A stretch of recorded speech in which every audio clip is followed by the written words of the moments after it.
microphone working, I'd like to kindly ask you to take your seats. So we will start the second day.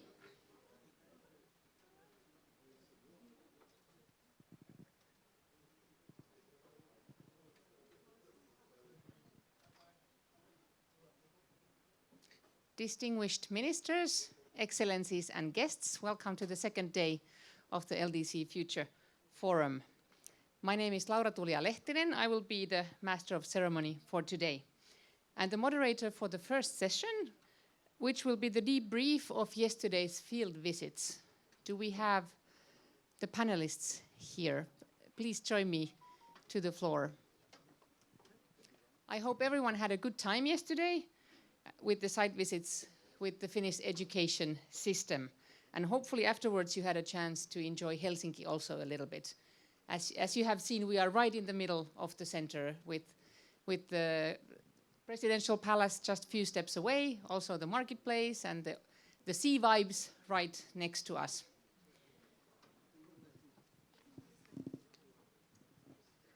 And yesterday you had a chance to learn a little bit more about the Finnish education system and participate in the field visits to Finnish schools and other educational institutions. We were going from early childhood education to basic education, to vocational and technical education, all the way to training and higher education.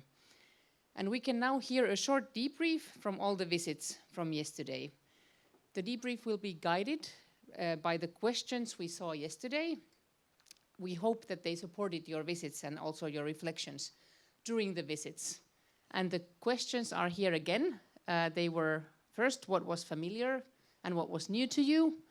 What possibly surprised you? And whether there are some key takeaways from the visits that you maybe learned or you think you could take away from here. But now I'd like to invite the representatives of each visit group, and I'd like to shortly introduce them to you. We have Mr. Dionisio da Costa Babo Soares, who is permanent representative of Timor-Leste to the United Nations, New York. Welcome. Then we have Mr. Saidou Jongo, who is permanent representative to Burkina Faso to the United Nations, also New York. And we have Mr. Valens Caboyera, International Cooperation and Partnerships Analyst at Ministry of Education, Rwanda. And we have Ms. Mamarame Matela, sorry about that, who is the Deputy Permanent Representative of Lesotho to United Nations, New York. Now we start with you, Mr. Dionisio da Costa Babo Soares. Could you please start by sharing your experience visiting Pohjois-Tapiola Comprehensive School and Pohjois-Tapiola Daycare Center? The floor is yours. Thank you very much, Madam. Thank you, everyone. Actually, it's not only myself, but I'm reporting on behalf of the group. As part of LDC, as you know, the participants, we had the opportunity to visit Finnish education institutions, including Pohjois-Tapiola Comprehensive School and Pohjois-Tapiola Kindergarten in Espoo, Finland. This, of course, where we are here. The purpose was to observe how the Finland education system blends long-standing principles with modern pedagogical practices and to reflect on lessons relevant to our country's education transformation. And in my case, of course, Timor-Leste. The first question that guided us is, what is familiar? Well, there are concepts of project-based learning approaches already piloted in some Timor-Leste schools that we found, particularly in in both schools, especially in civic education and science projects. We also found out that teacher recruitment based on criteria, and this is similar to Timor-Leste's, my country's national teacher selection process, which is also shared by some of our group members. There is also the use of mixed learning tools. Some students using laptops, others using books, particularly in the kindergarten, which is something astonishing. But it also reflects the diversity of learning environments that can also be seen in some of the group's participants' countries, including Timor-Leste. There is also an emphasis on foundational learning and reading comprehension, and this, of course, aligns with experience of our countries. particularly in my country, Timor-Leste's ongoing reforms in early grade literacy. There is also strong community involvement in early childhood education that mirrors the cultural practice and collective child rearing in our countries that everyone also are not surprised with. But then what is surprised for us at that, in those visits? Several observations actually stood out as unexpected or striking. First is the high level of student autonomy. Children, even in kindergarten, showed independence, confidence, and self-direction. A child, for example, some of us observe, and I also observe, working as if he's an engineer, in the garden. Particularly, this is a baby boy, I would say, and which demonstrated early exposure to problem solving and creativity. The kids actually were taught in such a way that they begin to think, what do you want to do in the future? And then the second point is the informality without loss of discipline. The learning environment was relaxed, with teachers acting as facilitators rather than authority figures. However, students remain focused, respectful, and disciplined. When we visit the classrooms and talk to the teachers, most students stayed focused on their books and work without even feeling intimidated or disturbed by our presence. Some even responded to our questions while keeping their attention on what they are doing. We also learned that classroom discipline was based on mutually agreed upon norms between teachers and students. One can see the children involved in negotiating roles and responsibility, the 3 R's. They are also taught to prepare their own plans, select countries to travel to, and memorize key facts, learning to discover these countries and thus the world outside at an early stage. I think is something that is surprising to see in the schools. And then all teachers, they told us that they receive the same salary regardless of school or subject, despite of the age disparity in some other sectors. But the teachers actually are all rewarded at the same between men and women. And of course, this reduces competitions and strengthens collaboration, and something that is uncommon practice in many systems. So teachers were recruited through a standardized public selection process and were prioritized for those with at least master's degree. This is completely different in our countries. And then a 10-week summer holidays, which reflects Finland's belief that rest, family time, and well-being are essential to learning. This is not the case in some of our countries, including mine, where the final year school holidays are much shorter. So that actually gives more pressure to students. So what is new and what is old in the Finnish system? Well, the new thing is that there is a reasoning-based education through project work. There is a flexible use of technology based on students' preference. There's also child-led decision-making and early exposure to global awareness that we found. And there is also negotiation-based discipline rather than punitive or imposed approaches in the school system or in the class room. What is old? Well, the small class sizes, we were told that the maximum are 25 people. And of course, this is incomparable to some of our countries where you have 60, 70 students in one classroom, and the teacher actually was left to be powerless. And strong teacher professionalism and trust is very important. Holistic learning, combining academics, play, and well-being is seen throughout the visit. And then equity-based funding and equal teacher remuneration, which I think we also found. These long-standing principles remains the backbone of Finnish education. So the key takeaways for Timor-Leste, my country, and probably some other countries, lessons policy and teacher quality matters more than technology. Finland's success is built on trusted, well-trained teachers, not expensive equipment, as we observed. Equity is a deliberate policy choice. Equal remuneration and small class sizes reflect political commitment and not wealth.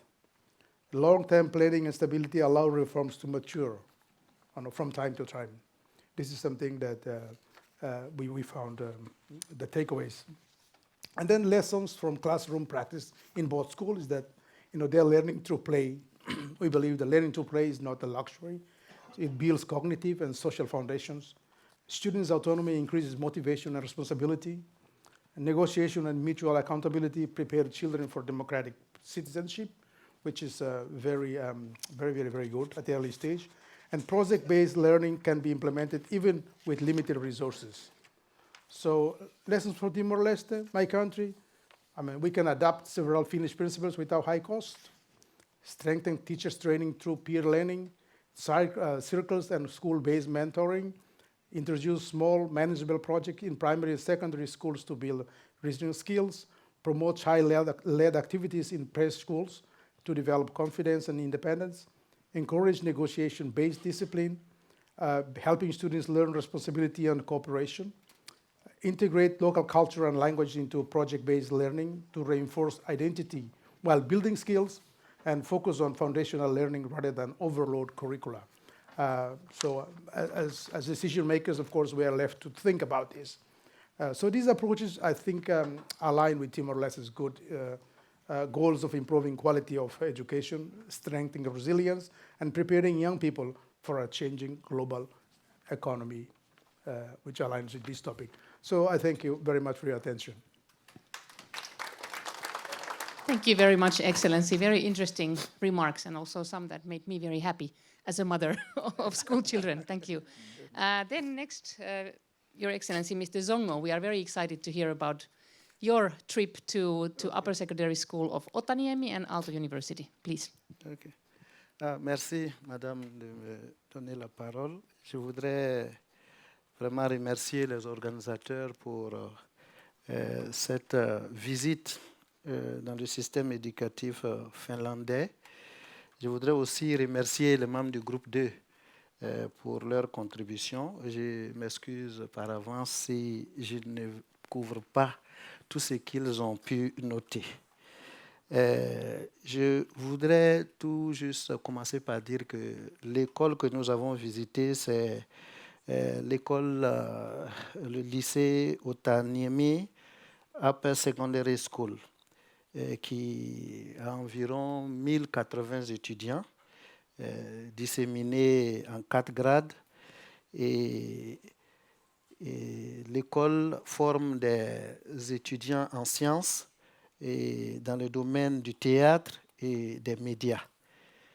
Nous avons aussi visité l'université Aalto Université, qui est tout juste à côté de Otaniemi Upper Secondary School. Cette université fait de la recherche et elle a été créée en 2010. Pour aller droit au but, on nous a demandé de présenter en 3 points, c'est-à-dire de dire ce qui nous est familier, ce qui nous a surpris et les leçons que nous retenons. Et nous allons commencer par ce qui nous est familier. Peut-être que je vais vous amuser un peu parce que ce qui nous est familier, c'est bien naturellement, dans une école, on a des enfants, on a des étudiants. Ça, c'est familier, qui sont là pour apprendre. On a aussi une bibliothèque où il y a des livres, où on peut s'enrichir de connaissances. Bien naturellement, on a des tableaux noirs ou tableaux blancs. Il y a tout l'équipement pédagogique aussi. Et peut-être ce qui nous est familier aussi, c'est quoi? Ce sont des enseignants, bien naturellement. Parce qu'une école ou une université sans enseignants, ça serait un peu du surnaturel. Mais qu'est-ce qui est nouveau?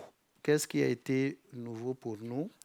Le premier aspect qu'on a pu noter, comparé à ce qui se passe au Burkina Faso, on nous a dit que lorsque les étudiants sont au niveau du lycée, ils ont accès à la nourriture, le petit déjeuner et puis le déjeuner sont gratuits. Tout le monde peut se nourrir comme il veut. Et ça, c'est quelque chose de nouveau pour nous, parce que dans nos écoles, chacun doit se prendre en charge. Et dans la même veine, il y a la question de la prise en charge aussi pour être inscrit dans une école, que ce soit au lycée ou à l'université. Il y a un minimum de paiement à faire. C'est vrai que dans les écoles publiques, le gouvernement prend en charge l'essentiel, mais il y a quand même un minimum de contribution à faire. Ici, ce qu'on constate, c'est qu'il n'y a rien comme dépenses à faire au niveau des familles et au niveau des étudiants. Ce qui est nouveau aussi, tous les élèves sont dotés d'ordinateurs personnels et ils travaillent librement dans un environnement vraiment intéressant, accueillant. Et ici aussi, ce qu'on note, c'est que déjà dès le lycée, les étudiants ont l'avantage d'être en contact déjà avec le monde du travail. Il y a des stages et ils ont accès à des entreprises et ça les prépare déjà au marché du travail, ce qui est vraiment une chose très, très intéressante. Au niveau de l'université, ce que nous avons constaté, c'est qu'il y a cette possibilité pour les étudiants de faire en commun des projets qu'ils vont construire, que ce soit dans le domaine de l'ingénierie, pour aider par exemple des hôpitaux. Ils ont des projets qu'ils construisent ensemble. Donc il y a une collaboration conjointe entre le monde des affaires, le monde du travail et l'université, ce qui est aussi une chose nouvelle pour nous. Voilà les points qui nous apparaissent vraiment d'une nouveauté au niveau du lycée et au niveau de l'université. Maintenant, qu'est-ce qui nous a quand même surpris? Ce qui nous a surpris, c'est qu'au niveau du Burkina, et peut-être pour beaucoup de pays africains, l'école est avant tout un lieu d'apprentissage et non un lieu de jeu. Et donc, ce qui nous a surpris, c'est quand même de voir que dans l'environnement scolaire, il y a partout des jeux. Il y a des jeux vidéo, il y a des ping-pong, il y a bien d'autres jeux auxquels les enfants et les apprenants ont accès. Certainement, on nous a dit, c'est de combiner l'apprentissage et le jeu, ce qui permet d'apprendre davantage et d'être plus relax. C'est un autre point de surprise. On nous a dit qu'il n'y a pas d'école privée en tant que telle, et parce que l'éducation est fondamentalement prise en charge par le gouvernement. Alors qu'au niveau du Burkina, c'est quand même surprenant parce que l'un des moyens sûrs d'avoir de l'argent, c'est de monter son école, d'en faire un business, créer son école, inscrire des enfants, récupérer l'argent. Mais ici, je vois que ce n'est pas une option viable et même pas envisageable. Ça, c'est vraiment une surprise de taille. Un autre aspect, c'est le profil des étudiants, le profil des professeurs. Nous avons noté que les professeurs doivent avoir au moins 2 compétences. Ça aussi, c'est quelque chose de surprenant. Et chose d'autant plus surprenante que les compétences que nous avons vues, on a vu par exemple la nécessité qu'il y ait une compétence en biologie et une compétence en géographie. Nous, dans notre modèle, on peut concevoir une compétence en biologie et en chimie, ou en mathématiques, ou en physique. Ça, c'est normal. Mais une compétence en biologie et en géographie, c'est quand même... ça peut paraître un peu étrange, parce que chez nous, la géographie va plus avec l'histoire et non avec la biologie ou avec les maths. Voilà. Donc, ici, ce que nous avons noté, c'est compétences biologie et géographie. Ça aussi, c'est une innovation ou une réalité du terrain. Ça, c'est pour le profil des enseignants. On a vu des enseignants vraiment disciplinés, des enseignants très courtois, à l'image aussi des élèves qu'ils enseignent. Un autre aspect, c'est le fait que les personnes d'un certain âge peuvent venir aussi aider à l'apprentissage des plus jeunes, surtout dans des programmes, dans des domaines qui ne sont pas couverts par l'école.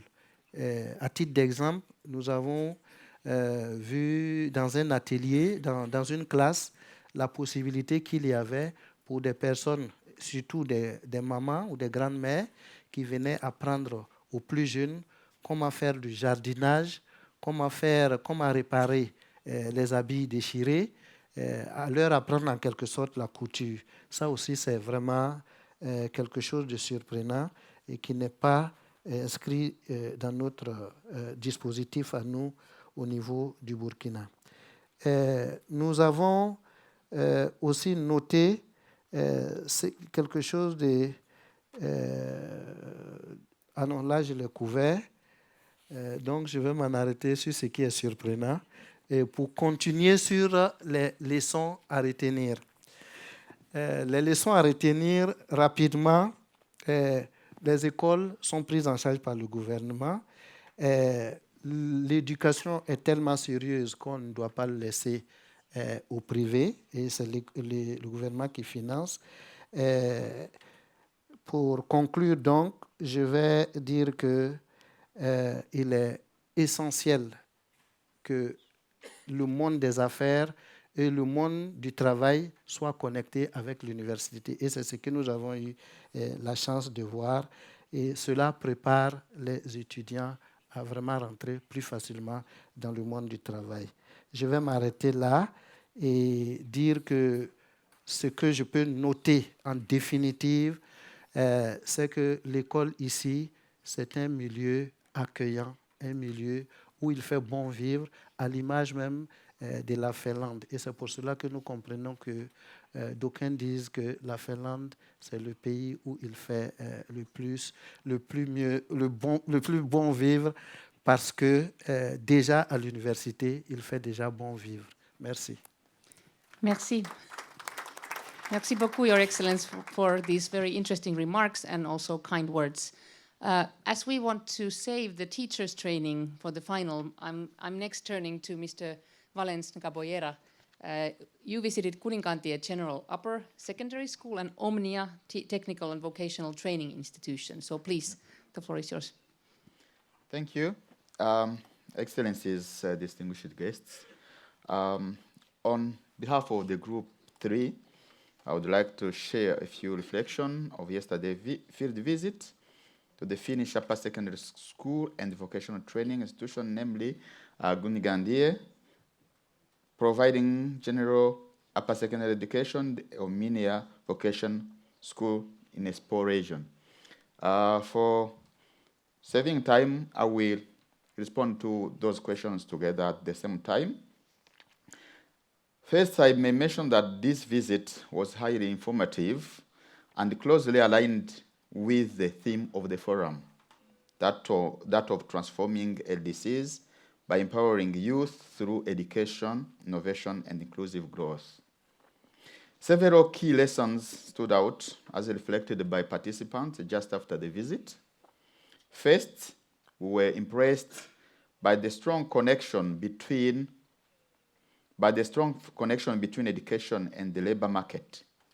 The schools we visited, both Kuninkaantie, Lukio, and Omnia Vocational School, they are closely working with the local authorities and industries actors to continuously update curricula and ensure that students acquire skills that are relevant to current and the future job market.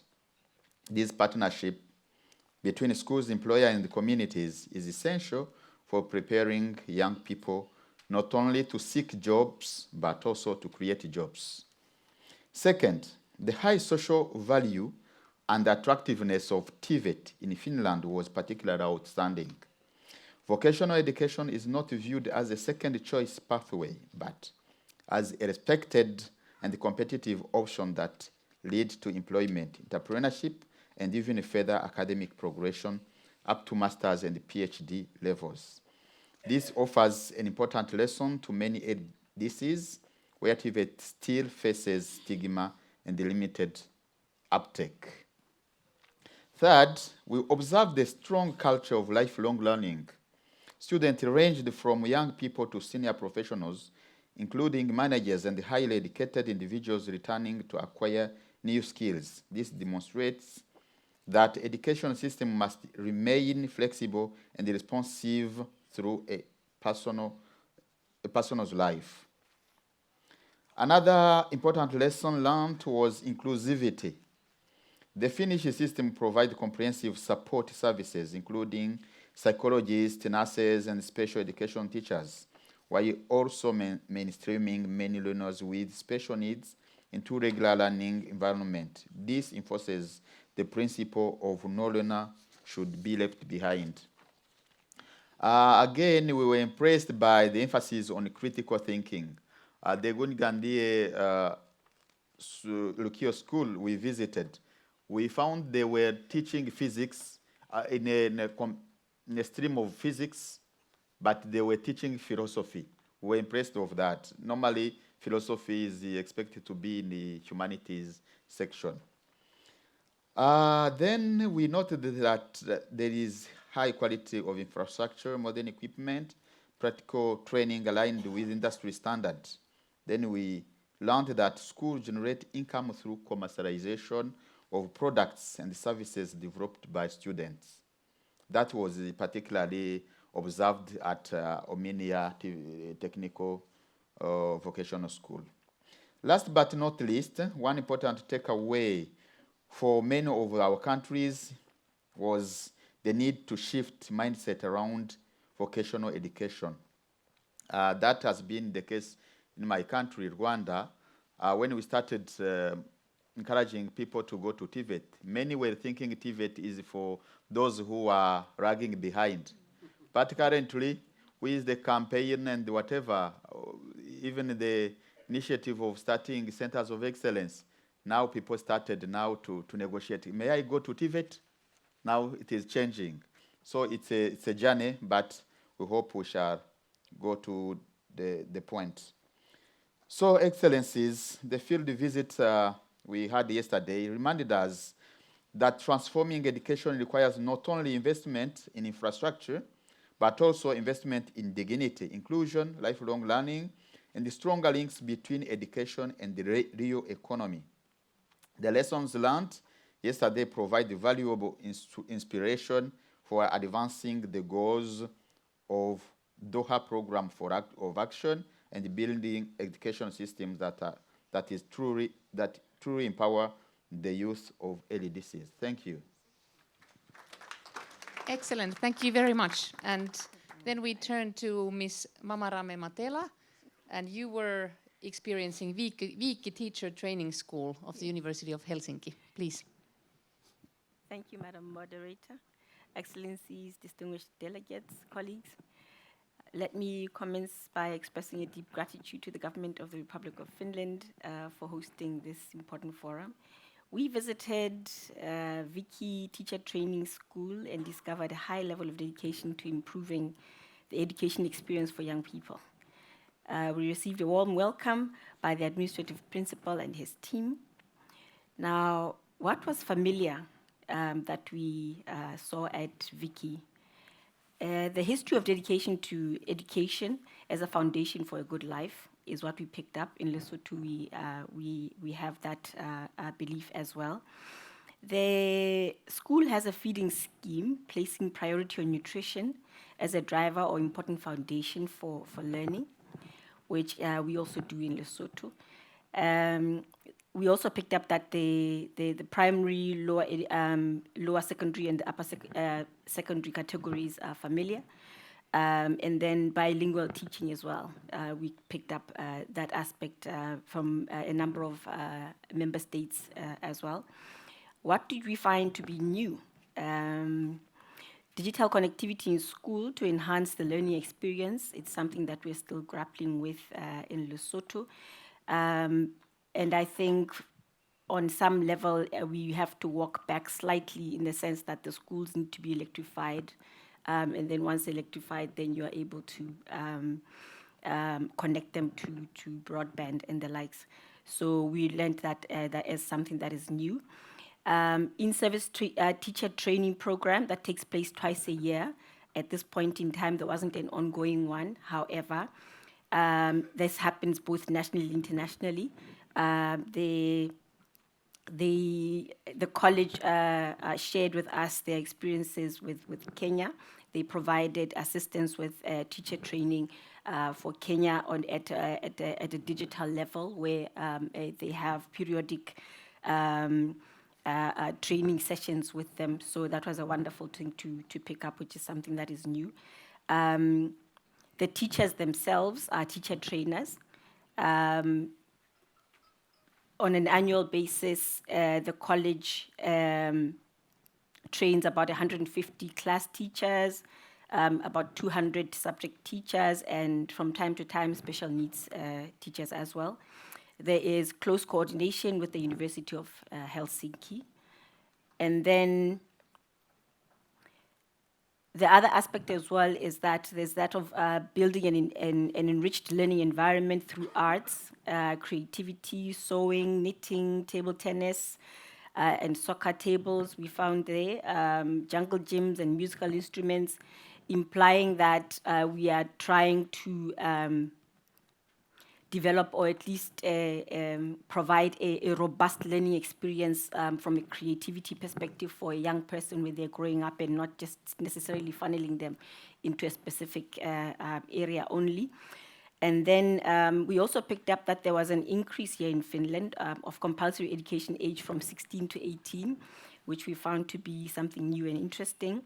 And then we also learned that learners write one national matriculation examination to test competency, testing a teacher's ability to impart knowledge rather than fuel tension and or competition among learners by ranking them. So we found that a little bit different and new, in the sense that within our environments, teachers, or at least the system, goes through periodic testing, and then there's always competition, and that also impacts on a young person's motivation in terms of whether or not it's not a judgment on you as an individual, but also, from what we understand here, it is whether the teacher was actually able to impart knowledge to the student, and not necessarily that the student is a failure in some shape or form. So that we found that to be interesting. What surprised us was to learn that there was a decrease in schools in less populated areas. We understand from a financial and resource perspective that might impact why that would happen. But we also understood then that there's also provision of transport for learners residing in these distant areas for them to get to schools, the use of bicycles as transport to schools, to and from schools. We also picked that up as something that surprised us, which is wonderful, because the topography in Lesotho, unfortunately, in the mountainous areas, you find that children travel more than sometimes 7 to 22 kilometers per day to and fro from school. And we just looking towards finding different ways of trying to assist our students to gain access to education, while still providing all of the facilities that are necessary for them to make it in a schooling environment. We also learned that it was a girls' school established in 1869 and converted to co-ed in 1969, with a clear, long-standing focus on the right of the girl child to a good education. The student-teacher ratio of 1 to 17. And then we met Sari, who is a researcher and writes curricula and reading books for learners. She participates in the UNESCO Teacher Training Network, which is where they had that connection with Kenya, which we think we're going to try and take advantage of as well and to join. Key takeaways and lessons for Lesotho: exploring renewable energy options to power our rural schools, collaboration on curriculum review, is an area that we are interested in looking into. The importance of close coordination between various stakeholders in delivering an educational experience that prepares learners for problem solving and innovation. Enhancing continuous teacher training to assist teachers to implement the revised curricula that is being developed and implemented, for example, exchange programs and skills transfer. Participation in the teacher training, UNESCO teacher training network to assist our teachers to benefit from the training. We also picked up that there was enhanced security and surveillance systems to protect learners and educators at the same time. So I tried. Thank you very much. Thank you very much, and thank you for all of our briefers. Thank you very much for sharing your experiences from altogether 8 training institutions. Thank you for visiting them, and thank you for sharing. Thank you very much. Thank you. Thank you. Thank you. Sweet. It is now my great pleasure to invite Mr. Ville Tavio, Minister for Foreign Affairs and Development of Finland, to the stage to deliver a special address.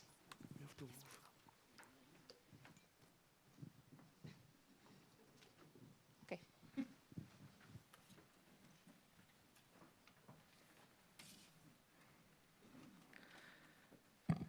Distinguished ministers, Undersecretary General, permanent representatives, ladies and gentlemen, a year ago I had the pleasure to participate in the third LDC Forum in Lusaka, Zambia. It was the first time that forum was held in the African continent. Today it's my pleasure to be here with you all in Helsinki in the Fourth LDC Future Forum. Last year's agenda in Lusaka focused on enhancing resilience. Those discussions built a firm base for this year's forum, with focus on empowering the youth through education, innovation, and inclusive growth. These discussions are topical as continuous political changes pose new challenges for all of us. The outbreak of war in the Middle East is estimated to slow global economic growth, increase inflation, and may trigger the risk of recession. The European Union, among other key actors, should use tools available to alleviate the impacts of war in Iran. Rapidly rising food prices and transport costs have increased humanitarian needs. Addressing rising humanitarian needs is the most vulnerable and needs in the most vulnerable and fragile countries that are impacted in other regions is crucial. Despite disruptions, there are new growth opportunities. According to the IMF, emerging markets and developing economies, growth is projected at 3.9% for 26 and 4.2% for 27. The corresponding rates for advanced economies are 1.8 and 1.7. The geopolitical uncertainty has made it clear that we all need new markets, more diversified and more equal partnerships. These partnerships need to be win-win situations. In Finland, at the beginning of this governmental term, trade and development were consolidated into one government report. This reflects the fact that our trade and development policy objectives strongly align. They are essential parts of Finnish foreign and security policy. When we give funding for development, it's worth addressing that funding is not automatic nor unconditional. Finland has made readmissions of nationals and support for the international rule-based order. Let me be clear. Finland has made the readmission of nationals and support for the international rule-based order the conditions for our development cooperation. Finland will not give development funding to governments or entities that support Russian war of aggression. Finland supports the EU's efforts to encourage third countries to readmit their nationals. Education. One of the Finland's development policy priorities and a critical element to our own development story. We have invested in education, innovation, and youth even during fiscally tough times. The choice has helped our nation to transform from a poor agrarian country into a modern knowledge-based economy. By providing equal educational opportunities for everyone, we get closer to the goal of leaving no one behind. It's important that every child and young person has an equal chance to develop and use their potential. This benefits the individual, economy and employment. Finland believes that education system should offer holistic support for learners. One concrete example is free school meals. For more than 70 years, Finland has been offering free school meals for all children. Initially, school meals served to address post-war poverty and malnutrition. At the same time, Finland was also resettling over 400,000 internally displaced people and 50,000 orphans. Since then, the school feeding system has become an important part of Finland's educational success story. Equal access to education and free of charge school from preschool to tertiary level have also supported our economic growth. We believe that Finland's historical story of education and creative approach to something that resonates with other countries. Finland is a proud co-chair together with Brazil and France of the Global School Meals Coalition, which has already 113 member countries. 38 of the member countries are LDCs, which means 86% of all LDCs worldwide are part of this coalition. It's a pretty big success. Since the establishment of this coalition in 2021, more than 80 million additional children are now covered by school meal programs. The fastest growth has taken in Africa. So let me congratulate Africa for this great development. School meals are a smart investment. They deliver educational, health and economic returns, often far beyond the cost of the meals themselves. They have all well-documented positive impact on the learning outcomes and cognitive skills. School meals also increase school enrollment, especially for girls. We give financial support for school meals programs and also in Ukraine, which is attacked by Russia. This is just one of many ways how we help Ukraine in these times. It's important that all countries all over the world acknowledge how Russia is violating the UN Charter. Ladies and gentlemen, digitalization, including the development of AI, provides useful opportunities and solutions for education. It can also increase accessibility for learners if utilized and developed responsibly. It's important to understand the potential of technology as a tool for education. Finland continues to collaborate closely with the UNICEF Learning Innovation Hub based in Helsinki. We will be able to learn more about that later here today.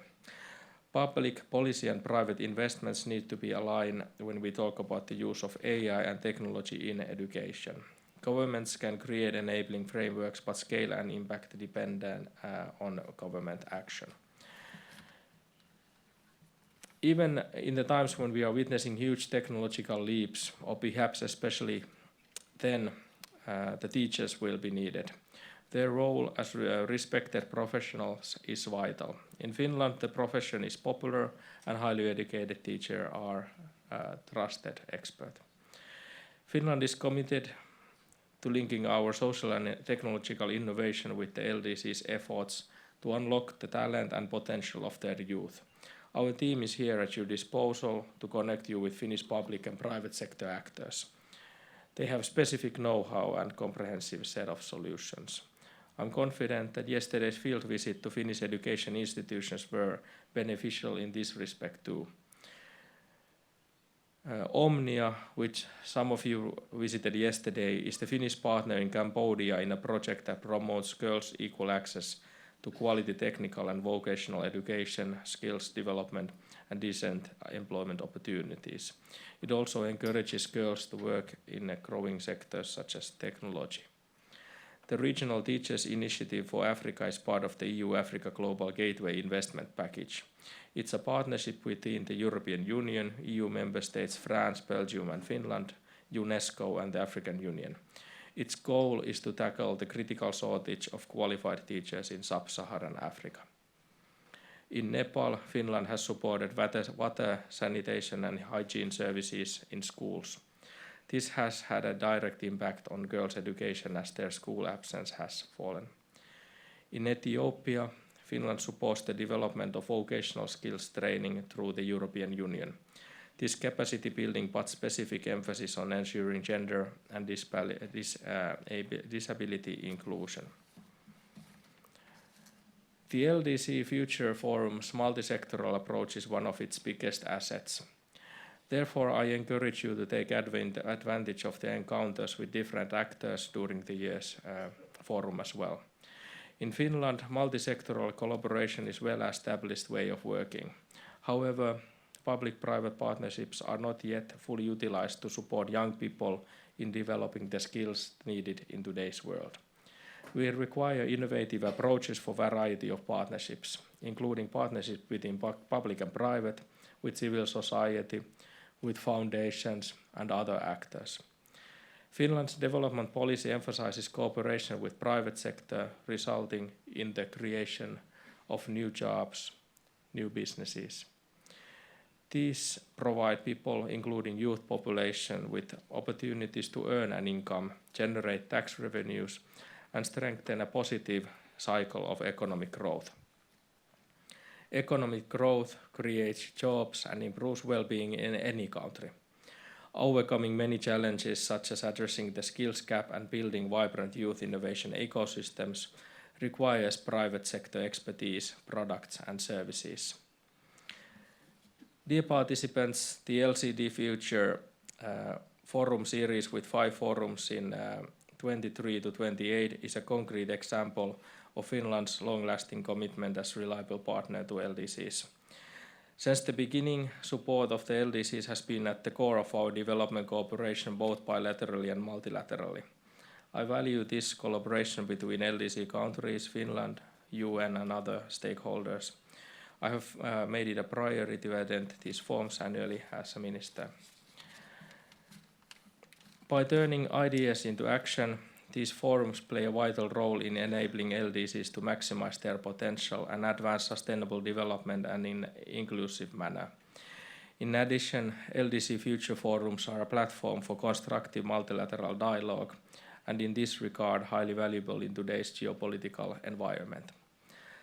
I want to extend my sincere thanks to the Office of the High Representative for their dedication and professionalism, and the partners UNU Wider and the OECD Development Center for their support. Moreover, I encourage everyone to learn from each other and share concrete ideas in this event as the forum continues. Thank you. Minister Tavio, thank you very much for your remarks and being with us here today. And we will next move to a panel. The panel is on advancing the digital learning revolution in LDCs. And for this session, we have 2 co-chairs. Are they already mic'd? Yes. We have Mr. Lamin B. Dibba, Permanent Representative of Gambia to the United Nations. Applause, please.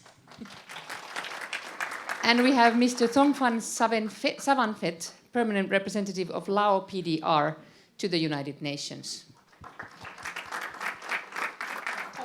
Please. I think I'll give the floor to you. And we are a little bit behind schedule, but I will ask Misters to keep us in time so we have some coffee later. Thank you very much.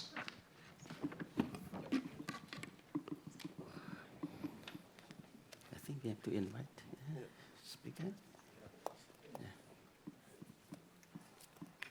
Excellencies, distinguished delegates, and experts, good morning to you all. I have the pleasure to welcoming you to this panel discussion on advancing the digital learning revolution in LDCs.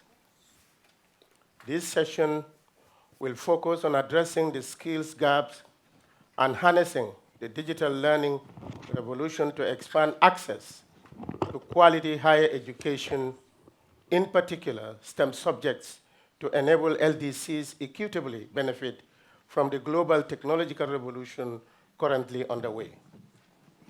The challenges facing higher education in less developed countries are well known. Limited infrastructure, faculty shortages, under-resourced institutions, and a widening digital divide. At the same time, access to quality higher education, including STEM education, can be greatly strengthened through online education and virtual networks that connect researchers across distances, enabling online learning and collaboration on a scale that was not possible before. The envisaged online university for the least developed countries under the auspices of the United Nations offers a promising solution to address these challenges in this regard. Education technologies such as online and blended learning have emerged as powerful tools to expand access, support capacity building, and enable lifelong learning and upskilling. And when appropriately designed and supported, digital learning has the potential to address the barriers facing LDCs in accommodating the growing demand for higher education more cost-effectively than traditional brick-and-mortar institutions. Online learning also offers the possibility to provide flexible, modular, and job-relevant learning paths, including in frontier STEM subjects, such as courses in artificial intelligence, cybersecurity, cloud computing, and software development, where the demand is growing rapidly as organizations embed AI into most operations. With these initial remarks, Excellencies, I look forward to a constructive and forward-looking discussions as we listen to our distinguished panelists who intend to focus on the following questions. How can LDCs harness the relatively high uptake of digital tools among youth to accelerate national skills development and prevent a widening digital divergence, particularly in STEM and other future-oriented fields? 2, what practical models of online, blended, and network-based higher education, such as an online university or equivalent platform, show the greatest promise for delivering quality, accredited STEM and digital skills program in low-resource LDC context, and how can they adapt and scaled?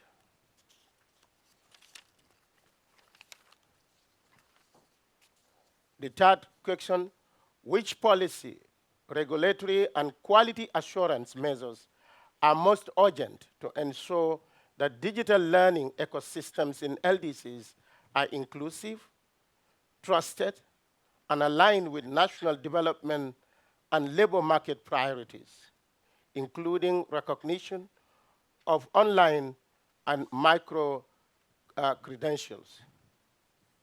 4, what innovative financing approaches and partnership with governments, the private sector, telecom operators, philanthropy, and multilateral actors are needed to expand connectivity, devices, and institutional capacity so that all LDCs can participate meaningfully in the digital learning revolution? With this, I now hand over the microphone to my fellow co-chair, Ambassador Tongfen Sangfet. Ambassador, you have the floor. I think before we proceed, I would like to invite our keynote speaker, and then also special presentation speaker, and as well as the panelists. I would like to invite His Excellency Mr. Americo Muchanga, Minister of Communications and Digital Transformation of Mozambique, on the, I think, on the podium. Is it? Yes, please. His Excellency will deliver his keynote address to this session. Please, Excellency, the floor is yours. Thank you very much, Excellency, Your Excellency Ms. Alamin Diba, Permanent Representative of the Gambia to the United Nations in New York, to Your Excellency Mr. Tongfani Savante, who is a permanent representative of the Laos People Democratic Republic to the United Nations in New York as well. To the fellow panelists that will join us, and Excellencies, delegates, ladies and gentlemen. It's a great honor and privilege to address this distinguished forum at the LDC Forum 2026. I want to extend my greetings to the co-chairs, fellow panelists, and all participants, and thank you for the invitation that was extended to the government of Mozambique to share our vision and experience on the role that we believe that digital transformation can do in advancing the digital learning revolution in the LDCs. I also want to commend the UNOH RLLS for convening this important gathering together with the government of Finland, which I believe will provide a vital platform for dialogue, exchange of best practices, and identification of concrete solutions to accelerate progress in our countries. With that, I would like to ask you to allow me to deliver my keynote speech and try to address a subject that for me it's not only about technology, but also about justice, opportunity, and the future for our children, which is advancing the digital learning revolution in least developing countries. And I would like to bring you some context here. As we examine the transition toward the so-called Society 5.0 and the impact of Fourth Industrial Revolution on LDCs, we cannot limit ourselves to a merely instrumental approach to technology. According to the data modeled in the Future of Jobs report of 2025 by the World Economic Forum, the synergistic convergence between artificial intelligence, cloud computing, and big data architectures is redefining the very nature of labor skills worldwide. It's expected by 2030, an estimated of 130 million new technology-intensive roles are expected to emerge. For LDCs, this demographic and technological transition represents an existential risk, the risk of structural and permanent exclusion from the emerging digital economy.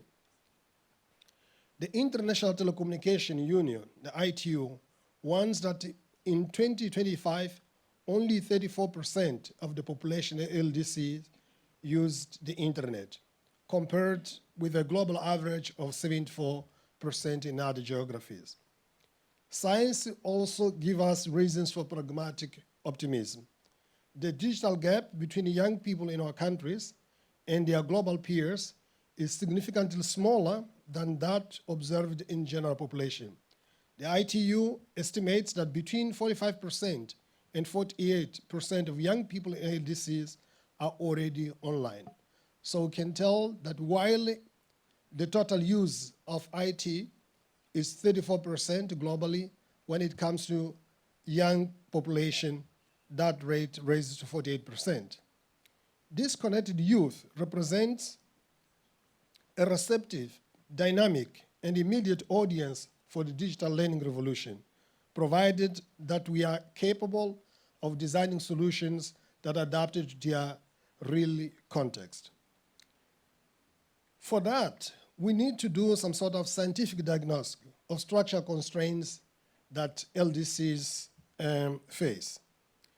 In order to design effective public policies, a rigorous scientific diagnosis of the main barriers to the development of STEM disciplines, say science, technology, engineering, and mathematics, in this country is essential.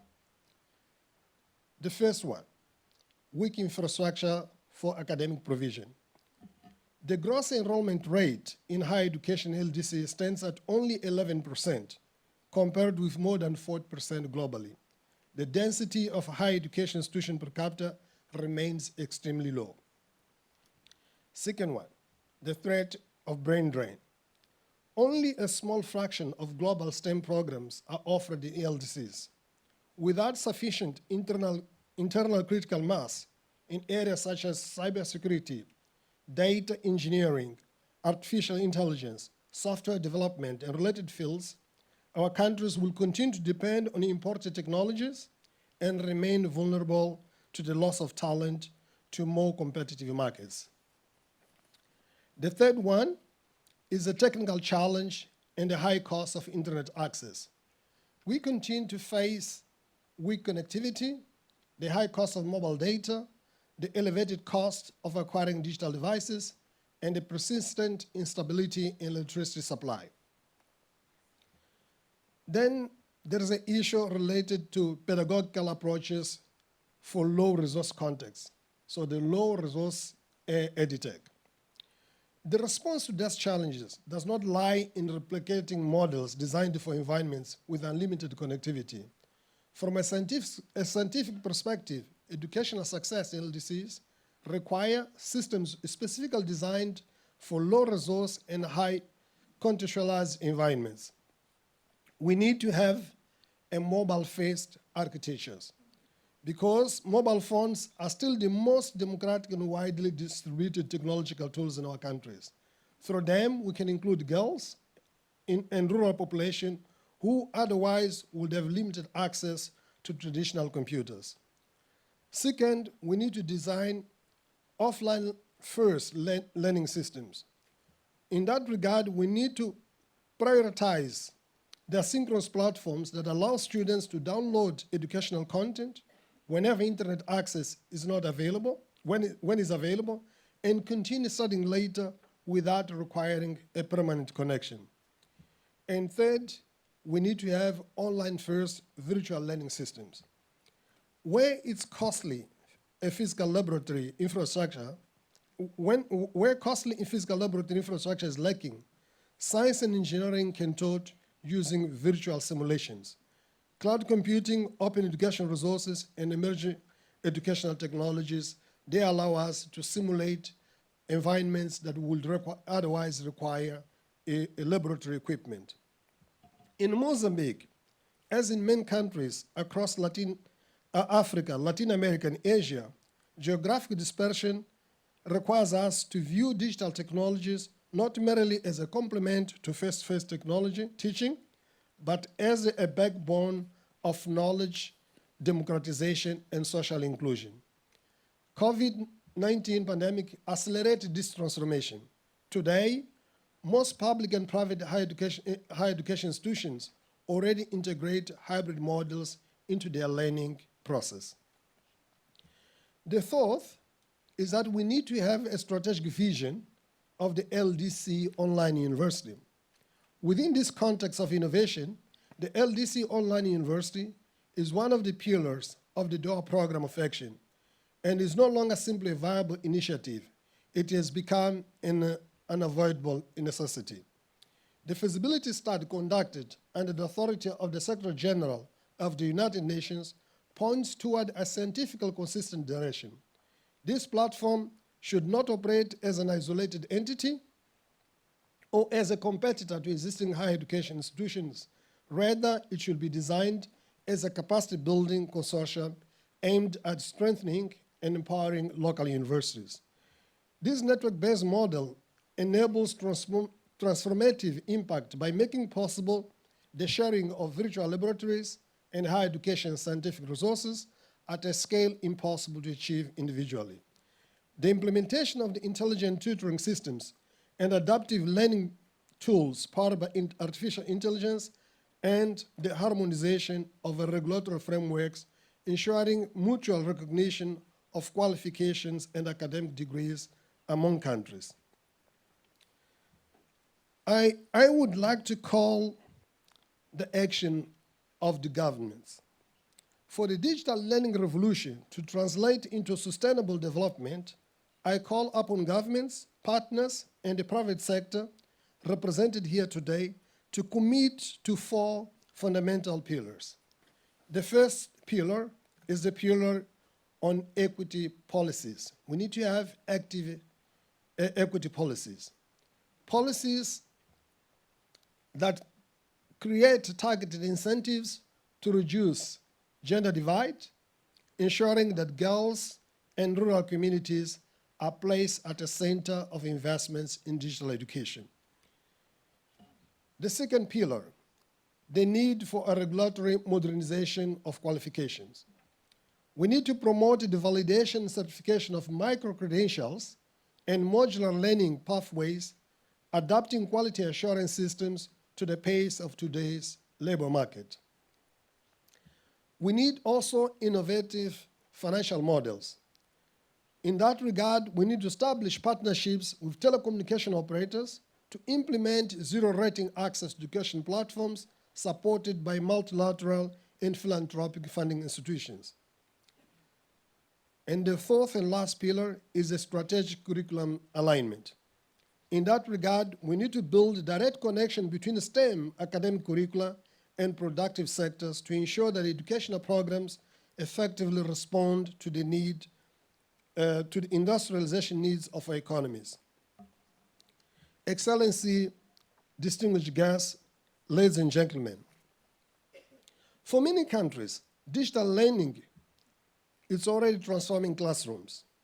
It's changing how teachers teach, how students learn, and how governments plan education. But for LDCs, the digital learning revolution is not simply an innovation agenda. It is a development imperative. The reality is clear. As I indicated initially in my speech, we have only 34% of our population that have access to internet. This means that millions of young people are growing up in a world shaped by artificial intelligence, digital platforms, and online knowledge without having equal access to the tools that define the world today. Mozambique reflects both the promise and the challenge. We are currently a young country with enormous talent, creativity, and ambition, but we also face structural barriers. At the start of 2025, Mozambique had about 6.96 million internet users. These represent only 20% of the population. In other words, roughly 80% of Mozambicans remain offline. Mobile connectivity is growing, but access is not yet universal. It's not yet affordable or meaningful for every student, every teacher, and every community. Illiteracy access in Mozambique has improved significantly, from 31% in 2018 to 60% in 2025. But many schools and rural communities still face constraints in power, connectivity, devices, maintenance, and digital skills.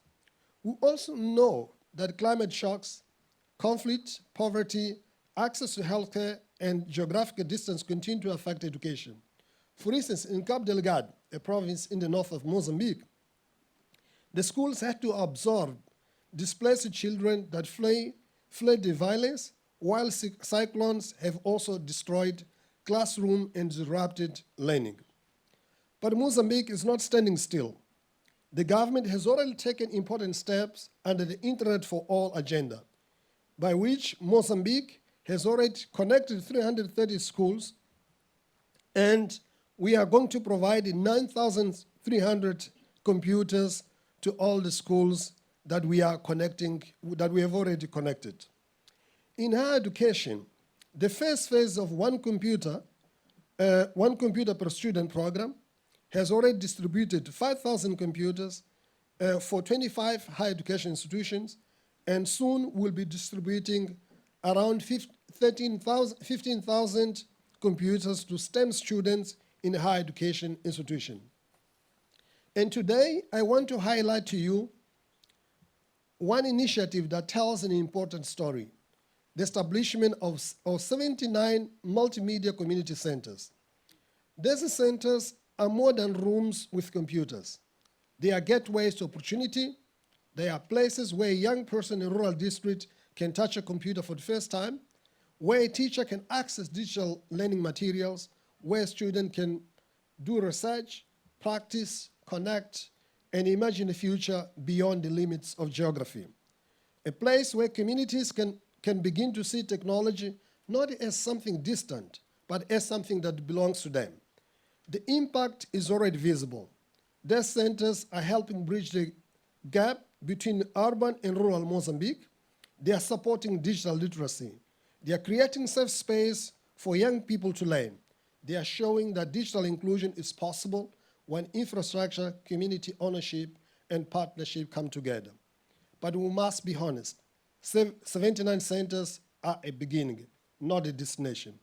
Our ambition must be much greater.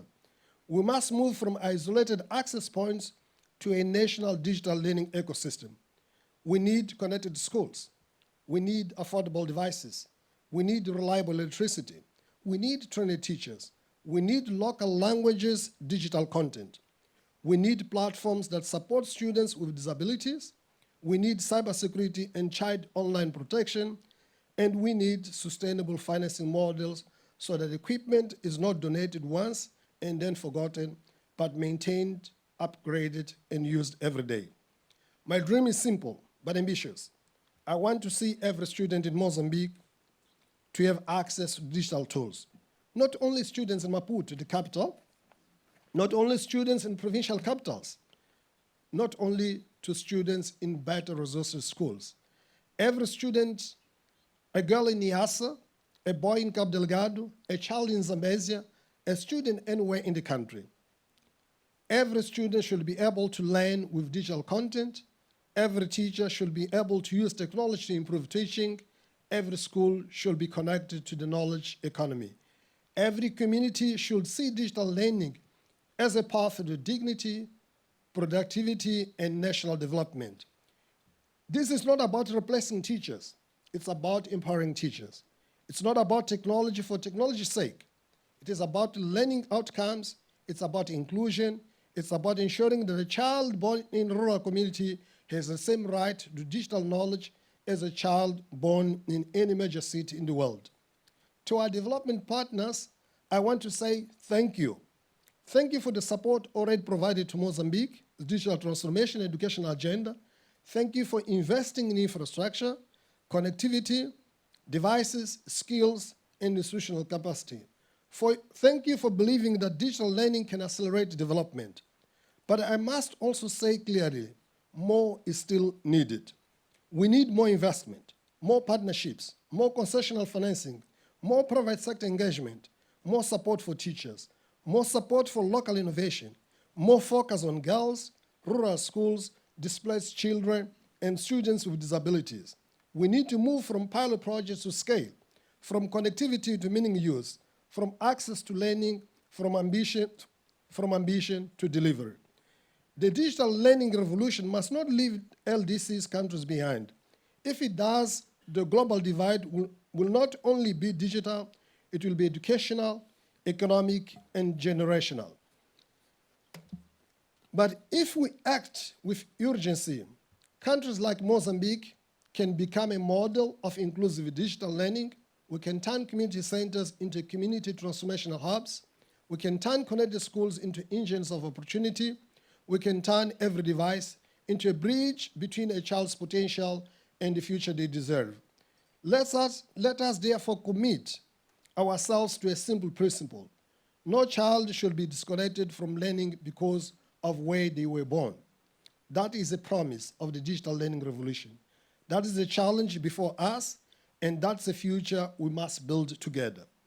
Finally, STEM literacy and digital sovereignty are fundamental instruments through which we decide today whether we will remain mere consumers or become active producers of the science and technology of tomorrow.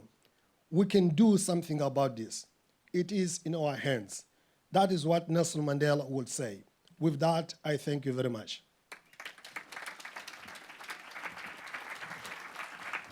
Thank you very much, Honorable Minister Americo Muchanga of Mozambique for your intervention. Next, I would like to invite the Director of UN Office of the High Representative of LDCs and SIDS, Mr. Roland Morales. He will deliver his presentation on the online university for LDCs. Please, I would like to remind that due to the time constraint, as well as the guidance for this session, I would like to inform of the 5-minute limits for the following speaker as well as panelists. I thank you. Please, the floor is yours. Thank you. Thank you. Good morning, dear participants, excellencies. It's a pleasure to see you again and to be with you here today. And I'm well aware of the 5 minutes and of us standing between you and the next coffee break. But I will do my best to be quick here and to give you a good introduction of the online university, which is one of the 5 deliverables of the Doha Program of Action, as the previous speaker already referred to. Before that, maybe as the Americans are saying, a shout out to the organizers of this meeting over the past days and the coming days. I think this is really an excellent meeting. The schedule that you have put together, wonderful. We started by listening to some examples of Finland itself, the brick and mortar examples, but also already linkages to digital learning and assistance from the schools and universities that you have here in the country, including the Wiki Training School and assistance to Kenya in digital learning. And that was followed by the minister who referred to development assistance with respect to digital learning. Really an excellent agenda you put together. As I said, I would like to talk to you a little bit about the online university of the Doha Program of Action, what the objectives are and why there is a need, according to this Doha Program of Action and the mandate there, to have an online university for the LDCs. Higher education in STEM studies is indispensable for these countries to drive structural transformation, accelerate socio-economic development, and narrow the gap with more advanced economies. While STEM education is expanding globally, its distribution is unequal, as we have heard from previous speakers. Nearly 1 in 5 young people in the world lives in an LDC, yet only a very small share of global STEM degree programs, around 5%, are available in these countries, leaving millions of talented young people with few pathways into the STEM field studies. While many LDCs have made impressive progress in expanding secondary education, this has not been matched by adequate growth in tertiary education, reinforcing low skills and low productivity gaps. In this context, an online university for LDCs is not therefore a luxury or an optional add-on.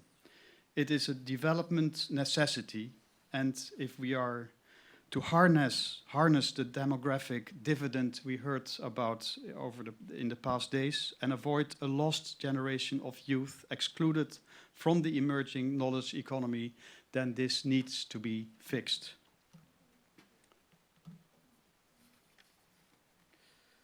Now let me unpack a little bit this reference to the Doha Program of Action and the mandate for an online university. The Doha Program of Action explicitly calls for the development of such online platform to expand STEM education in the LDCs. The vision goes well beyond creating a single new institution.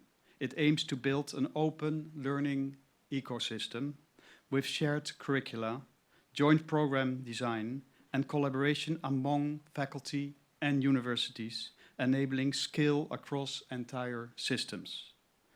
The online university initiative is anchored in equity, with gender balance and the inclusion of the poorest and most marginalized learners, treated as an obligation rather than an optional ambition. The mandate for the online university is further elaborated in a recent Secretary General report, and the Minister referred to it in the previous discussion. In this report, the proposed online university for LDCs is defined as a key instrument to narrow both the digital and educational divide with a particular focus on STEM studies. To advance this vision, we are pursuing three key recommendations. The first is that OHRLS should establish a dedicated task force to provide strategic direction and steer the full operationalization of this online university. Secondly, in-country assessments should be carried out in LDCs to assess readiness and gaps, including a comprehensive analysis of national capacities, policies, institutional frameworks, and a broader enabling environment for online and blended STEM education. Third and last, the modalities of the online university should be developed by strategically leveraging existing facilities and resources within the UN system and through external partnerships, including the academic and research infrastructure of entities such as the UNU, UNESCO, ITU, the UN Technology Bank, and other relevant public and private institutions. In terms of the next steps, for us driving the online university and in accordance with the recommendations in the SG report, our office is leading the feasibility process supported by experts composed of the UN Online University Task Force.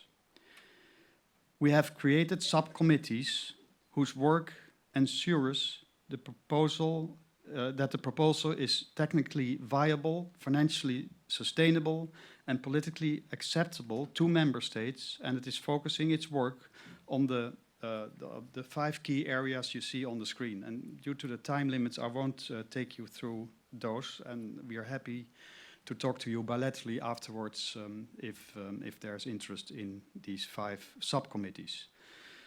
Our vision in the way forward is an online university that is conceived as a global public good for LDCs, expanding opportunity regardless of geography or income, by equipping young people with advanced STEM and digital skills.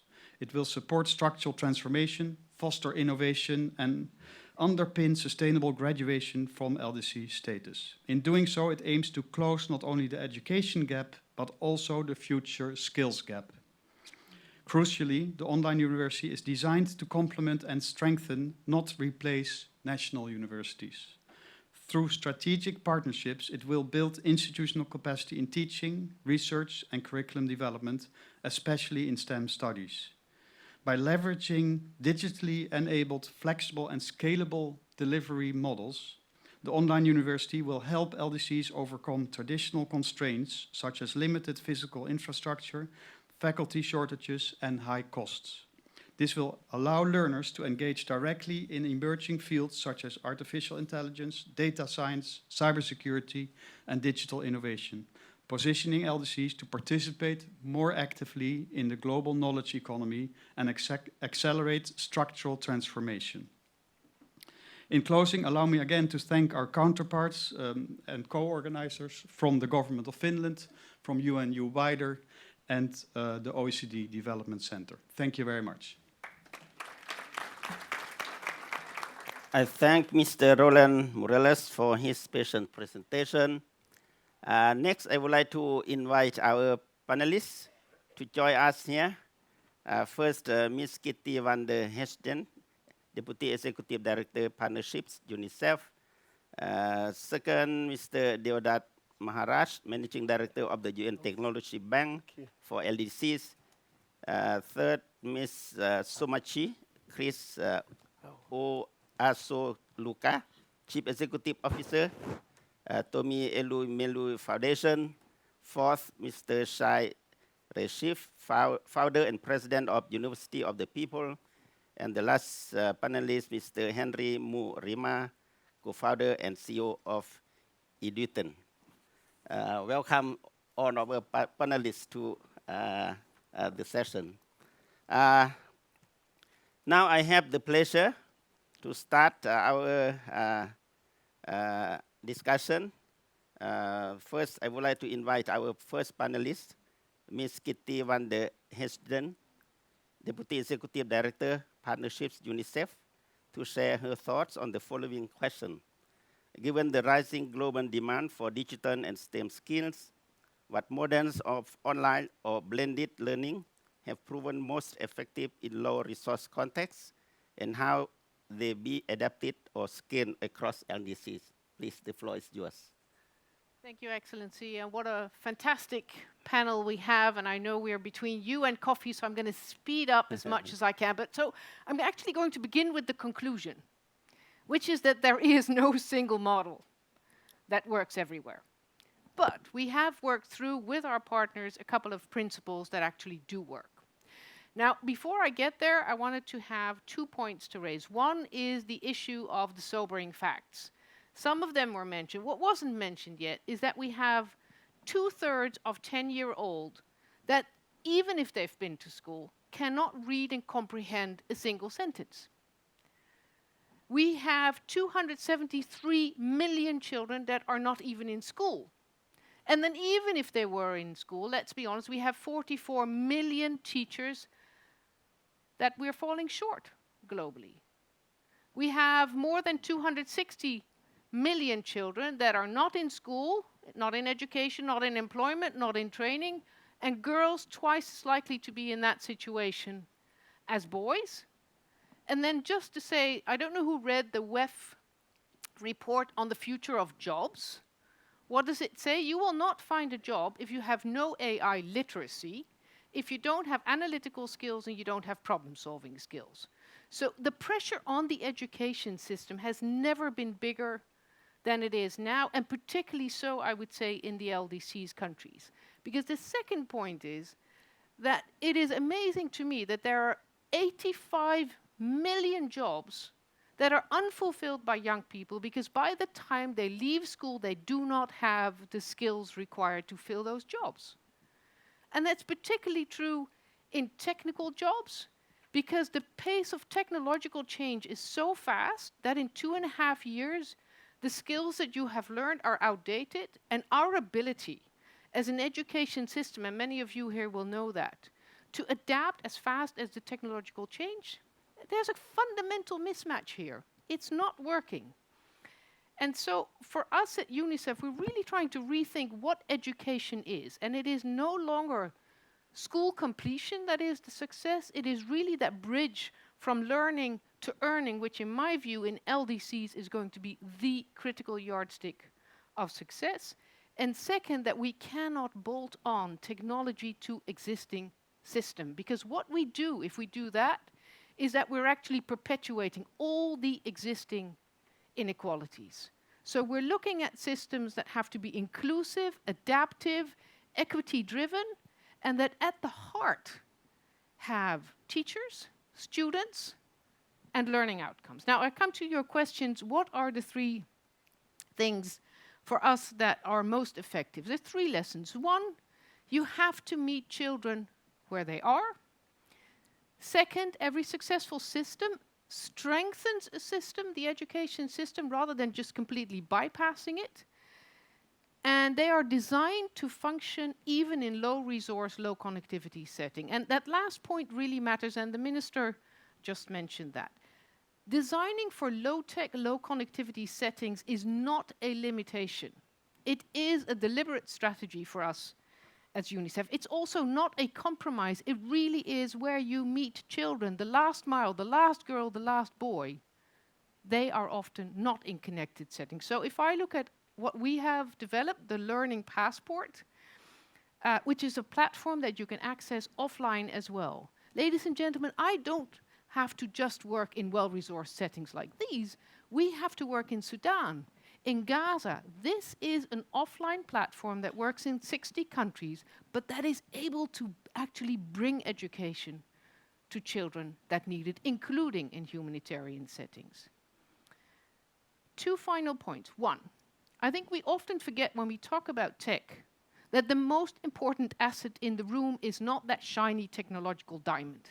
It is the teacher. Digital tools will not be successful unless teachers are equipped, supported, and confident to actually use them. And so equally important to developing technology is developing tools for continuous professional development of teachers. It is peer coaching, it is mentoring, and it is actually helping and supporting teachers. How do we get AI and tools to actually reduce the burden of lesson planning so that teachers can focus on what they need to do, which is teaching children? And the Learning Hub, the Learning Innovation Hub that Minister just mentioned here in Finland, actually does that. Develop online courses for teachers at their own pace, for example, on digital pedagogy. It's very different than what we're used to. The two final points. One, I think really important for us as UNICEF, and it was mentioned before, and thank you for raising that point, inclusion must be integrated from the get-go. You cannot design a system and then think, oh, yes, God, you have girls and maybe you have disabled people, and oh, yes, God, we also have minority languages. If this is not integrated from the get-go, every system will fail. Lastly, on scaling, I very often hear that technology is going to be the bottleneck. It is not. The real bottleneck when it comes to these issues is fragmentation, political will, and finance. Ladies and gentlemen, the edtech sector is now, or is going to be in 2030, about $620 billion. Mostly atomized, isolated, fragmented initiatives that don't get to scale, that don't bring synergy, that don't work to strengthen existing systems. They bypass them completely. Devices distributed without any evidence that they work. Digital tools that replicate outdated pedagogy. Unless we start to look at how we actually work around fragmentation, scaling, financing, and political will to see digital infrastructure as fundamental as roads, as dikes, as public hardware infrastructure, we are not going to be successful no matter what model. So shiny diamonds in technology are fantastic, but they have to work for those that are left furthest behind, because that's what we need from UNICEF for every child. Thank you. I thank Ms. Kitty van der Hesden for her intervention. I now have the pleasure of inviting our second panelist, Mr. Deodat Maharaj, Managing Director of the UN Technology Bank for Least Developed Countries. And the question for you is, what policy and regulatory reforms are most urgent to ensure that digital learning ecosystems in LDCs are equitable, sustainable, and aligned with the national development priorities?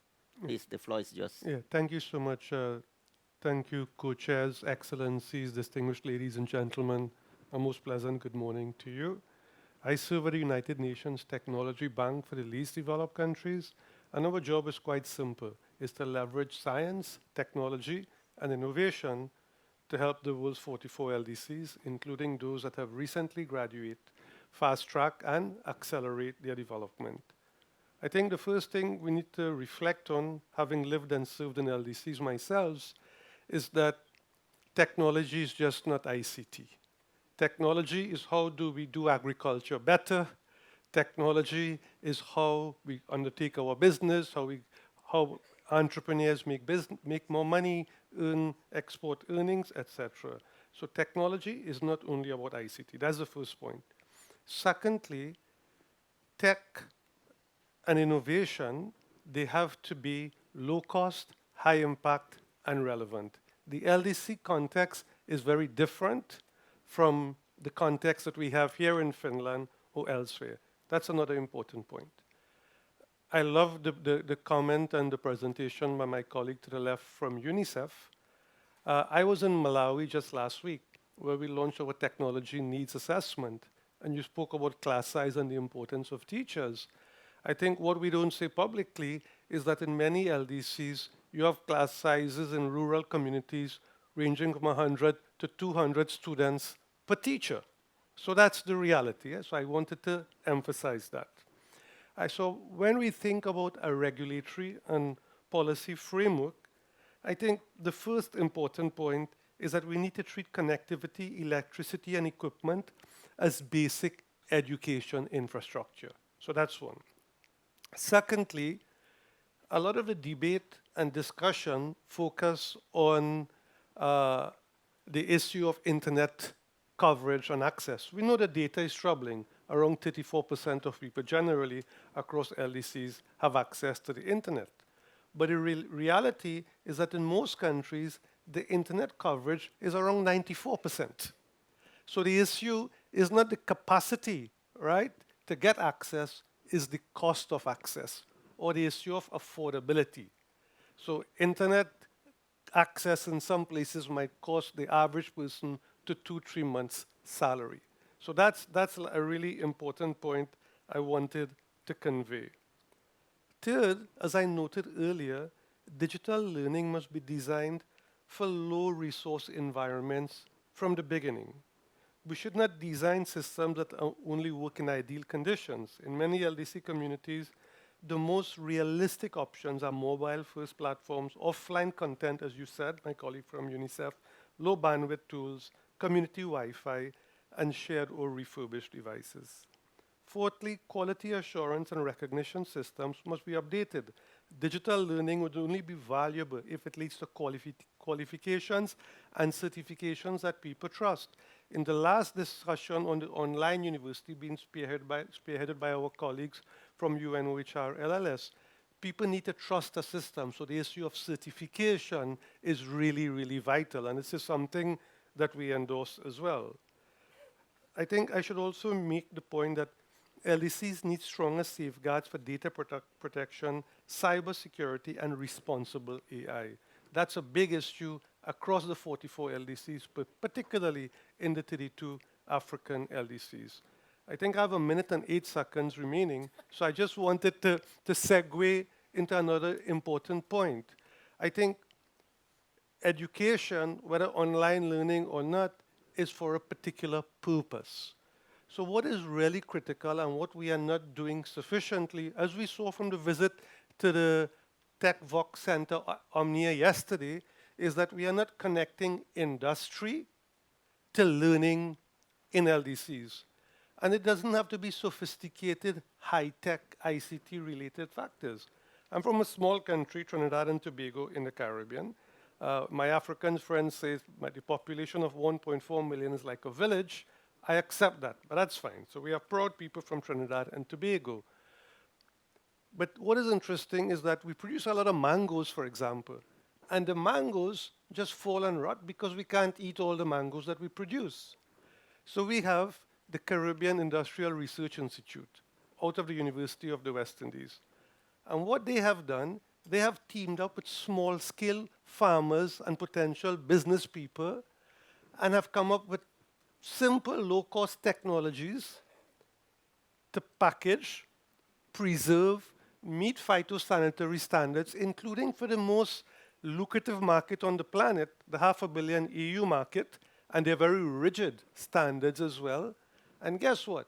You go anywhere to Europe, and a mango from a village in Trinidad and Tobago is packaged, preserved, and being sold in the European market and in diaspora market.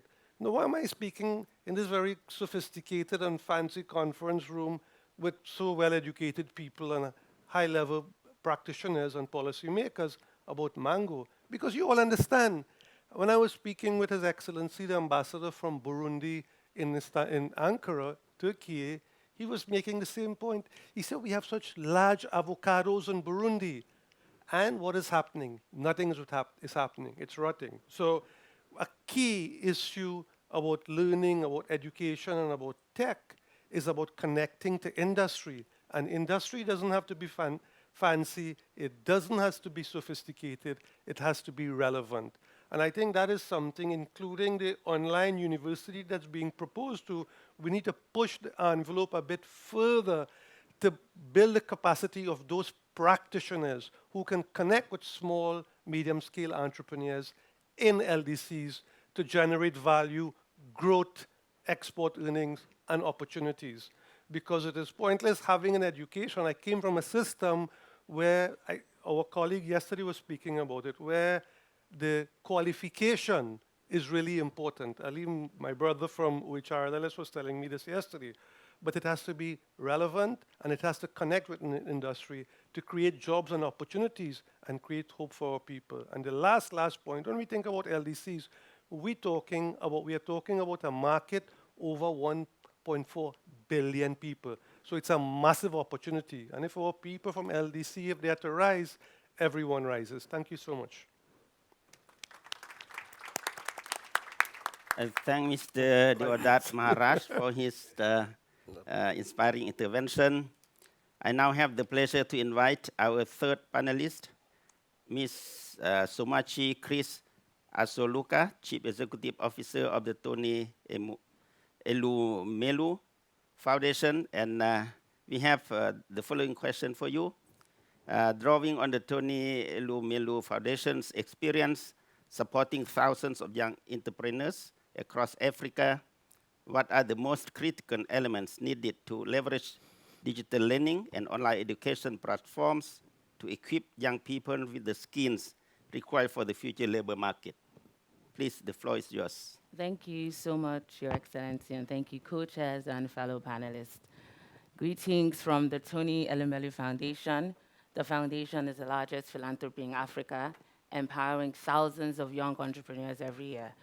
And today especially is a great day for many of our entrepreneurs, as Arsenal has won their first championship in 22 years yesterday night.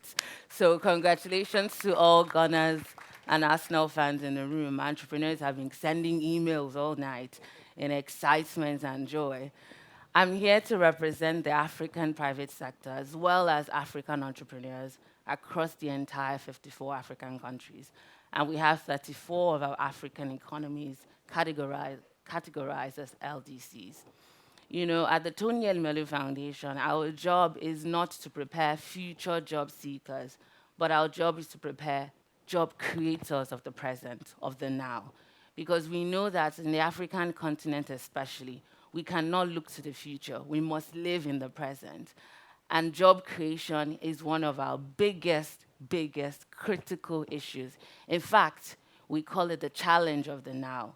And so our job is to prepare these entrepreneurs to go out there not to seek jobs, but to create jobs for themselves and create economic and meaningful livelihoods for themselves and other young people in their communities. Because we believe that insecurity and poverty stem and thrive because of unemployment.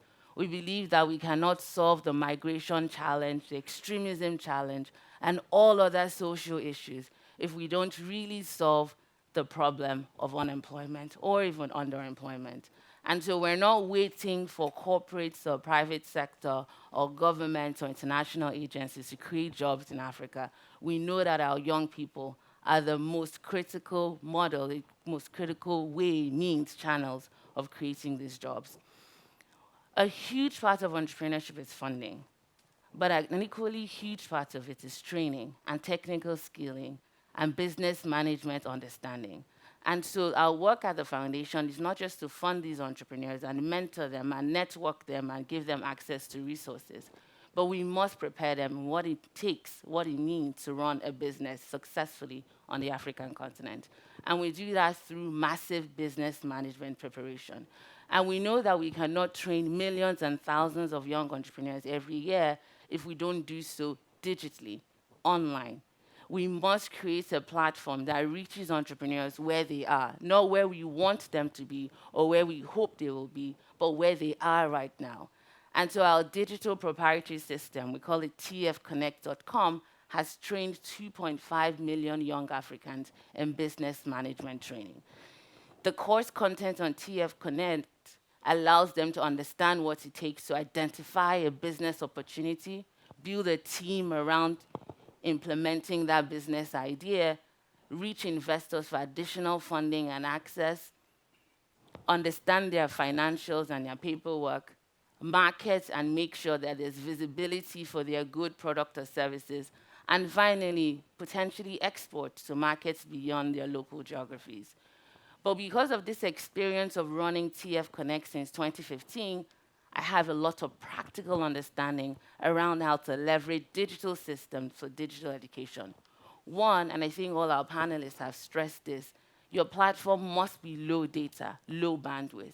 TF Connect is very easily accessible. We know that the internet penetration differs by geographies. We know that we cannot base it on internet penetration in the capital urban cities. The reality is much different in the rural areas. So we must make sure that any platform for success, very low bandwidth. Two, it must be mobile first. A lot of our young people are accessing the internet, not on fixed desktops, but on their mobile devices. And so any platform that's not designed for a mobile phone first and foremost will never gain traction. Three is that young people don't want to learn in isolation. They want to learn as a community. And so any platform that must succeed must have community engagement, meaning that they're able to live chat in real time with their peers that they're learning with, meaning that there's a live chat system that is responsive in real time to answer and address any questions they have as they're learning and getting this new information. Four is that you cannot rely on text. You must make it heavily visual, meaning that we need videos, we need orators. You can't have their attention for a long time if they don't see visual, exciting video graphic component that breaks down that learning. Four is that they must be accountable to someone. And so for each entrepreneur that's on TF Connect, they have a mentor who guides them through, who checks in with them, who asks them, have you done this quiz? Have you finished this assignment? Have you done this real life task engagement? Because accountability is a huge part of success on any learning platform. And then finally, we must equip them with the knowledge they need for the now. And so on TF Connect, you will find business management training. You also find training on artificial intelligence, training on cloud computing, training on cybersecurity, training on resilience and innovation, because these are the hallmarks of what it means to be a successful entrepreneur in the now on the African continent. We've been able to train 2.5 million and counting because we understand what it means for young Africans to go online and stay online. And we've had some challenges along the way. It's not all been success. At the beginning of our program in 2015, we found that while women and men were coming on TF Connect in equal numbers, only about 22% of women were completing the training. And we tried to investigate and interrogate why. You know, and I think Kitty said this very well. We don't want to inherit the inequalities of the past. We want to address it in inclusive, equitable ways.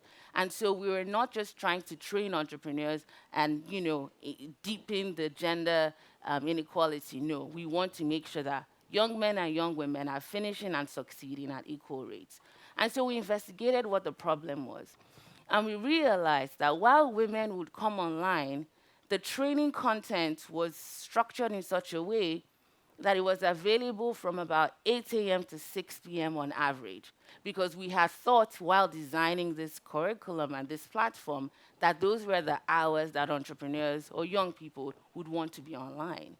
And so we found that actually those hours do not work for women, because during those hours, they were taking care of the home, taking care of their children, running their different small ventures on the side. And so while they were eager and enthusiastic about learning, those hours just didn't work. And so we had to go back to the drawing board to redesign the platform such that there's flexibility and each entrepreneur is able to learn at their own pace, because their hours are different. And the hours for women, we found women likes to learn between 8 p.m. and about just after midnight. And so if we didn't go back to interrogate that and look at the numbers and look at the data and ask ourselves, what is this data telling us? We would be, without even knowing, deepening those divides that already exist. And so African young people are not waiting for handouts. They're not waiting for assistance. They're taking their futures into their own hands. They are thriving with the resources that they have in the now. Our entrepreneurs, we've been able to train 2.5 million, while funding 27,000 of them. And we fund these entrepreneurs with $5,000 in non-returnable seed capital. We don't expect this capital back. It is not a loan. It's not equity in their businesses. We give these entrepreneurs $5,000 because we've done our research, and we see that that's just enough money to start a business on the African continent and then prove your concept, go to market, and meet additional investments and opportunities for additional funding. These entrepreneurs have taken the $5,000 we've given them and turned it around to create over $4.2 billion in collective revenue. And this is only since 2015. And you know, to many of us, $5,000 may really not seem like too much, but young entrepreneurs on the African continent have demonstrated such rare intellect and passion and zeal and grit and commitment that they transformed this $5,000 into creating 1.5 million jobs between them. And this is only 27,000. So at the Tony Elumelu Foundation, through our own founder's commitment, our founder, Mr. Elumelu, has decided to give $100 million of his own wealth towards African entrepreneurs in support of with partnerships like the EU, like Kitty, my friend, UNICEF, Generation Unlimited, and many other partners around the world. We've been able to support these entrepreneurs, but our appeal is that we want to do more. 400,000 entrepreneurs apply to my program every year. I can only support about 2,000, 3,000 of them. But we know that we cannot speak about learning or earning or Africa's future without prioritizing these young Africans who have all it takes to succeed, not in the future, but in the now. Thank you so much. I thank Ms. Chris Asoluka for her views and also inspiring an intervention. Now I have the pleasure to invite our fourth panelist, Mr. Shai Reshev, founder and president of University of the People, to answer the following question. What role can online universities and digital learning platforms play in transforming STEM education for LDCs, particularly in reaching marginalized youth, girls, and rural communities? Please, you have the floor. Thank you, and thank you everyone for giving me the opportunity. University of the People is the first non-profit, tuition-free, accredited American online university that is built to open the gates of higher education for every single person who is qualified for higher education but cannot make it for any reason, whether it is because it's too expensive, either because they live in countries where there aren't enough universities, which is the case in most of the LDCs countries, either because they're deprived for political reasons such as refugees, gender, like women in Afghanistan, or any other personal reason. For all these people, we use the internet to bring the education to the people. Thank you. So we actually started in 2009, at which point we had no students. By now, we have 170,000 students. We are 100% online. We are actually offering degrees and certificates in business administration, computer science, and health science, bachelor degree, as well as master in education, master in IT, and MBA. We choose the degrees that are most likely to help our students find a job. Our students come to us in order to have better future. So we only offer the degrees that will help them find a job. And we do it in a way that will help them succeed. So every time they take a class, they are together with 20 students from 20 countries. They are with a professor in every class, with a personal advisor to every student, but the pedagogy is a discussion between the students under the supervision of the instructor, but they can do it anytime, anywhere, low bandwidth. Everything is asynchronous, but can work from any device. We are tuition-free, which means that we don't charge the students tuition. However, the students who can afford it pay $160 per course. It's 180 written on the screen because in September it's going to move to 180 for those who can afford it. Those who cannot afford it get scholarships. So a full degree for as long as it takes, and we let our students to complete BA in 10 years, they will pay around $6,000 for a full degree. However, and they pay for every course. However, if they don't have the money, we offer scholarships. Right now, over 75% of our students get scholarships. I mentioned that we have 170,000 students. 90,000 of them are from Africa. We have 35,000 refugees. We have almost 80,000 students coming from Africa.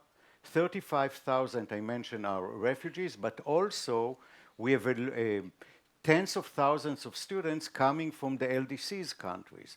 We pretty much the largest university in the LDC, and we are opening the gates to everyone. So the locality of the students is not important for us. It is important to serve the students who need us most, and we open the gates for all these students. We have right now 5,400 women in Afghanistan hiding and studying with us. And I'm excited to say that we already have graduates in Afghanistan, and the women who graduated, 60% of them working remotely as programmers with international companies. So the idea is not only to open the gates and to let them study, but to graduate them and help them find a job. And find a job is an extremely important thing, and I see two aspects of finding a job. First of all, starting their own business. These people who study business administration have the tools to be entrepreneurs by themselves, but also work remotely. And when you think about it, and I gave the example of Afghan women, working remotely is a win-win situation because they can make quite significant amount of money. But this way, we also find the brain drain. They stay in their countries, they get a degree, stay there, work remotely, but help the local economy. And we all know that quite a few of the lucky ones who go outside of their country and get great education don't come back. We want to keep them where they are. We also offer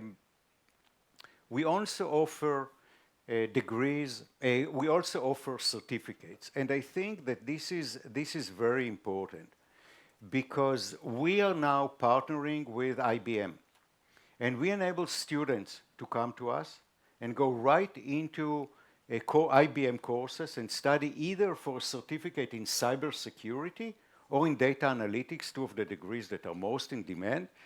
When they're done with it, they get credit for your people as well. So they study for IBM certificate, they can go to the workplace, but at the same time, if they wish to, they can continue toward a degree with your people or do both, work and study. So the idea is that we believe that we are a solution for students from around the world. We want to help them. We want to help students from as many countries as possible. We believe that talking about the UN LDC STEM online university, our model is a great model. Remember, we have 170,000 students and keep growing. Our next milestone is 1 million students. If now over half of our students are from Africa, we believe that when we reach the 1 million students again, the majority of them will be from Africa and from the LDCs. We want to serve them. We hope to find a country to partner together to take all the population of the qualified students and give them the opportunity to study online. It will be great for them. It will be great for their families. It will be great for the country. It will be great for the continent and for our world. So thank you all, and I wish to collaborate with you all. Thanks. I thank Mr. Shai Reshif for his intervention. I now have the pleasure to invite our fifth panelist, Mr. Henry Murima, co-founder and CEO, Eduten, To answer the following question, what bold financing models and partnerships are needed to ensure LDCs can afford the connectivity, devices, and digital learning tools required for the meaningful participation in the digital economy? The floor is yours, please. Thank you.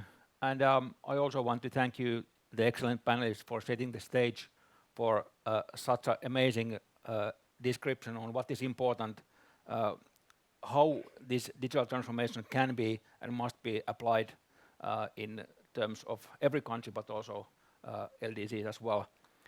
And to answer this question, this critical question, I want to refer to the Charter for Public Digital Learning Platforms, but that was recently published by UNICEF, UNESCO, and ITU. And the Charter gives a really wonderful vision on how building and managing digital transformation at education system level has to be done. It outlines that the ownership, for example, of these kind of systems has to be at the local education sector. But the need for outside expertise in the form, for example, for private sector experts can be really critical to accelerate the development of the local capabilities. And the reason for this, of course, is that even LDCs, the ministries, Ministry of Education, the education systems, they are not starting from zero. They have a lot of contextual understanding. They have trust in the country and the peoples, but also policy authority to make sure that the environment is suitable for the collaboration that is needed. But the role of the private sector partners, for example, like Eduten, for example, can be used to compress the development of the learning curve of the local education sector. I'm talking like digital pedagogy expertise, for example, research-informed motivation design for the students, skill-based differentiation, gamification, pedagogical but safe application of AI for education, application of learning analytics at the national level, and so on and so forth. Lots of expertise is available, but like we learned from the previous panelists, this scene is very fragmented. But when we bring private sector partners to the same table to develop the local education sector, it can really be a key to develop the local capabilities faster. But okay, that was setting the scene, and the question was about funding. And I believe that I got the biggest question. That's a huge question. I will give a spoiler. I don't have a solution that I can just give it to you, because this is not something that can be fixed like that. But there are lots of important things that we need to consider. For example, just to say it out loud, digital transformation will create costs, new kind of costs. Platform development, maintenance, teacher training at scale, devices, connectivity, school monitoring, teacher monitoring, support, so on and so forth. To some degree, these costs do scale with the number of students enrolled. But however, so do cost of teacher salaries, textbooks, and the things that we are paying for education systems today.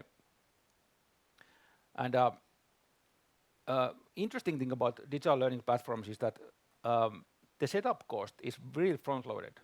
And typically, it's very high in the beginning of the project.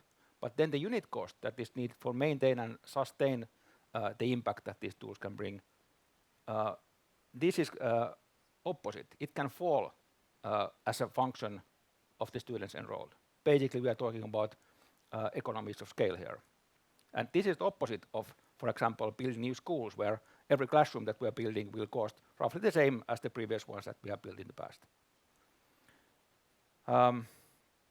So, as the charter says, connectivity is critical first step, but the pedagogical contents and solutions must follow, because without these, the investment that we have done into the education system will not be realized.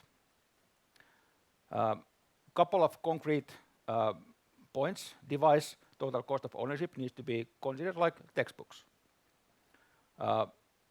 Then typical mechanism how these kind of programs are implemented today are fixed short-term grants or projects. These are very prominent, but they're not really suitable for permanent changes. We need sustainable funding models for that. But we can utilize these programs for the setup cost. And this way, the budget that is needed to cover the permanent change can be much smaller. For example, in Mongolia, I don't believe Mongolia is here today, but they have set up this variable cost budget for schools to implement these kind of digital solutions. Okay, to end, a couple of points about different aspects on the funding side. For multilateral partners, I believe that we should recognize that the digital platforms and infrastructure is a capital investment category that should be eligible for conventional financing. It's not the program cost. For donor governments, we should be funding continuous teacher capacity building more. This is already happening, but we should do more of that. And for the LDC governments themselves, like the charter says, please create the regulatory environment, the certainty that will enable the private sector partners to come in and help, because political risk, living from one annual budget, annual budget, that's a really difficult proposition for many companies, especially smaller ones. So digital world has to be an extension of the education system. I think we all agree on that. But this requires new kind of financing models and the ambition to match the global digital transformation of education. Thank you. I thank Mr. Henry Murima for his intervention. This concludes our panel discussion. I thank the Honorable Minister and our distinguished speaker and panelists for the insightful remarks. I have the pleasure now to hand over to my co-chair, Ambassador Lamin Diba, to continue chairing the session. Please, Excellency. Thank you, Ambassador. I thank our distinguished panelists for their valuable insight. And we will now listen to interventions from the floor. In order to make use of the time available, I would want to urge interventions to be very concise. So we are left with only 20 minutes for your intervention and closing remarks by my co-chair. So I now have the pleasure to open the floor. Those who wish to take the floor can raise their country flag organization. Okay, Ethiopia, you have the floor. Yes, yes.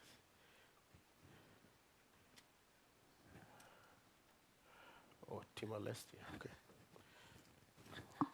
Sudan. Can I have? Thank you very much, co-chairs. Thank you very much, panelists. We recognize that the impact of digital technologies on education and employability is a reality we live in. As well, the application of these technologies is not a choice, but a necessity. Robust infrastructure in this regard is very critical, and my government has taken different measures to build infrastructure. Our public universities are very well connected for enhanced resource sharing, research, and project collaboration, and access to a common infrastructure.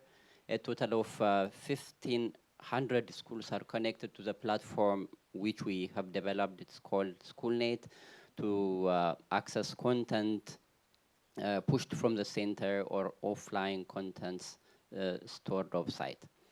We have also a digital technology for education sector transformation, which is modernizing the sector by introducing different ICT-related services. Anyways, despite the various promising efforts in our respective countries, I would like the panelists to once again reflect on one outstanding and major issue that should continue to be at the center of our discussions. It is about the wider digital divide that determines and impacts our future. Ethiopia believes that creating a level global playing field in the design, development, deployment, and use of digital tools remains very critical and key. We should call for international cooperation in this regard for a fair, inclusive, safe, responsible, and effective data governance frameworks globally. We need to ensure the availability of finance and capacity building support to our countries in order to bridge the yawning digital divide. So what do you have to say about this? Thank you very much. I thank the representative of Ethiopia for his statement. I now give the floor to the permanent representative of Timor-Leste. Excellency, you have the floor. Thank you, Excellency. Congratulations to all speakers. We found it very interesting. Congratulations for People's University. My question actually is addressed to Ms. Kitty. I mean, you have outlined it very well. I mean, given your experience as with your agencies around the world, including my country. But from our visits to the two schools yesterday, I mean, echoes very much what you've presented, which I think is, the education system and the digital access actually should be structured based on what I call foundational education plus two. One is, of course, literacy, numeracy, reasoning, and then the two are teachers with qualifications you mentioned, and also digital technology.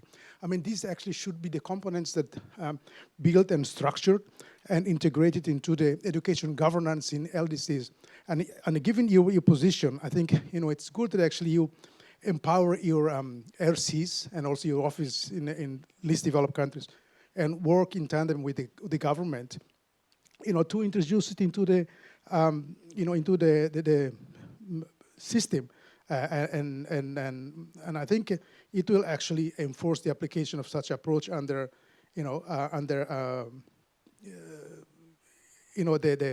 the curriculum based on time, clear indicators, final products, and also periodical assessment, and which I think will be very foundational for education LDCs before they're getting access into the digital technology, which of course works along with the digital capacity, and that will facilitate students in LDCs to actually acquire the knowledge, sufficient knowledge that they want. So I mean, I would encourage your offices in our LDCs to work on projects that actually Mr. Deodat actually mentioned, and also with the small farmers and so on. I'll stop here. Thank you. I thank the permanent representative of Timor-Leste for his statement. And I now give the floor to the representative of Sudan. Thank you very much, Excellency. Today we're talking about advancing the digital learning, and I would like to share the experience of my home country, Sudan, in the context of war, which reflect and test our resilience. It could be shocking for everyone to know that our first online university was established in 2002, which reflected how much that we have a very strong digital infrastructure, which unfortunately was destructed after the war outbreak. But yes, our educational system became paralyzed, but we took the advantage and the benefit of that experience from the digital platform of that online university, and that was applied on the level of the university and high secondary schools. Yes, we won't be able to access all the Sudanese states, and not all of the pupils were able to go back to universities, but we succeed in reach an adaptable amount of them. So our plan was basically based on regaining the infrastructure, not the same infrastructure before the war. No, we were talking more about the AI and the digital infrastructure. We regained our digital ecosystem and our telecommunication sector, and at the same time we govern and put the legislative front for governing that sector. And as I mentioned, not everyone will come back to the normal education system, but our plan is also to focus on vocational training, because those students will have that kind of skills, so they could bridge the gap. So it's not always about, in the crisis, you need to have resilience and you need to manage the education in a different way. Thank you. I just have a question for the UNICEF. I understand that there were like a pilot project for IDBs in some of the states in Sudan, and it was targeting less than 500 students. But from our point of perspective, is it better to lead like a school campaign and return to the schools and support communities, or like having that kind of digital infrastructure learning? Thank you. I thank the representative of Sudan. I now give the floor to the representative of Bangladesh. But I just want to emphasize, please, let's be economical with time, because we have only 12 minutes to wrap up, and my colleague needs to do the... Thank you very much. This is Tarabdar Akhtar Jamil, Joint Secretary, Ministry of Education, Bangladesh. Thank you, respected keynote speakers and our panelists, for your lively presentation. I have gone through this. Actually, I've gone through this paper, and the paper notes that only 30% people in LDCs have internet. What concrete, my question is that, what concrete policies can governments use to force or incentivize telecom companies to lower data costs for students? And another is on the proposal LDC Online University. How can an LDC Online University offer global tech and AI courses while still matching the specific practical needs of local job market? Thank you. I thank the distinguished representative of Bangladesh. I now give the floor to the representative of Turkey.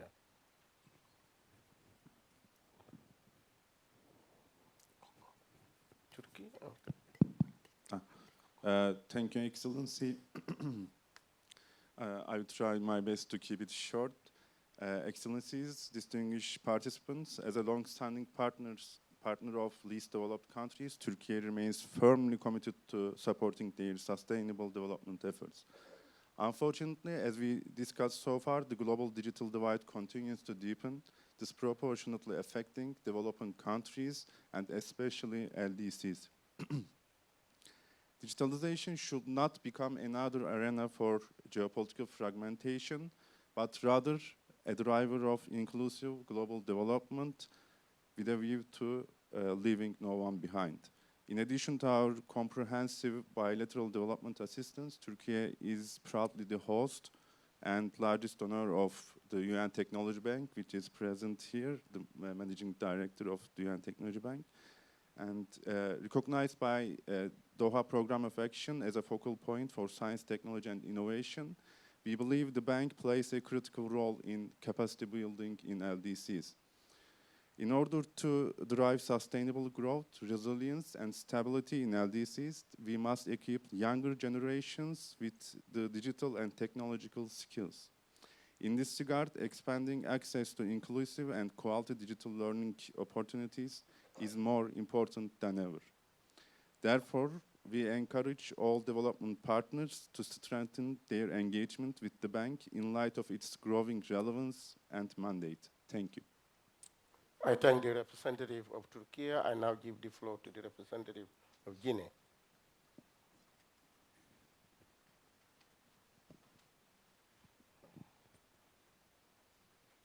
Mesdames et Messieurs les panélistes, je vous remercie pour vos présentations. Je vais me permettre de poser des brèves questions à des intervenants différents sur la base de constats de notre rapport guinéen. La première s'adresse à l'UNICEF, à Madame la directrice. L'UNICEF travaille sur les terrains dans le pays le plus reculé. Vous connaissez donc mieux que personne les réalités des jeunes que nos statistiques tentent de mesurer. Notre rapport guinéen montre qu'aujourd'hui, près des jeunes ruraux sur 2 et ni emploi, ni éducation, ni en formation. Ce sont des jeunes invisibles. Ils sont plus scolarisés. Ils n'ont souvent pas accès à l'Internet et vivent dans des zones où l'électricité est rare.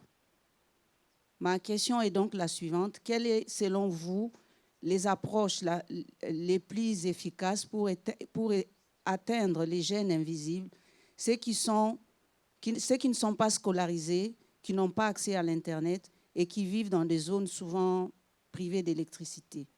La deuxième s'adresse à M. Deodad, directeur de la Banque de la technologie pour les PMA. L'accès à l'Internet a plus que doublé chez les femmes ces dernières années. Une progression de 111%, c'est remarquable. Et pourtant, l'écart d'usage entre hommes et femmes reste supérieur à 13 points.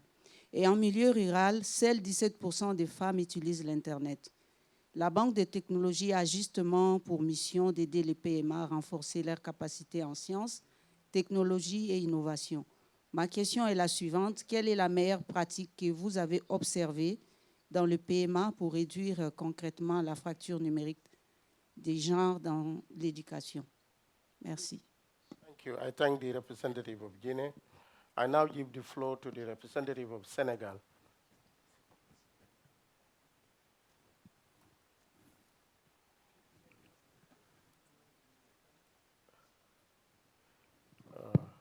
Thank you very much. I will speak now in French.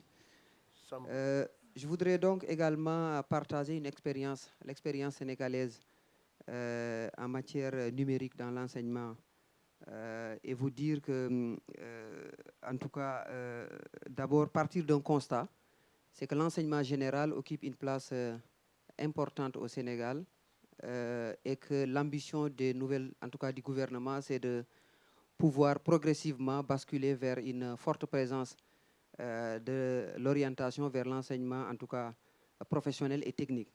Et en matière de chiffres, par exemple, en 2025, nous avons enregistré seulement 20,49% d'élèves orientés vers la filière professionnelle et technique, ce qui est pour le moment, en tout cas, une contre-performance. Mais l'objectif, c'est que d'ici 2030, que le Sénégal puisse avoir en tout cas 30% d'orientés vers la filière professionnelle et technique. Et le numérique pourra en tout cas contribuer à atteindre cet objectif-là. Et au Sénégal, je voudrais souligner que, en tout cas, le numérique à travers le New Deal technologie, qui est la stratégie numérique nationale du Sénégal, permettra en tout cas de créer un environnement favorable à l'innovation et à l'entrepreneuriat des jeunes. À titre d'exemple, l'université numérique Cheikh Hamidou Kane, autrement appelée l'université virtuelle du Sénégal, créée en 2013 dans la nouvelle ville de Diamniadio à Dakar, fer de lance de la formation en intelligence artificielle, est une réponse en tout cas au projet de l'université en ligne des paiements qui est un des livrables du programme d'action de Doha, comme l'a rappelé tout à l'heure monsieur le directeur de l'OHRLS, monsieur Molerus. Cette université, en tout cas, a un pôle sciences technologiques et numériques qui propose une licence et une master axée sur l'apprentissage numérique, en tout cas le traitement des données et la programmation. Également, un programme a été mis en place, c'est le programme Force N, formation ouverte pour le renforcement des compétences de l'emploi et de l'entrepreneuriat dans le numérique, porté par l'université Cheikh Hamidou Kane, offre des formations gratuites et des certificats aux jeunes et aux professionnels avec une forte inclusion féminine. Ce programme, en tout cas, ambitionne de former des milliers d'agents de l'éducation nationale aux compétences en intelligence artificielle appliquées à l'enseignement. Donc tout ceci pour dire qu'également que dans les pays PMA, également des idées, en tout cas des projets, des stratégies naissent pour en tout cas inclure le numérique dans les enseignements afin de pouvoir en tout cas atteindre les objectifs qui sont fixés dans le programme d'action de Doha. Je vous remercie. I thank the representative of Senegal. I now give the floor to the representative of DRC. You have the floor.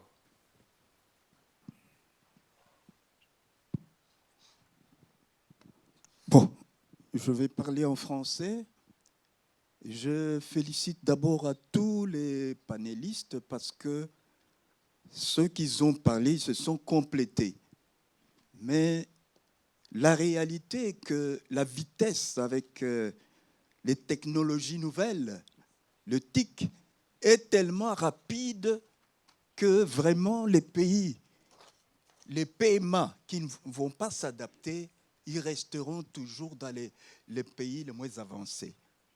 Moi-même, j'avais appris l'informatique quand j'étais jeune. Mais maintenant, avec l'informatique, cette vitesse, il faut encore beaucoup de connaissances et d'apprentissage. Ce qui manque dans mon pays, c'est cet encadrement encore davantage de l'État. Moi, je souhaiterais qu'il y ait vraiment un nouveau cadre de formation, c'est-à-dire que l'UNESCO puisse demander aux États de revoir un peu le système de l'éducation, parce que le système actuel de l'éducation n'est pas adapté donc à l'emploi. Donc chez nous, il y a des miniers, des autres, il y a des blocs pétroliers, mais on n'est pas en mesure de connaître comment la teneur, par exemple, de ce qui est comme contenu des mines. Il faudrait faire toujours appel aux étrangers pour venir voir ce qu'il y a comme contenu. C'est pourquoi le système d'éducation, donc l'UNESCO et l'UNICEF, doit demander aux ces États de pouvoir de revoir le système d'enseignement.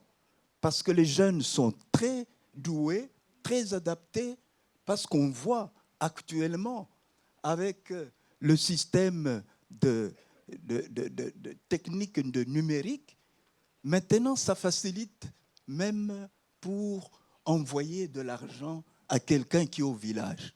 En un rien de temps, je peux envoyer mon argent au village, il le reçoit sur le champ et en quelques minutes, sans beaucoup de formalités. Donc, je vous félicite de ce que vous venez encore de rappeler aux États. Mais ce que je demande, c'est qu'on change le système d'enseignement. On est toujours dans cet ancien système d'enseignement qui n'est plus adapté. Je vous remercie. I thank the representative of DRC. I now give the floor to the representative of Germany. Thanks a lot. I will also try to make it short, as I know the coffee break is approaching. I just have one question to Ms. Somachi Chris Azoluka. Thanks a lot for sharing the story about TAP Connect and the way you are approaching young entrepreneurs and made a system that is accessible to a lot of different people. So thanks a lot for sharing. I was just wondering how you make sure that young people from rural areas are also addressed, because often it's not only about accessibility, but also about the knowledge that the system exists. So I was wondering, how do you make sure that young people from rural areas also know about the platform, given the persistent gaps in connectivity? Yeah, thanks a lot. I thank the representative of Germany, and I finally, we give this to Kribati. Kribati? Oh.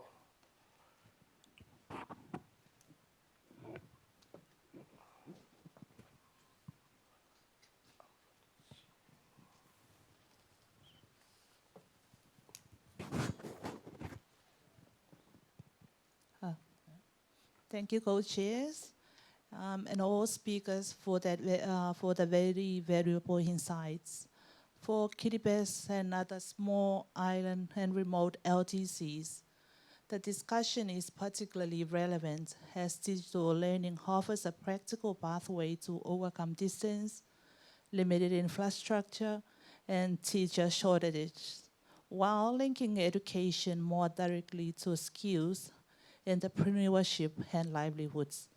Our question is on the proposed online university and broader education technology agenda. How can we ensure that such platforms are truly accessible and effective for countries like Kiribati, where connectivity costs and infrastructure caps remain significant barriers to participation? Thank you very much. I thank the representative of Kiribati. As I said, that marks the end of this intervention from the floor, and I'll now turn to the panelists to respond to some of the questions and maybe put few comments on the comments made by certain delegations. Who would like to go first? Ms. Kizi, UNICEF? A lot of questions came to you. Look, how much time do we have? I think we need another day. No, I'm just kidding. I know I'm between you and a coffee break, so I'm going to be really short, and I suggest we take more time over the coffee break and other times. Just maybe 2 points I wanted to highlight. One is the issue of inequality that Ethiopia has highlighted, Amasekanalu. Because I think it's really important that we look at equity from the lens of the individual. It's not just between countries, it's not just between continents and development context. In every country there are inequalities when it comes to access. Girls, disabled people, people with minority languages that are not being served in far-flung places. And so really at the heart of everything we do has to be that individual child that needs to be reached. Second, I think to get to scale, technology is fantastic, but it is an enabler. It can only work, and to the point of Timor-Leste and a few others, if it is embedded in the government system. If we bypass the system, we bypass opportunities for young people, full stop. So working with the education system, strengthening it, and making sure that technology serves the needs of people actually can work. Last point I want to raise really is the issue of skilling, and many of you have mentioned, for us, it is no longer just about learning, it is learning to earning, ensuring a pathway to resilience for young people. And with Somanchi, we've worked, I've seen it in practice in Nigeria, in many other places. We can do this with relatively modest means. Young people are super resourceful. They need to be connected, they need to be mentored, and they need to be skilled. But none of that is super complicated. It is a matter of doing it at scale. And I think the single biggest problem that we currently see is too many fragmented, atomized interventions that are all well-intended but don't get to scale. So all of us have to start thinking, what are the few big bets that all of us can make together to not reach a few children, but reach the hundreds of millions of children that need it. And there are ways and pathways to do that. But I'll stop there and happy to discuss over coffee. Thank you, Ms. Kiri, for that. I now invite Ms. Somachi to respond to some of the questions. Thank you so much, Co-Chair. And thank you to the representative of Germany. I think that's a brilliant question. 3 points to quickly address that. One is that 40% of all entrepreneurs, young people we work with, are resident of rural areas, so they identify as rural-based. And that's, again, deliberate. We make sure that all of the awareness is focused around the entire African continent. So we do deep penetration to make sure that any young person anywhere on the continent is aware of this opportunity, that they can apply on tfconnect.com and get this learning for free, as well as access to funding, training, etc. for their businesses. 2 is that we don't just stop there. 10% of our entrepreneurs also identify as having a disability. So this means they are blind, they have mobility issues, it's a wide spectrum of disabilities. And we do this because we know that entrepreneurship doesn't look like one thing. It looks like many things. It comes in different forms. And because an entrepreneur is disabled in one way, doesn't mean that they should be marginalized from economic opportunity that entrepreneurship offers. And then the third thing is that at the Tony Elmelu Foundation, we're very adaptive. So we're learning, we're relearning, we're creating new opportunities, we're tweaking, we're working on our models, because we know that what worked in 2015 will not be what works in 2026. And we know that what works in 2026 may not deliver us into the future that we envision for ourselves and the continent. So we're very listening focused. We listen to entrepreneurs, we brainstorm with entrepreneurs, we engage with entrepreneurs, because the needs of young African entrepreneurs are best vocalized by them themselves. We cannot speak for them if we're not listening to them, and we can't cater to their needs if we're not putting them at the center of everything that we do. So thank you so much, and Germany remains one of our biggest partners through DEG and through GIZ. So we do a lot of work with these German agencies to support young African entrepreneurs. Thank you. Thank you, Ms. Samasi. I now give the floor to Mr. Shahid Rashid. Thank you. I would like to remind everyone that the goal of the LDC online STEM university is not to resolve the issue of infrastructure, technological infrastructure and availability. The goal is to enable those who can attend higher education to do so. And you don't need the best technology for that. Today, we have students who study with cell phone. How many of your people have cell phones with internet? Well, the majority. So if you make it accessible and affordable, you can reach huge numbers. And if you have many people study online and get a degree, well, it will be a great jump to the country, to the world. So that's what we should think. How do we make those who are qualified and can study now to have the opportunity to study and make a difference for themselves and for the world? Thank you, Mr. Rasib. I now give the floor to Mr. Deodat.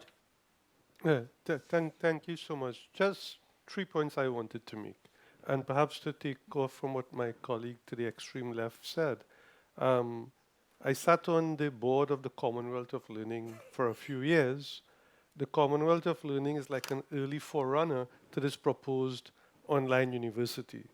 The Commonwealth of Learning has exposed and given training and capacity building and certification for hundreds of thousands of people before this present era of the internet. So it is possible to reach far places like Kiribati and others through a model that can be scaled up. So that's one. Secondly, on the issue of financing raised by Ethiopia and bridging the digital divide, of course, I work with the UN, so I must agree with you. But the reality is that the world has changed. And I'm from a developing country, and nobody's lining up to help us. We have to accept that, okay? But closely connected to that, I think that they are very close friends of LDCs. Finland has always been a traditional and a close friend of LDCs, Turkey, Qatar. And I think what is really important is that to consolidate existing relationships, build new ones, particularly across the global south. I mean, I've had the pleasure to be in places like Rwanda, Bangladesh, and they are all trailblazers in education and in technology and innovation. There's so much that we could learn from each other. I think it is absolutely critical. Thirdly, and finally, government ownership is absolutely key. It is your country, or my country in the case of the Caribbean. But what we at UN Tech Bank is seeing, and when I compare to Finland and a place like Germany, is investment in R&D in LDCs is less than half of 1% of GDP. So that's A. And B, I come from the Caribbean, as I said before, and we still glorify, sadly, economics, which is a good thing. I did economics. Law, which is a good thing. History, good thing. Geography is a good thing. But there's insufficient emphasis in STEM, like what we are seeing in Finland. And those are the areas we need to invest in to really drive development and advance a truly transformational agenda. Thank you. I thank Mr. Deodat for those comments. I now give the floor to Mr. Henry Murima. To expedite the coffee break, you know, Finns drink the most coffee per capita in the world. I have only one point, and that's the trust science and research, because these scalable, equitable, adaptable tools from the Western world, they do exist, they're out there. And my proposition is to test all of them, try to find what are interesting and suitable for you, and arrange pilot projects to validate them through a scientific process to see what actually work in your context. That way you can find the tools that actually you should think about how to finance them and so on. And finally, amazing resource for this is the UNICEF Learning Cabinet tool that was published last year, which is a UNICEF-validated list of tools that can be recommended for basically any government. Thank you. Thank you very much, Henry. And this now brings us to the end of this presentation. But before closing, I now hand over to my co-chair, Ambassador, to do the closing remarks. Thank you, Ambassador.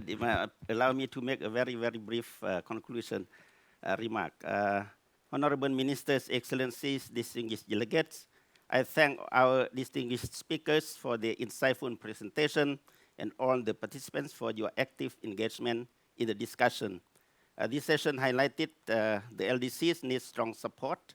First is to expand affordable connectivity and infrastructure. Second, connectivity alone won't be enough. People in LDCs also need access to digital tools and devices, such as laptops, tablets, and also smartphones. Third is to scale up investment in teaching, training, and digital literacy. Fourth, equitable access hinges on bridging the gender gap, as girls and women often face additional barriers to technology access due to societal norms. Also, there is a need to connect to industry and entrepreneurs as well as community.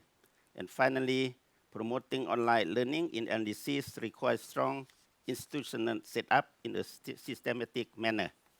So in conclusion, it is my great pleasure to co-chair this session with Ambassador Dima of Gambia. I also wish to thank the government of Finland and also OHRLS for convening this important forum and giving me an opportunity to co-chair this session with Ambassador Dima. I thank you all. With this concluding note, the session is now adjourned. Thank you very much.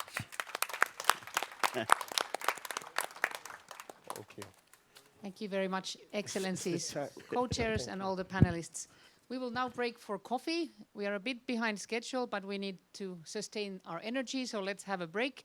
We come back exactly 11:55, and you're free to bring your coffee in if you so wish, but there's coffee and some refreshments outside the meeting room. Thank you. 11:55, see you back.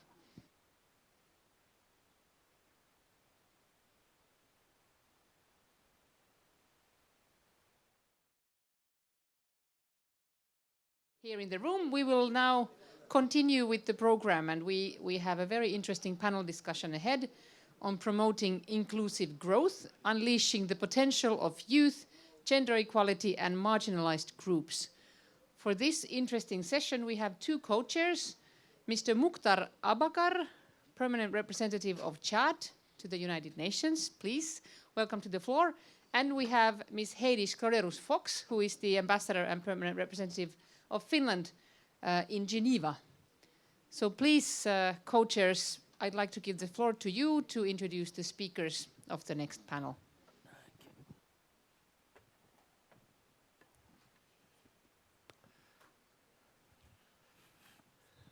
Okay, so yes, I'm fine.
Yes, please.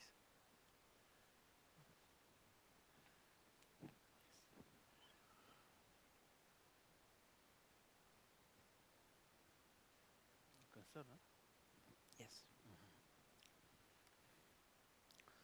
Excellencies, distinguished delegate and expert,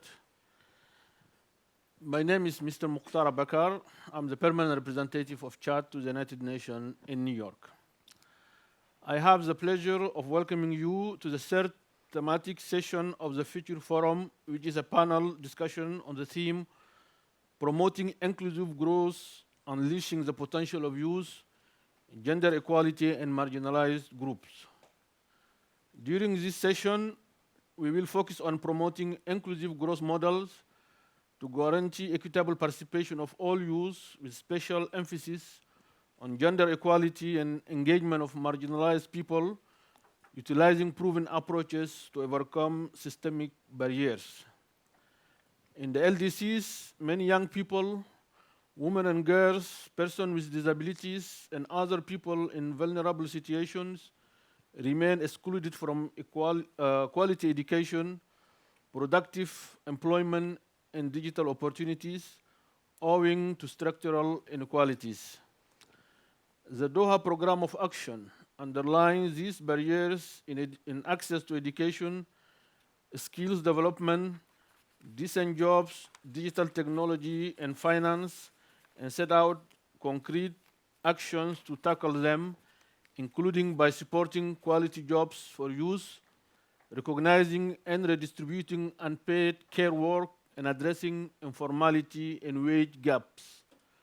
This session will therefore explore practical policy options and partnerships to remove these barriers, harness demographic dividends, and ensure that youth, women, and marginalized groups are not only beneficiaries, but also drivers of inclusive, sustainable development in LDCs.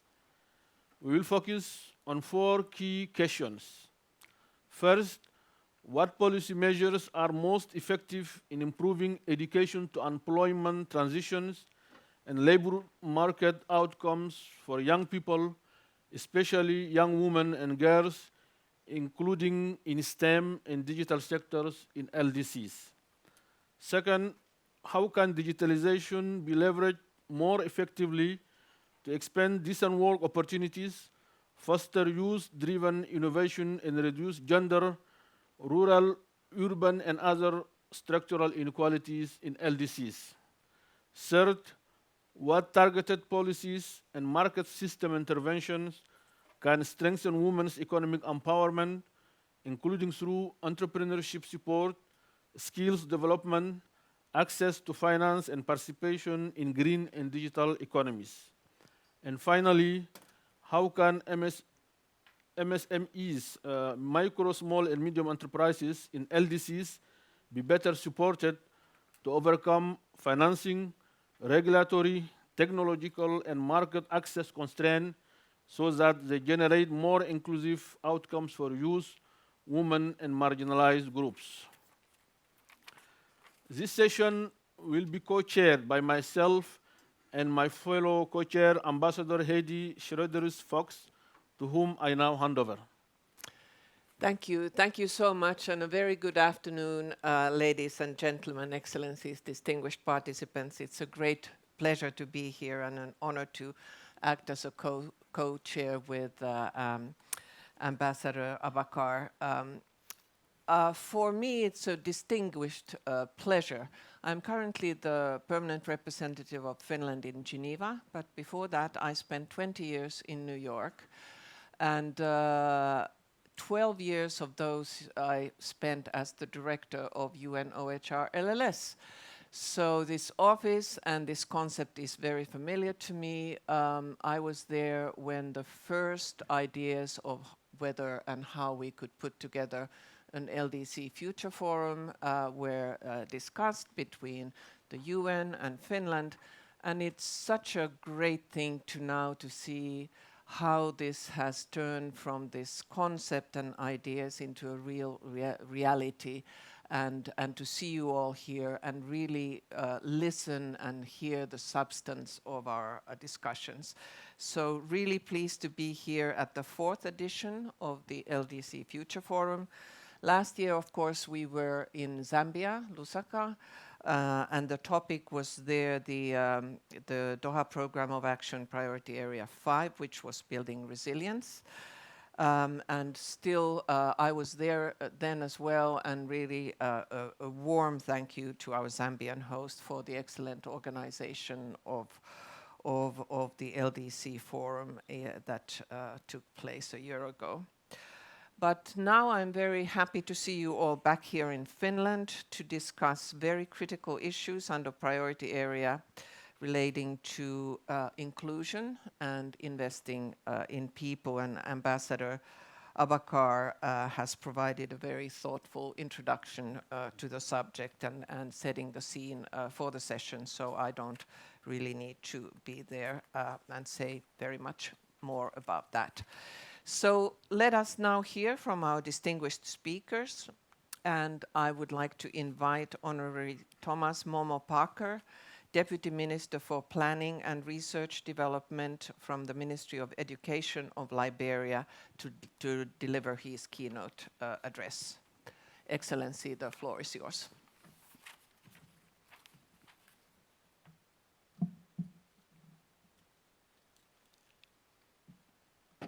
Thank you very much, Co-Chair. Distinguished educators, honorable ministers, Excellency, development partners, policy makers, researchers, and esteemed delegates gathered here today in Helsinki, Finland. I bring you warm greetings from Dr. Jaso Malajara, the Minister of Education of the Republic of Liberia, and from the government and people of the Great Republic of Liberia under the leadership of His Excellency Joseph Youma Boakai.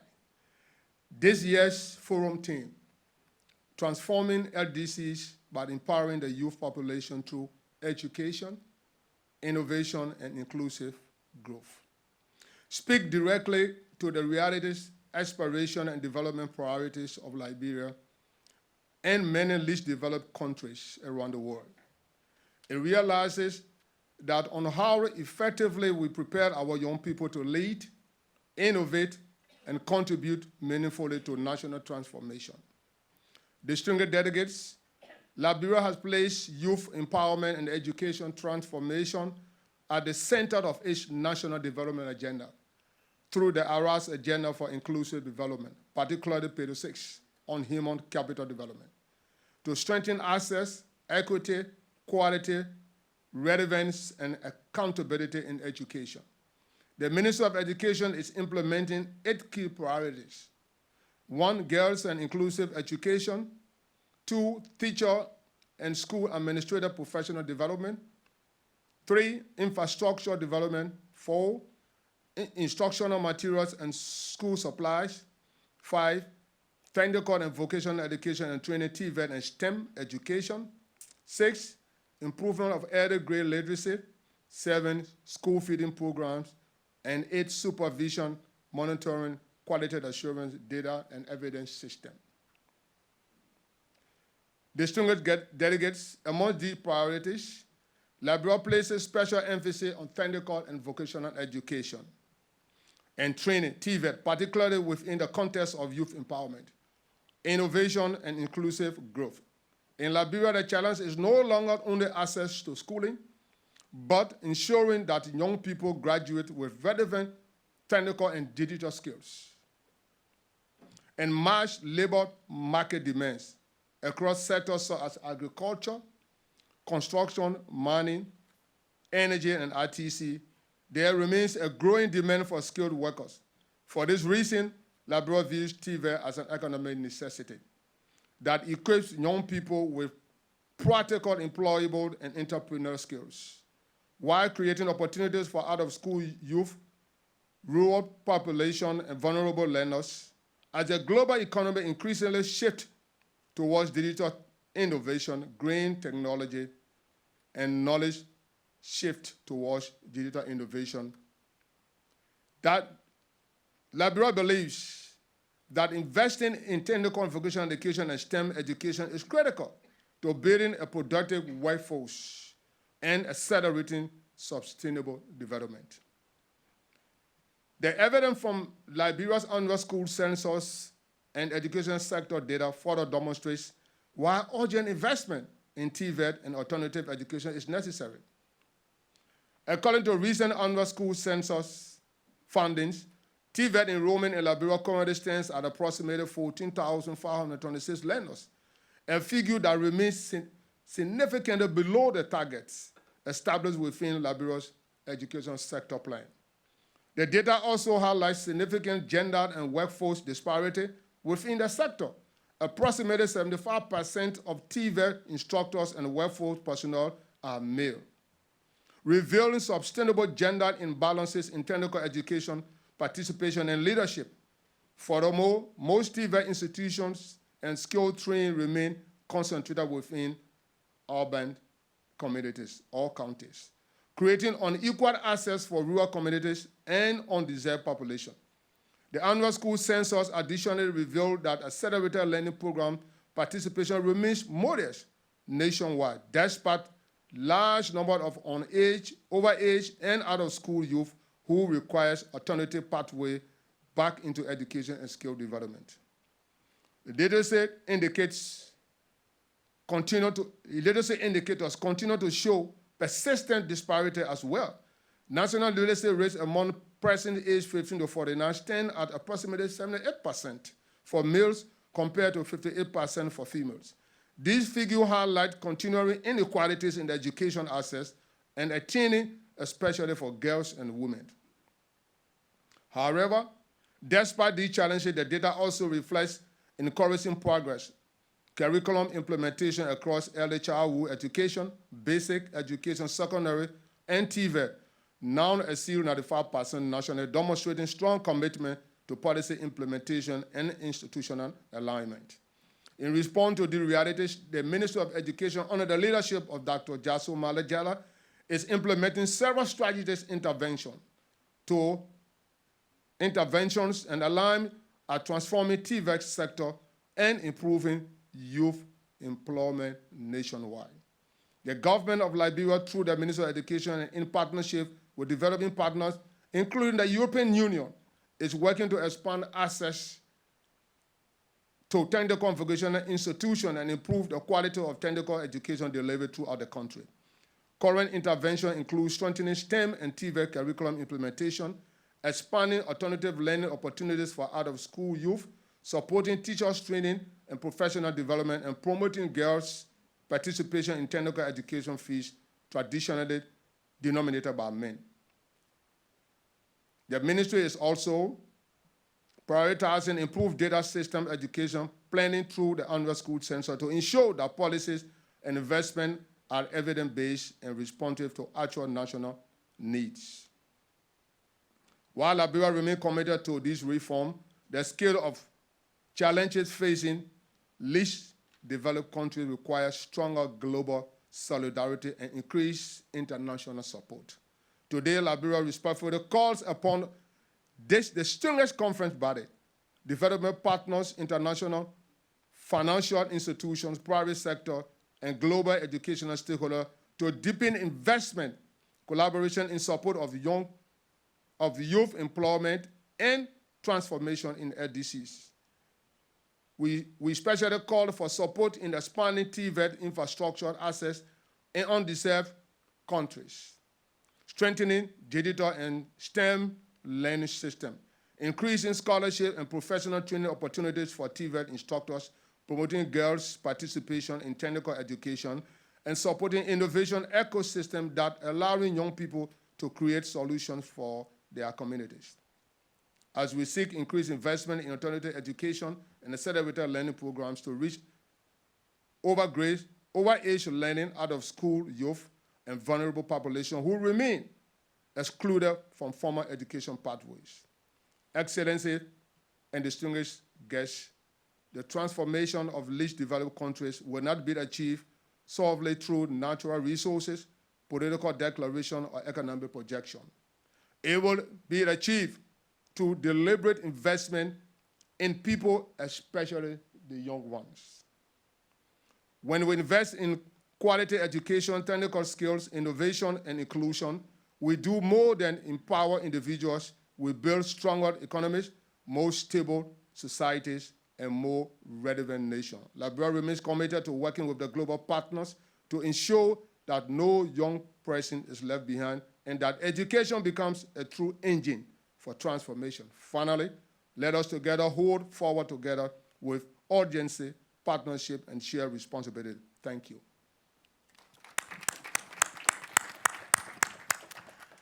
Thank you very much, Honorable Deputy Minister, for describing Liberia's experience in promoting youth empowerment and also your priorities in education. I heard school feeding being one of those important priorities.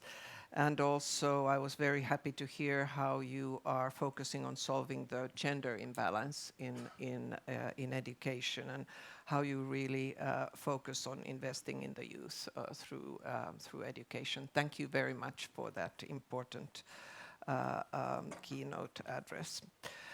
Now, I have the honor to turn to His Excellency, Mr. Francisco José da Cruz, who is the permanent representative of Angola to the United Nations in New York, somebody many of you know very well. My question to you, Excellency, is that from Angola's perspective as a country advancing economic diversification and youth employment efforts, what policy priorities and partnerships are the most critical to creating decent work opportunities for young people and women, including through digital transformation, skills development, and support to MSMEs? Thank you. The floor is yours. No, thank you, Co-Chair. Good afternoon.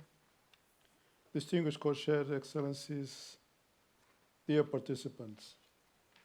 Allow me at the outset to thank the organizers for convening this important discussion and for the invitation extended to Angola to participate in this panel.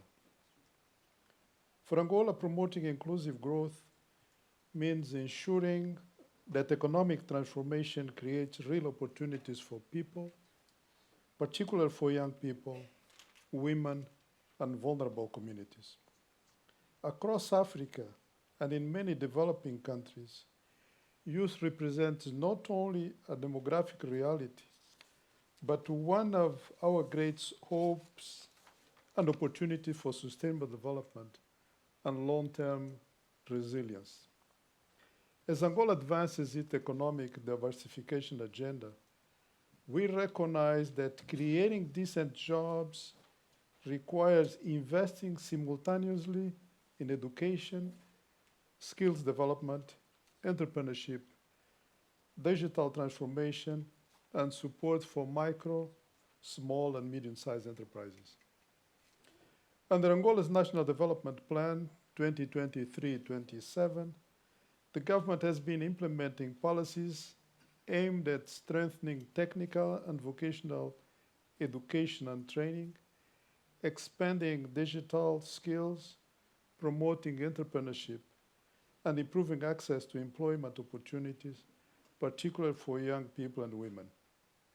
We are also working to better align education systems with labor market realities while promoting innovation, productivity, and economic inclusion. In this regard, micro, small, and medium-sized enterprises continue to play a particularly important role in job creation, local economic development, and youth empowerment. At the same time, digital transformation represents important opportunities for developing countries, but it also risks deepening inequalities if access to technology, connectivity, and digital skills remains uneven. For this reason, inclusive digital transformation must be a shared priority. Excellencies, no country can address these challenges alone. Stronger partnership between governments, private sector, international financial institutions, the United Nations system, academia, and development partners remains essential to advancing inclusive growth and creating sustainable opportunities for future generations. We also believe that international cooperation should place greater emphasis on capacity building, youth empowerment, and long-term structural transformation, particularly in least developed countries and countries facing structural vulnerabilities. At the African level, these priorities are closely aligned with Agenda 2063 of the African Union, which places human development, innovation, industrialization, and inclusive growth at the center of Africa's long-term transformation. Allow me to conclude by reaffirming Angola's commitment to developing policies that place people at the center.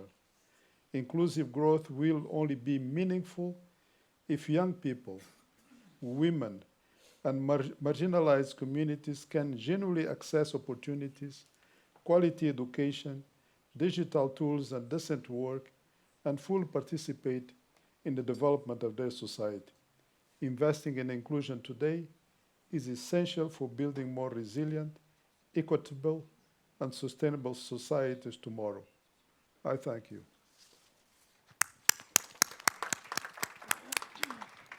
Thank you very much, Excellency, for really describing to us how Angola is investing in education and skills development, digital transformation, and also making sure that the youth have those very important digital skills that are needed for us. And also, very importantly, you have mentioned that the issue for LDCs, which is access to technology, and how that allows inclusive structural transformation and growth.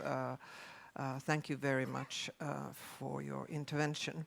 And now it's my great pleasure and honor to turn to Ms. Tautau Lagafaoa Manuao, Youth Manager, Youth Department, Ministry of Education and Human Resources Development from Tuvalu. You have had a long journey to come here. Very warm welcome. And my question to you is, from Tuvalu's experience, how can national youth and education policies be translated into inclusive skills and employment opportunities that genuinely reach young women and marginalized youth, including those in remote and outer island communities? The floor is yours. Thank you. Excellencies, distinguished colleagues, ladies and gentlemen, I brought to you today greetings from the people of my land, Tuvalu, Talofa. First of all, I would like to acknowledge the LDC Future Forum for the opportunity to be part of this South Talanga. South Talanga means discussion. For the question that was asked, it is a really interesting question. To translate policies into inclusive skills and creating employment opportunities that can reach young women and marginalized youth, that includes those in the remote and outer islands, it takes a whole community to come together. I am happy to say that there are programs that our youth in Tuvalu are engaged in at the moment. Within the education system, we do have programs for students within the age of 15 to 20. The program is called the Tuvalu Vocational Skills Development, TVSD. It is a pathway for students who are willing to learn in this space. The certificates that we offered are as follows. Certificate 4 in IT, in business management, in accounting, and also in welding and fabrications. We're also now looking into programs that can equip our young ones, the programs that are recognized by other institutions, by other countries, to help our young ones in seeking employment overseas. Moreover, Tuvalu Atoll Science Technology Training Institute, also known as TUSTI, is another platform that engage youth in hands-on sessions such as plumbing, electrical, wall, floor tiling, and other areas. Although these certificates are not well recognized by other institutions and other countries, but the youth took these opportunities to lend a helping hand to their families when needed. Last week, there were 12 young women who graduated from these various programs.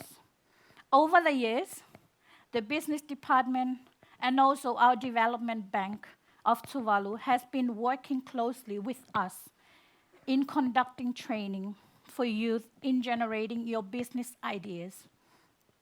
This is another platform for youth who are interested in starting small businesses but do not have the knowledge of how to do so.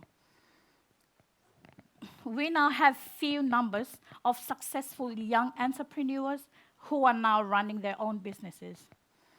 Late last year, when we went out to conduct our consultations in the reviewing of our Tuvalu National Youth Policy, I recalled that most of the island's feedback mentioned that they are not included in most of the decision makings.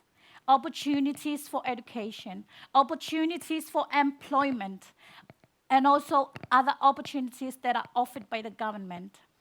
It is not that they are not included or not informed, but everything, or through the government, it has to go through our community councils.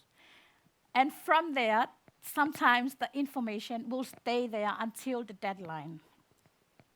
With the good connectivity we have now, and almost everyone in Tuvalu owns a device, social media will help us in addressing this issue.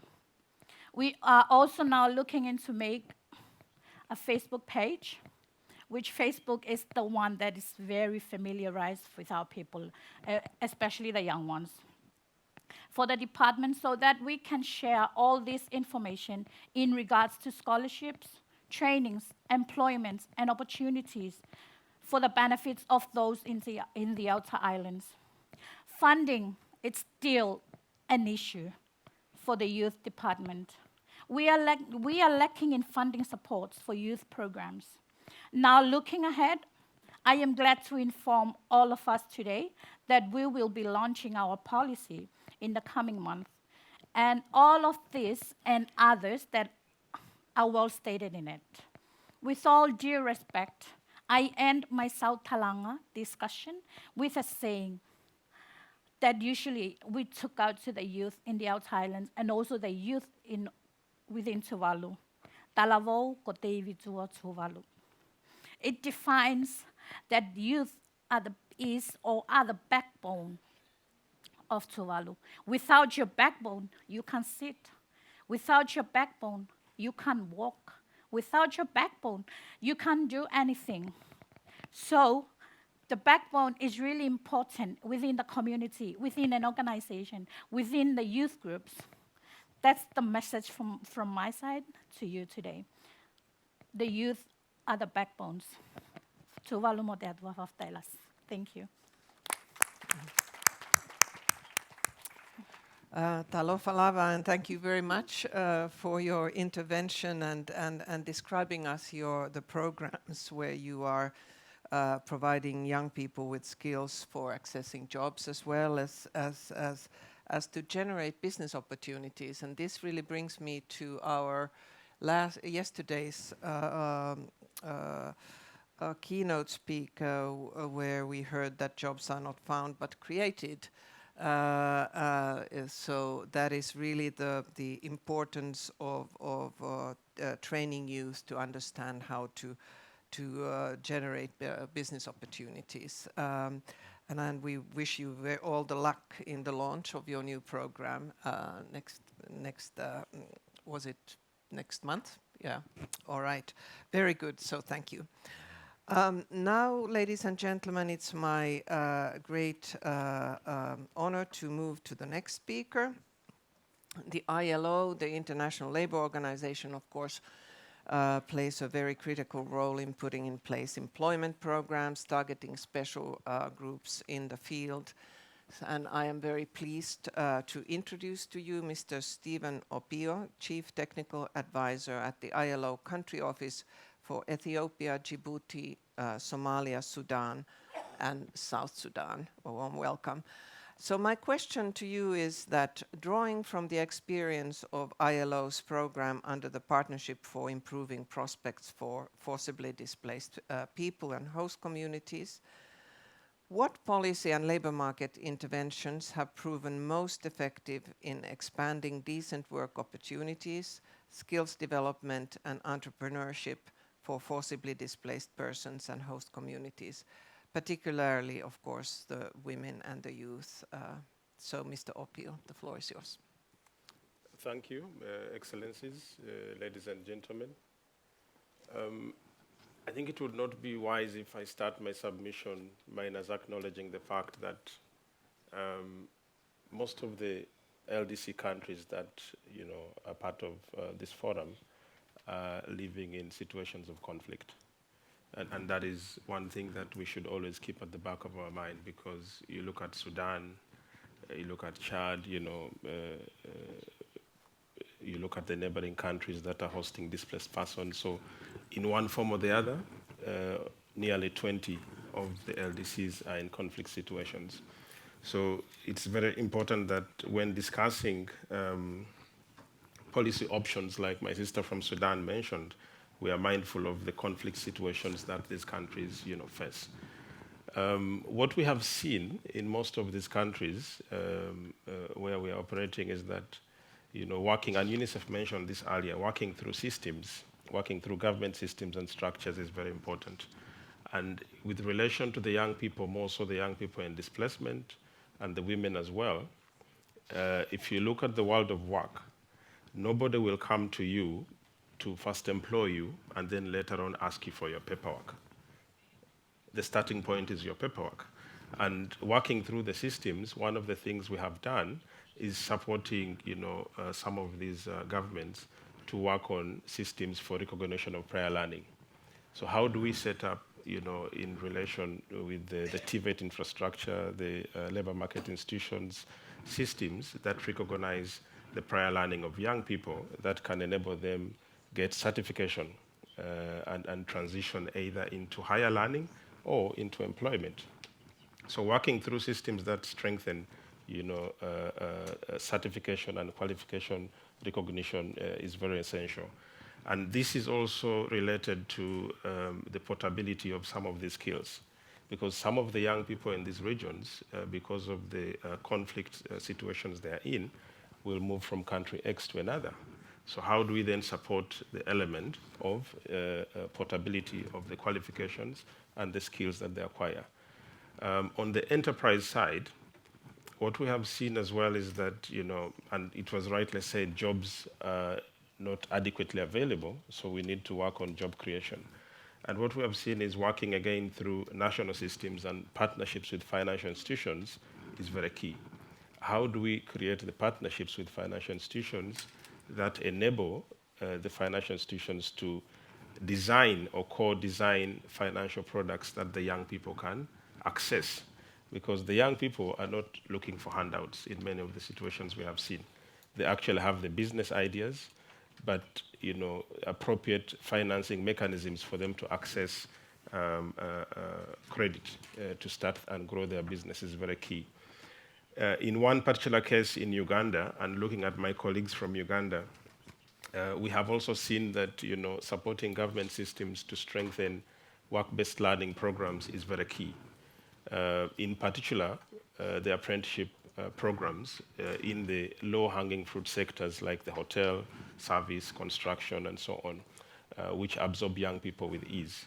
And what we have invested in is, the dialogue process between industry and the colleges to ensure that the workplace learning happens nearly 70% at the workplace, and the pedagogy is about 30%.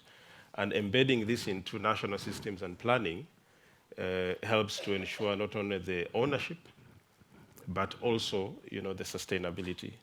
And speaking to colleagues from Uganda yesterday, they were already updating me that, based on the proof of concept intervention that we supported on apprenticeships for young people in displacement, the Ministry of Finance and government is now committing additional resources of up to about 2.5 million to scale it up.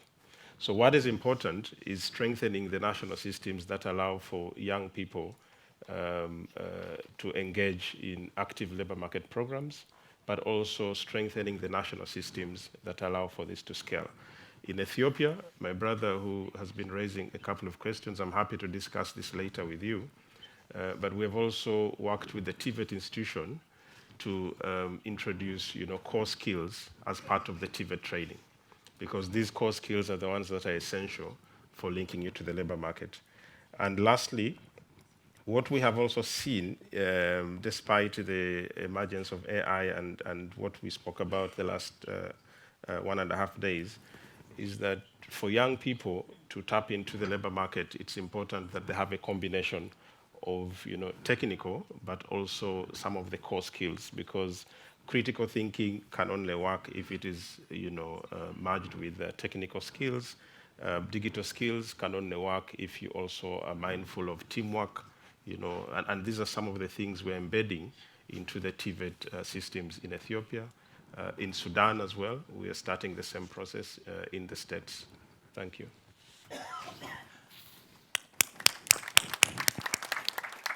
Thank you. Thank you very much, Mr. Opio, for those words, and thank you for bringing to our discussion also the issue, which is so important, that so many LDCs still have conflict going on in their countries, and that specific situation. You mentioned 20 LDCs. I was last week hosting 15 young peace builders, many of you from your countries, a program that Finland, South Africa, and an organization called Interpeace is hosting. And we talked about the real challenges of how do you create opportunities and for young people who are living in the midst of conflict. And over 100 conflicts around the world at the moment. And I also really want to say that in these days when we talk a lot about UN and UN reform and so on, the important work that UN people, like yourself, in very difficult situation are doing on a daily basis. UN is delivering a lot. So I really have to, I always also my own government remind them that UN is not only the Security Council. There's a lot of important work that is going on, and the specifically complex situation of displaced people, as you have described, is certainly something that we all need to be concerned about if we talk about inclusive development and growth. So thank you very much for this intervention, and it's now my great pleasure to hand it back to my co-chair, Ambassador Abakar. Okay, thank you, Ambassador. We will now move to our next panel speaker, which is Mr. Sivor Tiperku, the United Nations Youth Delegate of Finland. Mr. Tiperku, my question to you is, what market system interventions deliver the largest wage gains for youth, and what kind of digital economy strategies you would recommend being adopted in LDCs to promote decent jobs for youth? Have the floor. Thank you, Chair. Thank you for the great question. Thank you also for the excellent co-speakers and everyone participating today. I will try to address this question to my best knowledge. It is a hard question, but I think the answer is quite simple, actually. I will get back to you on that. But first, I want to say that it is truly a privilege to be speaking here today and have this space as a young person. During my delegate mandate, I've been to Geneva and Qatar and New York, and I've met a lot of young people from LDCs and all around the world, and I think I couldn't vastly have expertise on all the different realities we live in, because we come from such different backgrounds and realities. Like we heard from the ILO speaker, people are living. We have young people living in the midst of a conflict, and it is really hard to give a universal advice as a young person here. But that being said, I could share a few ideas. First of all, I did admire the beautiful backbone argument the representative from Tuvalu was saying. Having a young population and having a lot of young people is truly a gift and a potential that should be recognized and used. As a youth delegate, I don't see youth as assets, although they are assets as well in the economical sense. I try to think of what brings young people hope, what makes them advance in life. I think, having heard all the previous speakers, a lot of great interventions came up front, some of which I was also going to bring today. I think, well, if I would focus on three things, like our president, Alexander Stubb, likes to point out, we have 3 points. I think the first thing is demand and connecting to the demand of skills. So this means really connecting the people who want to work, the young people who want to work, to the actual companies, industries which are looking for those workers. I think what I hear from young people around the world is that we're not being listened enough, we're not being heard enough. It's always the fact that people assume what we need and not ask. I think the job would be much easier if you would ask young people, what do you need, what do you want? And I think if countries would build on the fact that you would gather local young people who have local expertise and local backgrounds in those areas, you would have the great examples and expertise on what needs to be done, what are the interventions you should be taking into use. So I think the first thing is connect the actual possible workers and young people to the industries. Then paid apprenticeships and paid training, paid jobs. I also come from a low income family, and I think I wouldn't be standing here today if I wouldn't have support, monetary support. You shouldn't only access, or I think apprenticeships and jobs shouldn't only be accessed by young people who come from privileged families and from wealth. We need more career counseling. We need more mentorship to young people, especially people who don't have role models in different areas. Second, I think the keynote speaker from Liberia mentioned small businesses, and we have heard small businesses from different speakers. Usually young people, when they go to work, they don't work for multinational companies. Their first job might be in a small company, in small businesses, in local boutiques, and governments should support those small businesses. That's where the growth starts and begins, and that's also a big beacon of hope. Also, especially companies which have women and marginalized groups leading the companies, they have such special expertise which is usually unnoticed. And I think lastly, coming back to digital economies, as a young person, I always I'm a bit annoyed by the fact that digital just means technology and tech. I think the best digital strategy is when you incorporate it all over the society. You have digital knowledge, you have applications, you have access to technology everywhere in the society. That once you incorporate technology and digital, the word, and in its literal sense, into every part of your economy, you will be eventually led to a situation where digital is in everyday life. You don't have to discuss digital. It's just a given. Yeah, maybe for last words, I would say trust young people's local knowledge and expertise. Connect the skills of young people to real demand, whether it be STEM or whether it not be. That's for every market to decide. Help small businesses become more productive, and use digitalization to open new opportunities and innovations. Young people do not lack ambition, they do not lack creativity, they do not lack courage. They are already doing so incredibly much around the world. The question is whether our markets and digital systems and societies are serious enough to match them and give the real opportunities. Thank you. I thank Mr. Tikerpu for his response. You summarized what the content of your intervention was, and the key element here is that you emphasize on the importance of youth, going in the sense of the representative of Tuvalu, that youth are the backbone of society.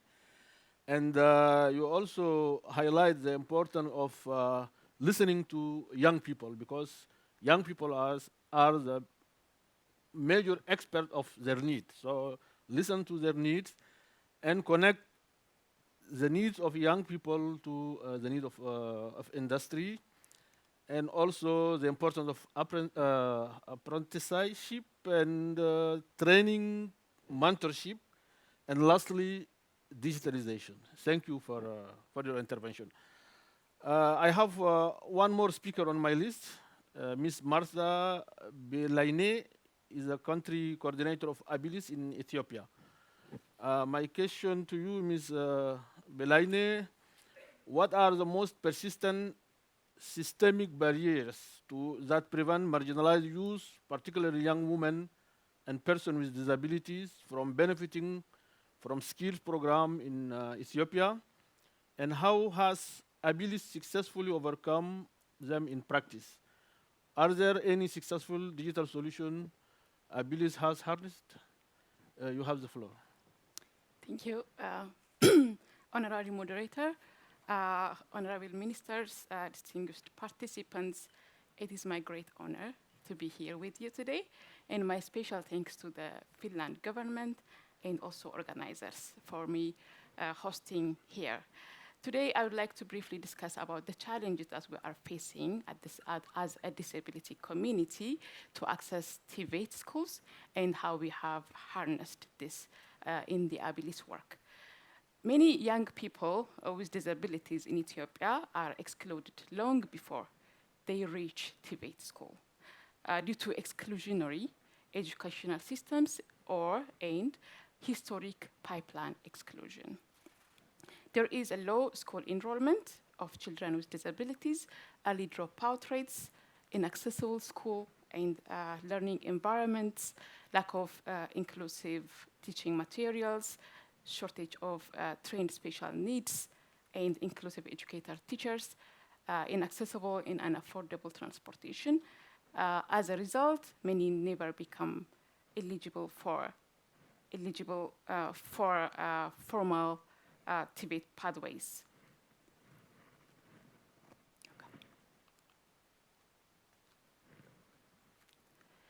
There is also a problem. There is a rigid and exclusionary TVET entry systems.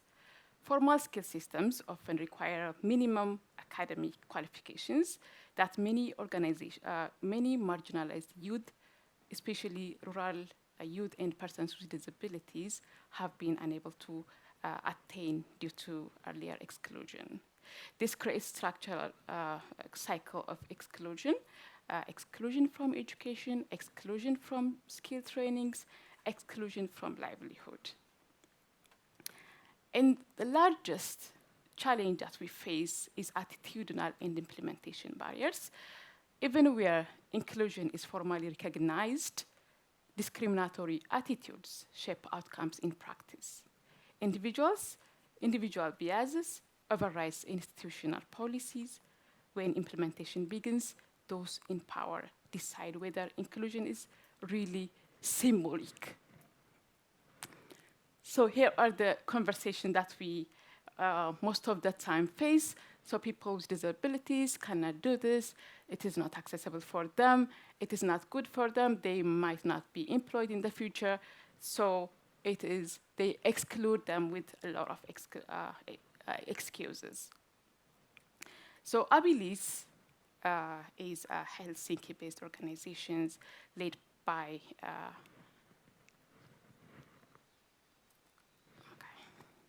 by Finnish people with disabilities.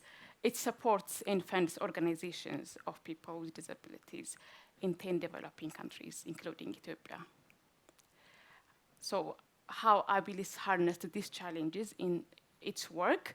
Abilis has been working in Ethiopia, supporting disability community for 20 years and contributed to the ratification of UNCRPD by our country. The heart of Abilis' approach is very simple, but powerful. Nothing about us without us. In practice, this means that if an organization is not owned by people with disabilities, it is not eligible for funding. Which means Abilis uses an OPD-led model. Persons with disabilities are not only beneficiaries, they are owners and decision makers in the projects they implement. Priorities are also set in an inclusive way, with special attention to the young people from rural areas, persons with no formal education, and particularly women and girls with disabilities. Thus, Abilis supports tailored disability-led skills development for those who are often left behind by mainstreaming systems. Organizations of persons with disabilities are supported in design and run their own livelihood programs. So they get supported in entrepreneurial supports, in woodwork, carpentry, tailoring, textile production, leather work, dance artistry, and also training on young para-athletes. So there is a digitalization support that Abilis gives. Most of the time it embeds digitalization within the bigger programs. For example, the Ethiopian Para-Athletic Committee, they are led by athletics with disabilities. The committee received funding, so the main activity is enhancing their athletics activities, but in that bigger project, there is a component of digitalization where the organization is equipped with computers, internet access, and advanced and basic digitalization trainings. There is also another support for the Ethiopian Women with Disabilities National Association. The association is a home for 12,000 for the 12,000 women with disabilities. So there is a separate project that supports the establishment of resource center equipped with computers and internet access. These centers provide new female graduates with continuous access in digital learning spaces. There is also another initiation by Abilis. Abilis supports organizations of people with visual impairment. So the organization is mainly focused on advocacy, but in that advocacy projects, they receive funds for assistive technologies such as screen readers or JAWS in the process of delivering accessible digital literacy. So digitalization has its own strategic value. It reduces barriers caused by physical inaccessibility and expands access to learning beyond geographical and mobility constraints. So for LDCs, inclusion is not a luxury, it is a necessity for sustainable development, so we cannot achieve equitable growth while marginalized youth, especially women and persons with disabilities, remain excluded from education. And thank you.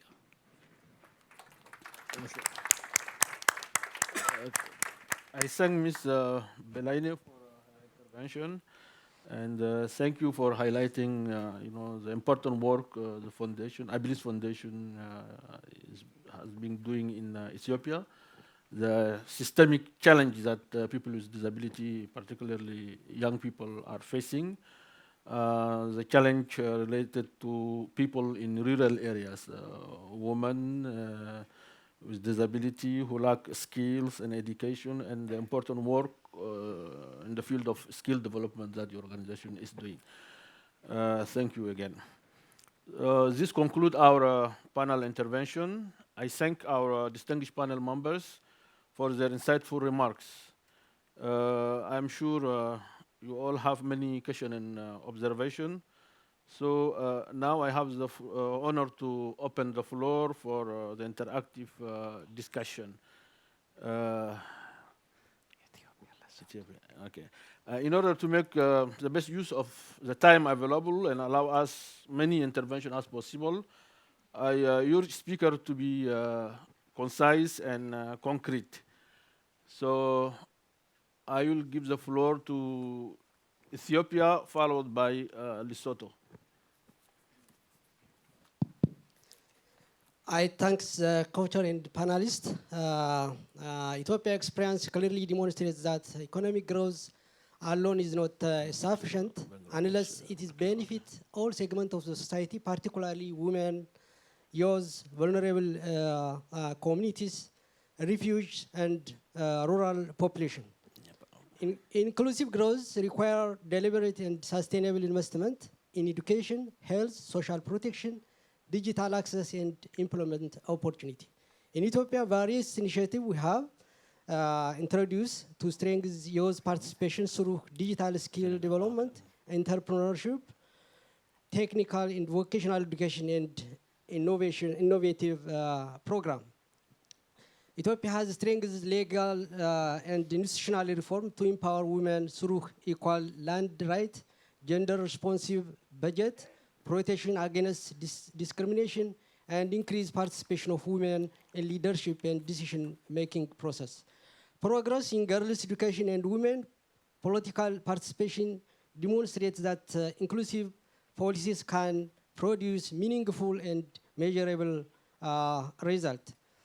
Productive safety net in Ethiopia also is one of the initiatives to make inclusive or benefit all society. Community-based health insurance, homegrown school feeding program have contributed significantly to improve for food security, school attendance, nutrition, and access to health for millions of citizens. Finally, Ethiopia experience also demonstrates that sustainable inclusive cannot be achieved by the government alone. Initiatives such as Education for Generation movement demonstrates the power of collective action and community mobilization in achieving national development goals. In conclusion, inclusive growth requires integrated investment in people, a strengthened partnership, and policies that ensure equal opportunity for all members of the society. Finally, I have one question for all panelists.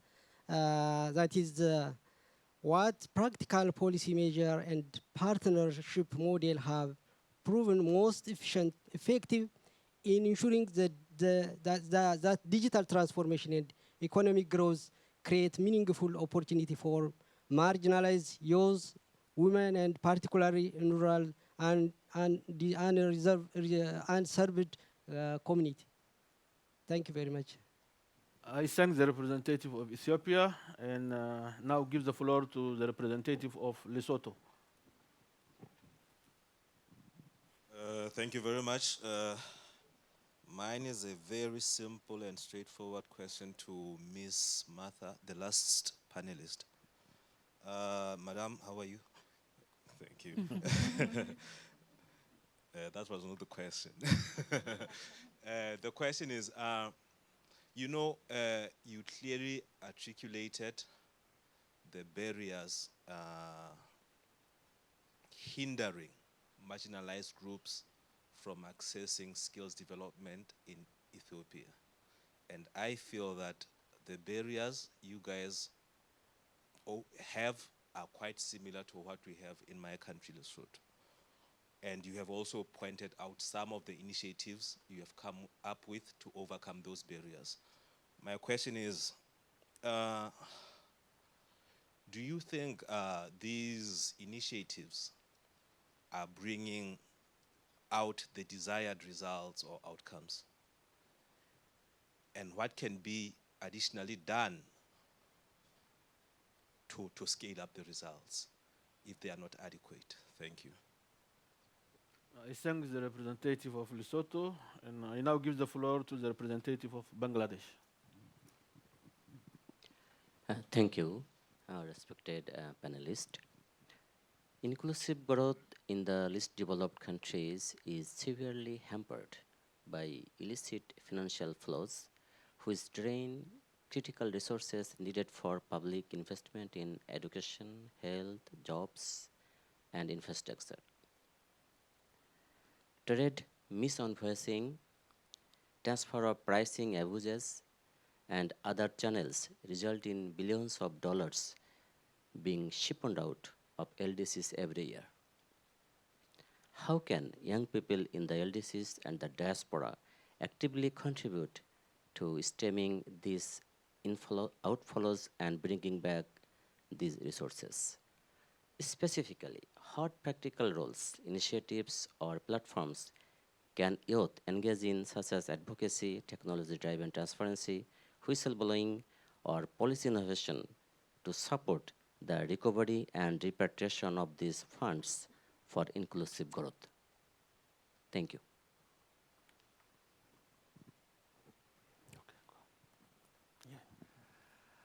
All right. Thank you very much for that question. I have three more questions from the floor. I have Burkina Faso, Senegal, and Yemen. And if there are still others who would like to take the floor, DRC, I would then close our speakers list there, because I know that we all need to also be able to go and have some lunch. So perhaps we can take all the questions at one go, and then we will give our panelists the final say. So with that, I would like to give the floor to Burkina Faso. Merci, Madame la modératrice. Je voudrais aussi joindre ma voix à ceux qui m'ont précédé pour féliciter les panélistes et puis vraiment les remercier pour les informations importantes qu'ils ont bien voulu nous communiquer. Je voudrais tout juste partager l'expérience du Burkina, surtout sur la question des solutions à trouver par rapport aux populations marginalisées ou aux enfants marginalisés dans le cadre de l'éducation. Au Burkina, il y a actuellement une situation de problématique sécuritaire qui est préoccupante. Et cette problématique sécuritaire explique la marginalisation de certains pans de la population à l'accès à l'éducation, parce qu'on a des écoles fermées, parfois dans certaines zones. La solution proposée, c'est le recensement et le géoréférencement des structures éducatives qui permet le pilotage des systèmes d'éducation. Concrètement, il y a des plateformes de géolocalisation dans le cadre du système d'information pour la gestion de l'éducation. La technologie est cruciale dans ce cas parce que ça devient un outil essentiel comme réponse concrète et adaptée dans les zones confrontées aux défis multiples, notamment les défis sécuritaires. Il y a des plateformes d'apprentissage en ligne, il y a des contenus éducatifs qui sont accessibles à distance. Il y a aussi une université virtuelle qui est en place. Et tout cela se fait dans le cadre de partenariats, notamment avec l'UNFPA qui nous accompagne dans ce domaine. En conclusion, ça fonctionne, ça marche, ça permet vraiment de résoudre, de prendre en charge la question des élèves qui sont laissés pour compte parce qu'il y a des défis sécuritaires. En dernier mot, l'exploitation des défis dans le cadre l'exploitation des données dans le cadre de la technologie, les partenariats solides et une technologie vraiment adaptée peuvent permettre vraiment de résoudre la question de la marginalisation. Merci beaucoup. Merci, monsieur. Next speaker is Senegal, followed by Yemen.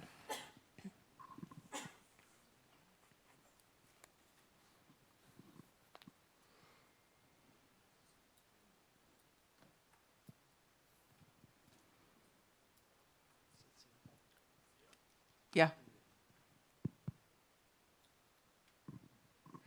En fait, bonjour, toutes nos excuses, c'est une ancienne main levée qui n'a pas été rabaissée. Merci beaucoup. All right. Merci. Okay, then I will give the floor to Yemen. Thank you, Chair. Since I'm taking the floor for the first time, my delegation would like to express its profound appreciation to the government of Finland and the United Nations Office of the High Representative for Least Developed Countries for convening the Fourth LDC Future Forum. This is more than a call for collective action than a question, so that no country left behind. In Yemen and many fragile countries and many conflict-affected LDCs, inclusive growth remains difficult due to weakened institutions, economic decline, and loss of domestic public revenues, especially tax revenues, which are essential for sustainable development financing. This limits the ability to invest in education, job creation, and opportunities for youth and women. The challenges we are discussing today required long-term inclusive policies. What we witnessed yesterday in Finland is a strong example. Finland education system was not built overnight, but through decades of stability, long-term planning, and sustainable investment in people and institutions. For countries like Yemen, investing in youth, women, and education and economic participation is not only development priorities, but also an investment in resilience, social cohesion, and long-term peace and stability. Thank you. Thank you very much, Yemen. And the final speaker, DRC. Miss, you have the floor.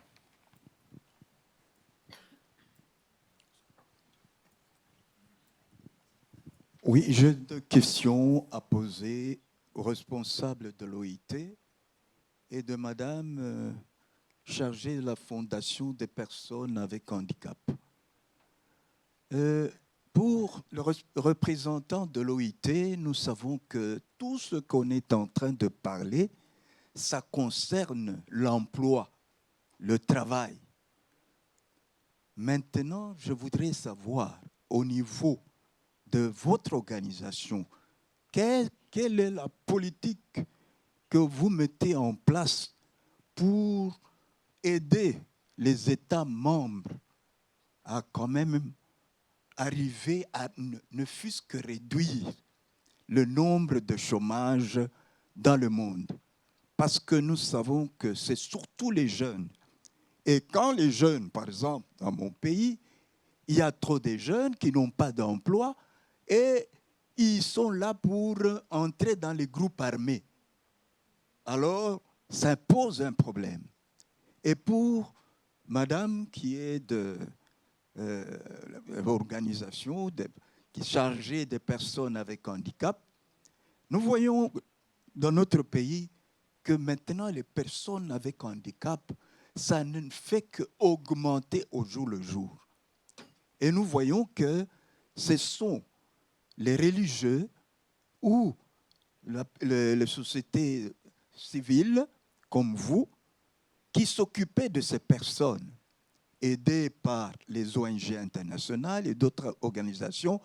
Mais ce qu'on voit maintenant est que ces personnes handicapées commencent à mendier. Nous voyons dans nos villes les aveugles, quand les véhicules sont stationnés, ils viennent pour demander quelque chose aux chauffeurs dans les véhicules. Je ne sais pas si ça se passe ainsi aussi en Éthiopie, parce que c'est une situation qui risque à l'avenir de s'empirer encore davantage. Je vous remercie. Merci, monsieur. Thank you very much for those excellent questions. I think that some of them were really put to specific persons and some were more generic. I will give all the panelists 1 minute to say and respond, and I hope that everybody's questions will be covered. And I will just move in a row and give first the floor over to Tuvalu. Any final thoughts you would like to say? Okay, thank you. Thank you for the opportunity again. First of all, I would like to thank the ones that added on to the points that we took out today. And also some of the points that was mentioned from the floor are also happening in Tuvalu. So to my understanding, this space, we shared the same challenges. We shared the same problems, but what we can do to address,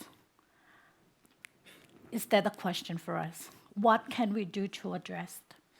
Especially for us, for where we come from, with the least things we have, the least resources we have.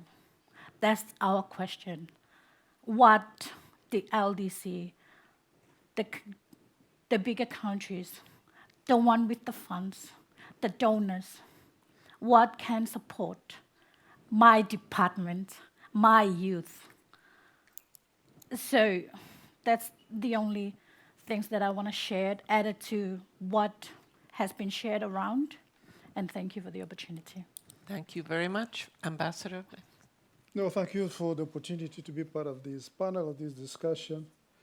To promote inclusive growth, youth, women, and marginalized groups need to have access to technology, to digital transformation, to skills development, which means that governments need to have the capability to invest in education and health and infrastructure.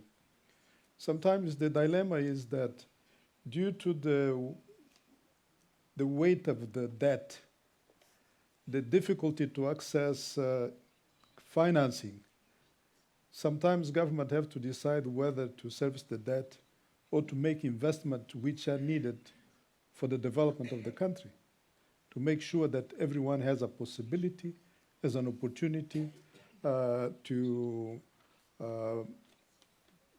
have a job, have conditions to move and make progress in life. So we need to see the bigger picture. The reform of international financing institution is important as part of a sustainable solution to these all challenges we have raised here, and we know that are part of everyday life in our countries.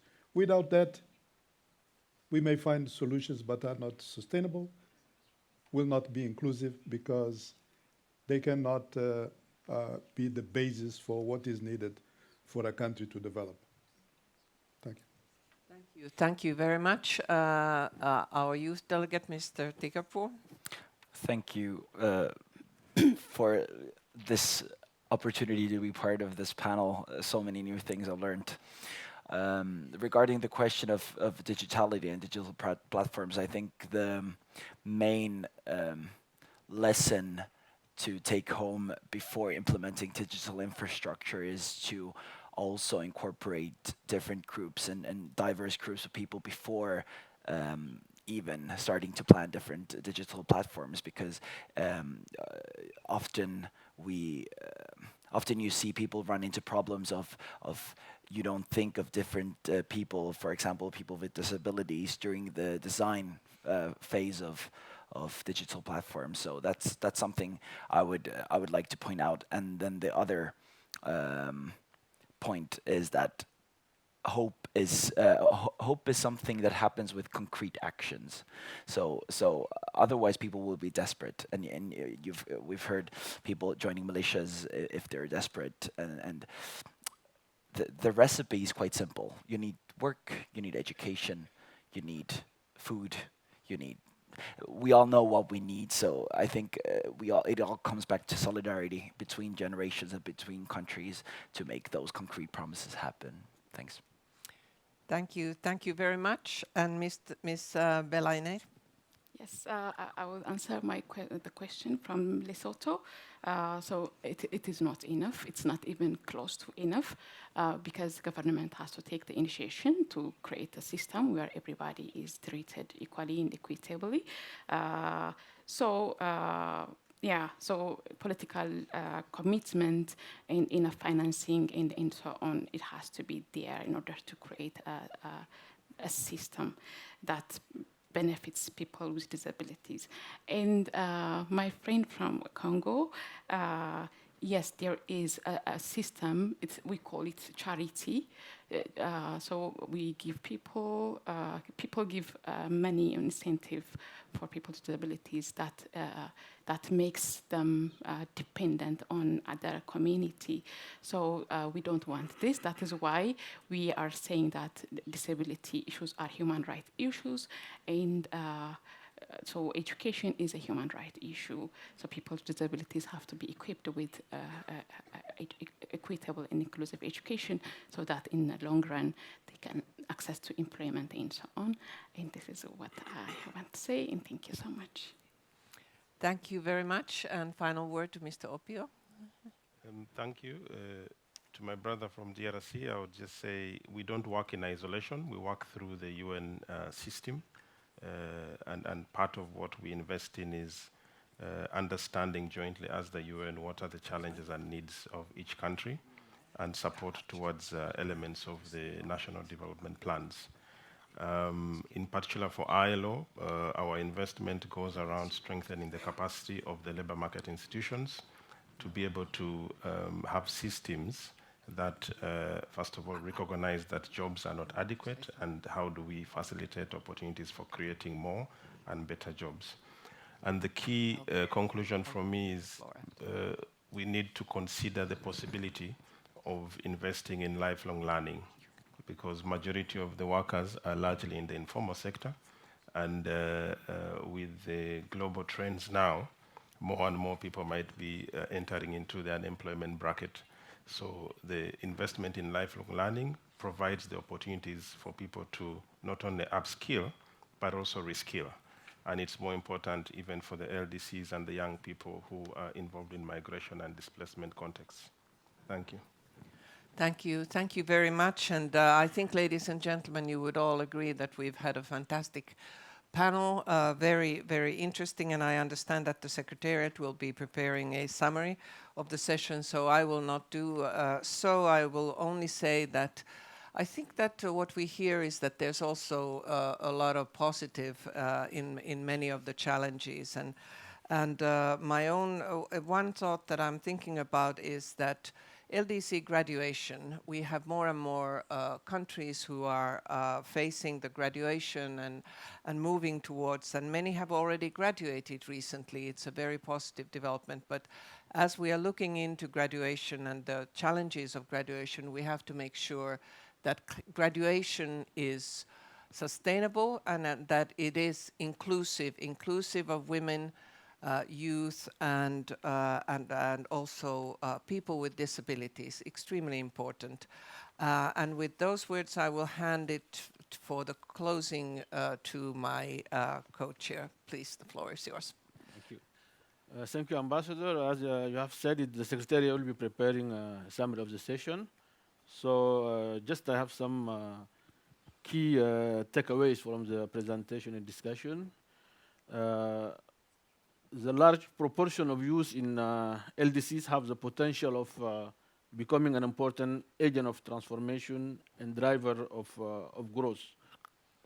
So from the different intervention, we can retain that it's very important to include youth, women and girls, and people with disability in the discussion, listen to them, to their priorities, and make them part of the process, in the process of decision making. The second element is importance of digital inclusion, which is a key enabler for achieving an inclusive growth. Similarly, we must find ways of empowering youth and women, for example, by harnessing the power of small and medium enterprises. And one important aspect is also the issue of financing, as the youth delegate from Finland has said it regarding the paid apprenticeship and mentorship and internship.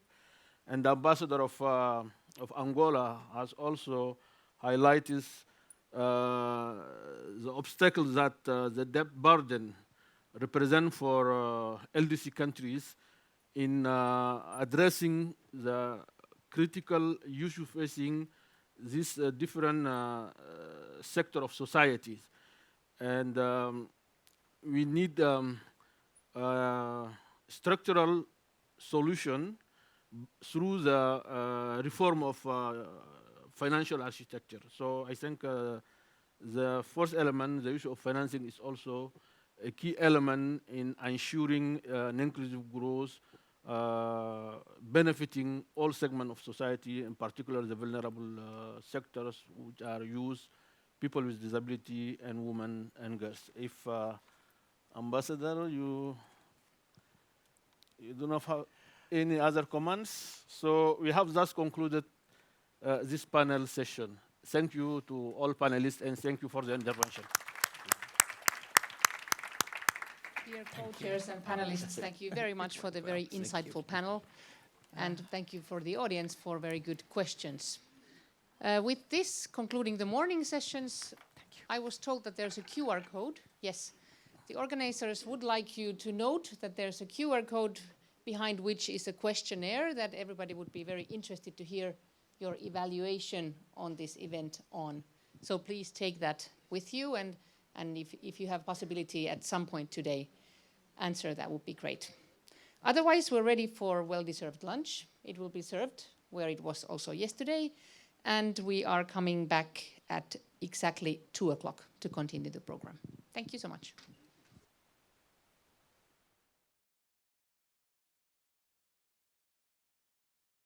Dear guests, could we please be seated? And we continue with the program. Thank you for making it back.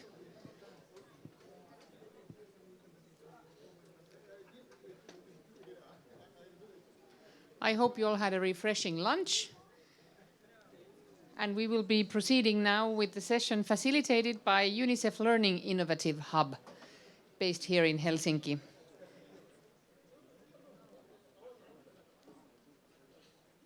So I would like to welcome to the floor Frank van Kapel, who is the head of UNICEF Global Learning Innovation Hub, and he will lead the next session. Please.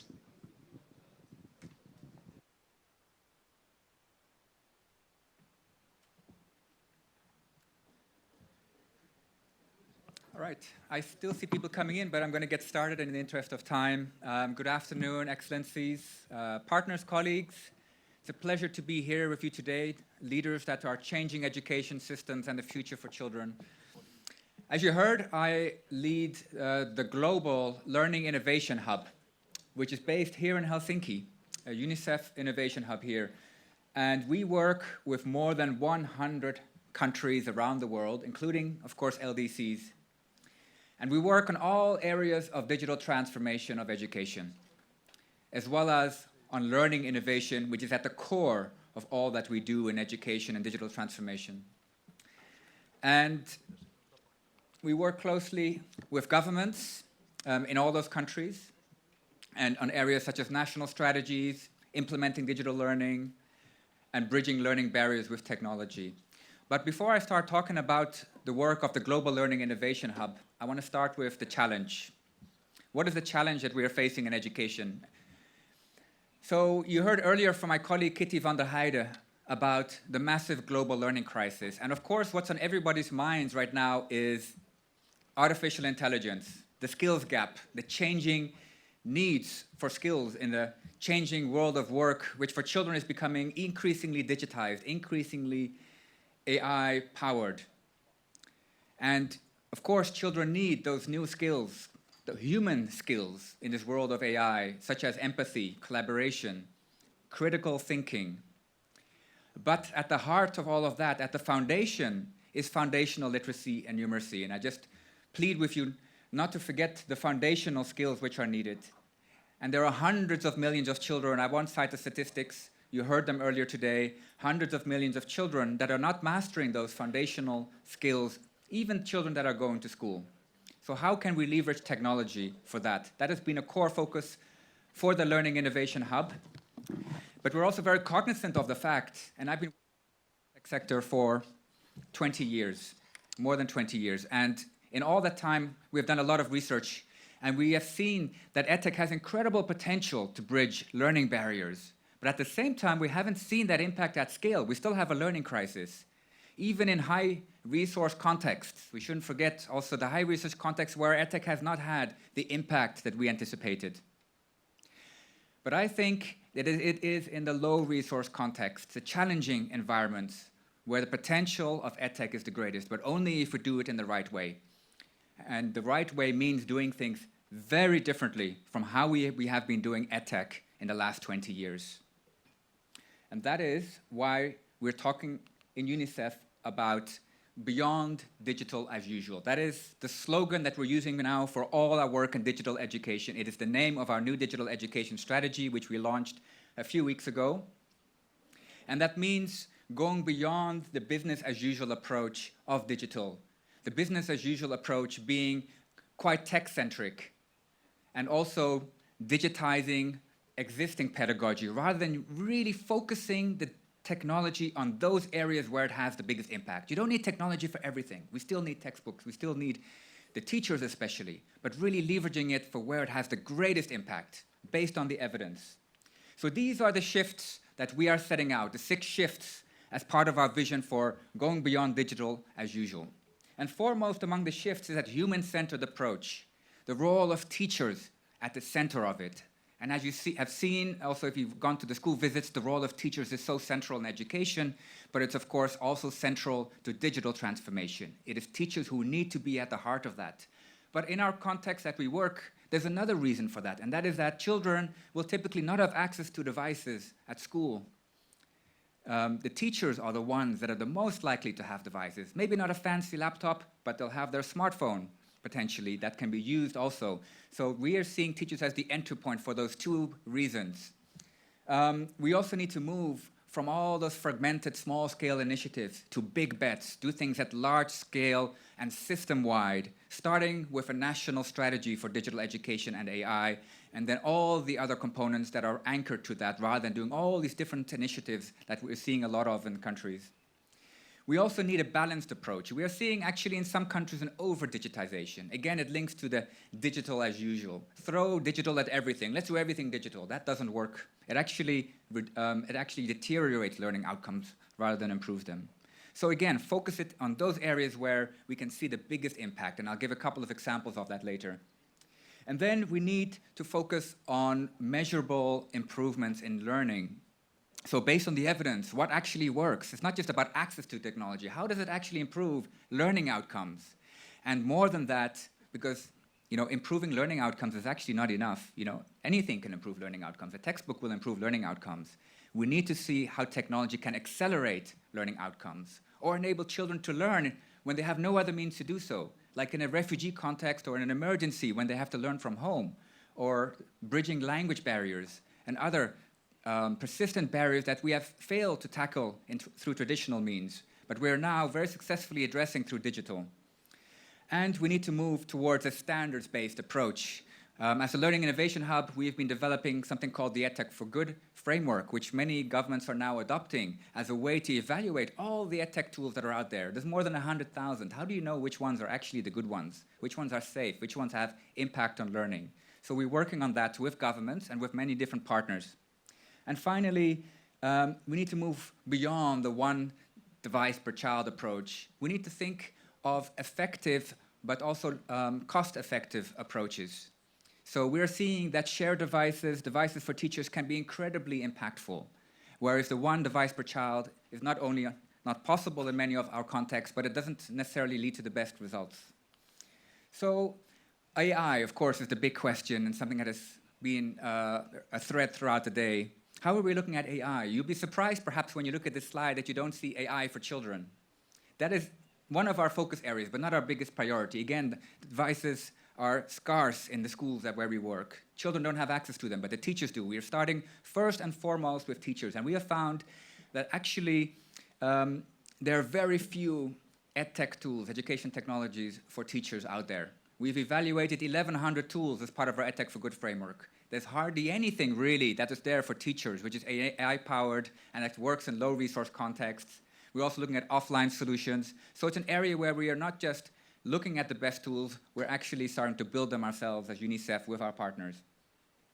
Then there's the system level. So you can imagine, look, if you think about AI in education, think of 3 layers. There's the child layer, there's the teacher layer, there's the system level. At the system level, there's also a lot you can do with AI. For example, early warning systems for dropout prevention.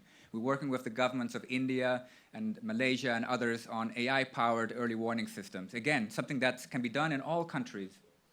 And we're doing impact research across very diverse contexts. What works in one country may not work in another country. So we need different models. And those are the types of models we are building as the Learning Innovation Hub. And we work with lots of different partners. This is just a sample. We work with more than 70 global organizations on digital education and many more local organizations at country level. And these are some of the biggest ones. We want to work with the best technology companies because we want the best technology that's available for children. But we also work with other types of partners, with universities on research, And we work, of course, very closely with many different organizations in Finland, such as Finchurch Aid and others, where we collaborate on different areas, including things like teacher training, which is a particular strength, of course, of Finland. So some of the results from the field, and after that we'll have a Mentimeter, so please take some notes, some thoughts. There will be an opportunity for all of you to share your thinking in the Mentimeter just in a moment. But I'll share some quick examples of what we're doing. We work, as mentioned, in more than 100 countries. I'll just share a couple. One is Nepal. In Nepal, we're working on an initiative called the Accessible Digital Textbooks. And that is a program that has been around for years where we try to make classrooms more inclusive for children with disabilities that face barriers such as hearing impairments, vision impairments, intellectual disabilities. And we have built these textbooks that are digital and have sign language video, interactivity, text-to-speech, screen reader compatibility, and lots of other features that allow the content to be adapted to the diverse needs that are required for these inclusive classrooms. But we ran into a big bottleneck. It cost $40,000, $50,000 each. They take a very long time to produce. So we used AI. This was a partnership with OpenAI initially, and now we can build these textbooks in 10 minutes for a couple of dollars. Massive transformation. Now suddenly this becomes possible for all countries because it's so inexpensive and easy to do now. And only thing that's still requires time and cost is the human quality assurance. So Nepal is one of 15 countries where we're working on this. As mentioned, one of the big shifts is moving from just outputs-based to outcomes. Learning impact is what we're after, and we're doing a lot of research across all of our initiatives. Lau is an example. You heard earlier from the CEO of Eduten. That's one of the Finnish companies that we work with, and we've seen some tremendous results in terms of accelerated learning outcomes, comparing children who are not using this math application and children who are using it, and in the same period of time, progressing much further when it comes to math. And we're seeing similar results also in other areas. This is really where the impact of technology is. It can adapt to the level of the child. I'll move a bit more quickly in the interest of time, but we also have emergencies, of course, as a key area for us. We work in many emergency contexts where digital is often a lifeline, where children cannot physically go to school. There's no safe spaces. So they learn from home or in community centers, which we set up in Sudan. We've set up lots of community centers with digital technologies, again, to accelerate learning outcomes. And Sudan is quite unique. We have a learning passport platform, which is our global platform in more than 50 countries, but we also have local innovation with a Sudanese edtech companies, and we're combining the two to reach children. Zambia is another one we're working on learning outcomes. Rwanda. In the interest of time, I'm going now straight to the Mentimeter. And again, as mentioned, we really want to hear from you as well. What do you think? We don't have all the answers. We'd love to hear what your thoughts are about going beyond digital as usual. So please, if you can take out your mobile phones, there's the barcode or the numerical code. If you go to menti.com, and we have 3 questions for you, including an open answer question. So whatever you're thinking, here's the opportunity to put it in, and then we'll look straight away at the results. So the first question is about digital as usual. I talked about how we as UNICEF and as the Global Learning Innovation Hub are thinking about moving beyond digital as usual. And we want to hear from you. What do you think that means? How can you move away from traditional, quite often tech-centric approaches to more human-centered, transformative approaches to digital education? So I'm already seeing a couple of results coming in. Capacity building. Yes. Especially capacity building of teachers is at the core of the work that we do. We also have a superstar teacher toolkit developed with Finnish educators. That is a key area where we are working on capacity building. You have to shift mindsets. Indeed, in 20 years, we're seeing that, okay, let me try this one. In the last 20 years, we've seen a lot of different attempts to leverage edtech at scale, but it hasn't worked. At the same time, we know what does work. The research shows it, and we need to focus more on those areas, and that requires a shift in mindsets. The digital infrastructure at the foundation remains core, but we also need to think in innovative ways about the infrastructure. Do you need connectivity? Not always. You have offline solutions. You have solutions which are low bandwidth. You have solutions where devices are shared or just for teachers. So we can work around ways of overcoming the digital infrastructure and digital divide barriers. We need the political will, and that links to the national strategies that I mentioned that we're working on with UNICEF and many countries on building those new digital education and AI strategies. So lots of great ideas here. Thank you so much. Please keep them coming. And inclusive approaches, thank you for whoever put inclusive approaches. That's at the heart of our digital education strategy. We want to start with reaching the most marginalized. All right, I think in the interest of time, we'll have to move to the next one, but please keep it going. We will be looking at these results afterwards as well and using them. So the next question is, what is the biggest barrier to improving learning outcomes through digital? So this is a multiple choice, should be quick. So please, let's see what you think is the biggest barrier to improving learning outcomes. So we have, for example, the infrastructure, we have the teacher training. Yes, I love that we have teacher training popping up there. And the infrastructure, the foundations, of course, do need to be in place. And digital content. So as mentioned, we have our Accessible Digital Content Initiative. So it's not just about digitizing the content. Let's make it accessible. I'd forgotten to mention we're also working on multilingual content now and trying to use AI to translate content for the first time ever in minority languages, which was impossible and cost prohibitive in the past. Now with AI, we can do that. So content is really important. I'm seeing teacher training again. Let's put teachers at the center. And high quality edtech tools. We have the EdTech for Good framework for that, as mentioned, and we have a website. You can look it up. It's called learningcabinet.org. It is our curated set of the world's best EdTech solutions, having evaluated more than 1,100. So EdTech tools is also an important one. Evidence is critical. We try to do research across all our digital education programs. It's expensive, but it's important to know what works. And we try to do the research at the beginning of an intervention so that we can know what's working and not working. We can still adjust it before we go to scale. Okay, I think we have to move on to the next one, but I see teachers and infrastructure at the top. In one or two words, what digital education investments should you prioritize in your countries? Again, it links to the previous one, but just trying to pick one. If there's one thing that you would really want to prioritize in your context when it comes to digital education, what would that be? So I'll just pause here a bit to give you time to enter those words. And this is the final question. And then we'll have to move on, unfortunately, in the interest of time. But, okay, teacher training, teachers, yes, love it. Accessibility. And accessibility means many things. It's accessibility for children with disabilities, accessibility for linguistic minorities, accessibility for adolescent girls, etc. Human capital, absolutely. Youth empowerment. And innovation. So innovation is really at the heart of all we do, because with digital as usual, we see that the business as usual approaches of digital do not work. If you digitize a textbook, it doesn't really have an impact on learning. You can actually make learning go backwards because it's better to have a physical textbook usually. But if you add features to it, you make it accessible, multilingual, etc., that's where the power of technology comes in, and that requires innovation. Equipment, I'm seeing energy policy, condition of schools, lots of different ideas. Please keep them coming. And demand-based. And maybe I'll just end with that one. Indeed, we need to meet the demands. We need to know what do teachers want, what do children want, and what do they need. And that is why this co-design process is so important as part of all the work that we do, and especially with teachers. When it comes to new initiatives that are introduced in a country, teachers may resist it, but that's also why they need to be part of the design of it, and they need to be part of the solution creation. That's how you get the best solutions. All right, I think I will end here. Thank you so much for all your responses. It was great to hear from all of you, and we're moving on to the next one now. Thank you so much. Wow. Thank you, Frank. That was very efficient, but also inspiring. Okay. I don't. Okay. I do.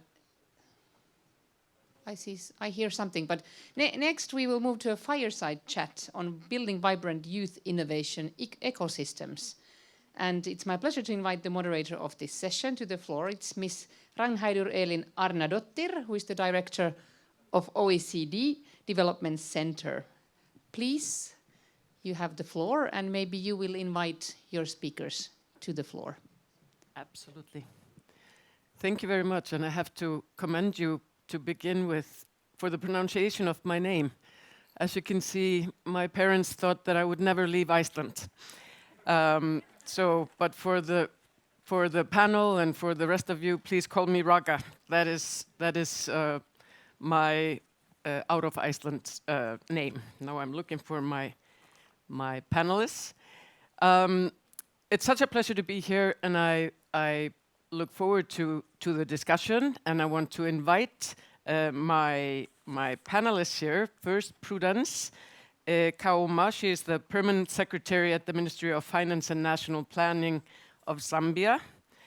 Mr. Patinde Yannick Arnaud Kusube. He is the next, with the next most difficult name. He is the Director General for the Promotion of Employment at the Ministry of Sports, Youth and Employment of Burkina Faso. Please, wherever you feel comfortable. I think I am here. Maybe 2 and 2. We're going to be 4. So maybe Prudence, if you come here. I promise I won't bite. Mr. Joan Fernandez Garcia, who is the Global Innovation Advisor at UNDP. Over here, sir. And then Mr. Santu Valamo, Chief Growth Officer of Slush here in Helsinki. I attended Slush back in the day in my former life. Oh, we also have Jonathan Chang Saturn, the Marketing Officer at Sacha Handicraft Center under the TUI Colorful Cultures CM REAP project from Cambodia. I'm sorry, I don't know how to count.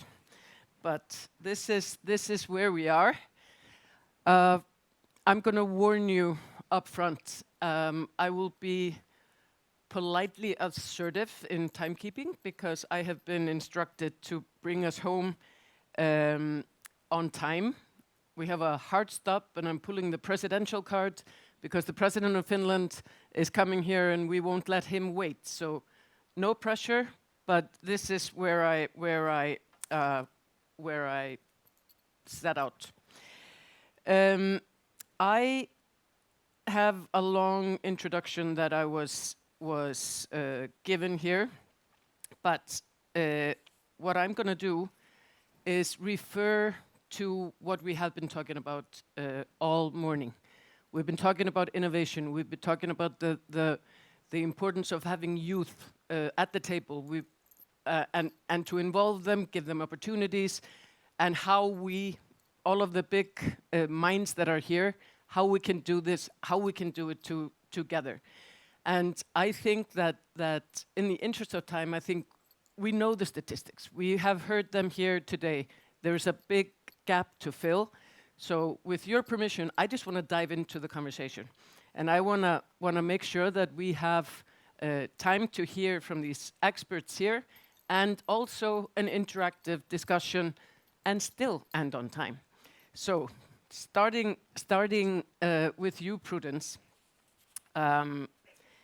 We see when I cut the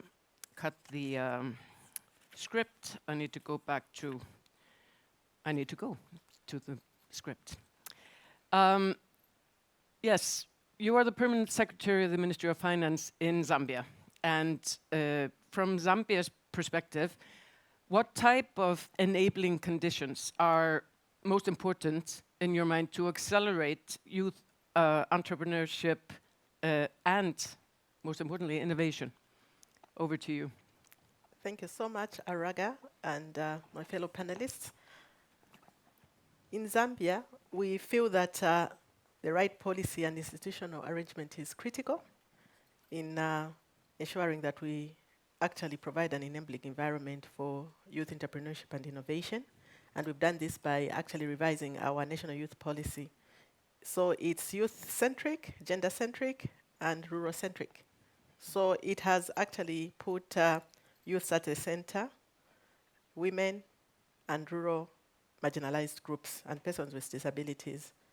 It also emphasizes on removing barriers to finance and education, and also providing the necessary support that is needed, such as funding, capacity enhancement, using various models.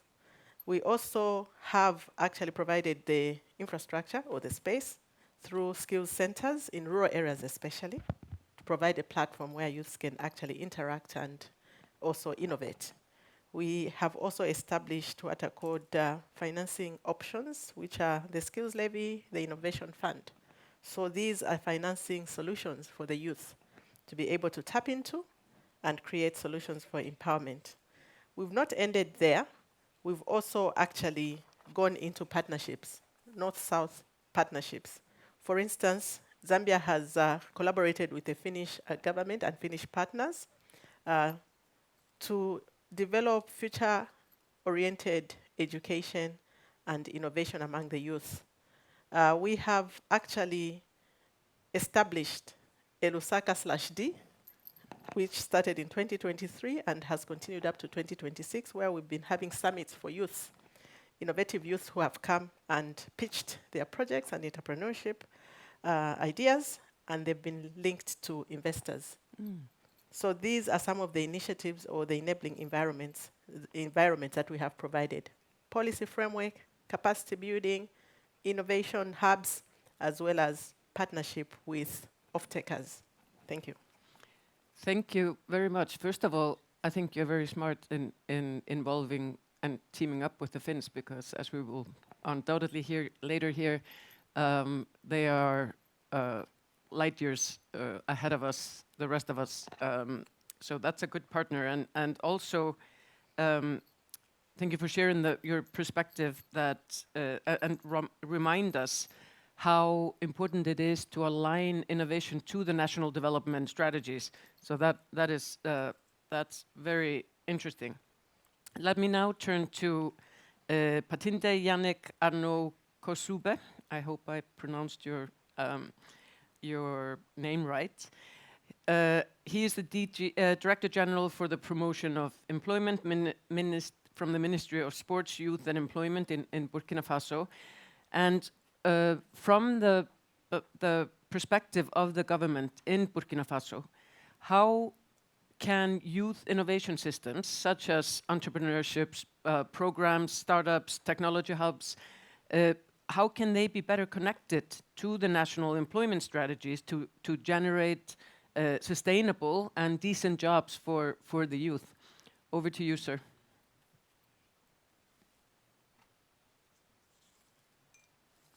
Merci bien, Madame la modératrice.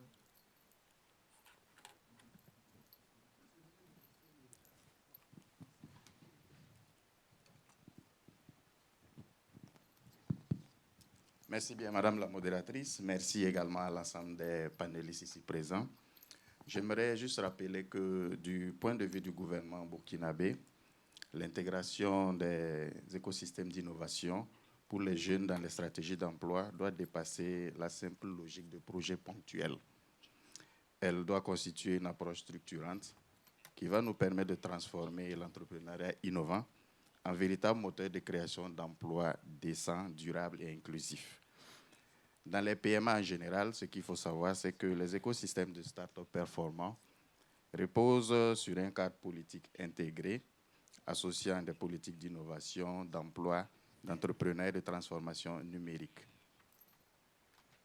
Avant de répondre à la question, j'aimerais juste faire ressortir quelques chiffres clés concernant le Burkina Faso. Notamment, ce qu'il faut savoir, premièrement, nous avons un taux de chômage qui est situé autour de 7,2%, mais qui cache plutôt certaines disparités. Notamment, ce taux est plus élevé dans certaines régions et touche beaucoup plus les jeunes et les femmes. Nous avons également l'économie informelle qui est beaucoup présente. Nous avons à peu près 95% de nos emplois qui sont dans l'informel. Et le taux de jeunes qui ont bénéficié d'une éducation et d'une formation professionnelle et technique se situe autour de 5%. Vous voyez que ce taux est assez faible lorsqu'on veut transformer durablement une économie. Un dernier chiffre qu'il faut noter, c'est que nous avons environ 150 000 jeunes qui arrivent en moyenne chaque année sur le marché de l'emploi. C'est un chiffre énorme. Un flux qui est là, permanent. Il y a un stock qui est déjà là également de main-d'œuvre et il va falloir trouver des emplois pour ces jeunes-là. Alors que le marché de l'emploi burkinabé crée environ 20 000 emplois par an. Donc vous voyez, le gap, il est énorme et il doit être comblé. Pour y pallier, nous avons relu notre stratégie nationale de l'emploi en 2025, qui a 3 principaux axes stratégiques. Le premier axe va consister à renforcer l'employabilité de la main-d'œuvre ainsi que la dynamique de création d'emplois. Le deuxième va consister à améliorer la gouvernance du marché du travail. Et enfin, renforcer la productivité et la qualité des emplois dans l'économie informelle. Comment le gouvernement inscrit l'innovation dans les stratégies de l'emploi? Je vais noter ça en 8 points essentiellement. Premier point, c'est de faire de l'innovation un pilier de la stratégie nationale de l'emploi. Pour cela, nous sommes en train de développer des incubateurs, notamment dans les universités, pour permettre aux jeunes porteurs de projets d'avoir les accompagnements nécessaires pour que leurs projets puissent arriver à maturité et être des projets créateurs d'emplois et de richesses. Le deuxième point, c'est de développer le partenariat école-entreprise. Nous voulons pour cela passer d'une logique de demande de formation, d'offre plutôt de formation, à une logique de demande de formation. C'est-à-dire que les formations, notamment dans l'IFTP, ne doivent plus être des offres qui sont proposées aux jeunes, mais qui doivent provenir de la demande des entreprises, selon les besoins des entreprises, pour que lorsque le jeune bénéficiera d'une formation, il puisse être immédiatement consommé par le marché de l'emploi. Le troisième point, c'est de diversifier les mécanismes de financement. Nous avions un certain nombre de fonds nationaux de financement au Burkina Faso qui permettaient de financer les initiatives des jeunes, les initiatives des acteurs de l'économie informelle, des initiatives des femmes, mais il a été décidé depuis le début de cette année de fusionner l'ensemble de ces fonds nationaux de financement en des fonds beaucoup plus structurés et beaucoup plus porteurs et financeurs de projets. Le quatrième point, c'est d'encourager les jeunes dans les domaines prioritaires de notre économie. Mais ces domaines prioritaires, il faudrait que je vais noter, l'agriculture et l'élevage, doivent intégrer les nouvelles technologies. Parce qu'il est à relever que les emplois qui ne pourront pas intégrer les nouvelles technologies dans les années à venir seront amenés à disparaître. Donc, c'est de voir comment impliquer ces nouvelles technologies-là dans les emplois au Burkina Faso. Le cinquième point, c'est de vraiment mobiliser le secteur privé et mobiliser la diaspora, ainsi et promouvoir l'entrepreneuriat communautaire. Pour cela, nous avons ce que nous appelons plutôt l'Agence pour la promotion de l'entrepreneuriat communautaire, qui permet à chaque Burkinabé d'investir ses ressources financières pour être un créateur d'entreprise qui va permettre de créer des richesses et de l'emploi. Le sixième point, c'est d'inverser la tendance de la formation des jeunes. Je l'ai noté plus haut, nous avons 5% de nos jeunes qui ont bénéficié de l'EFTP.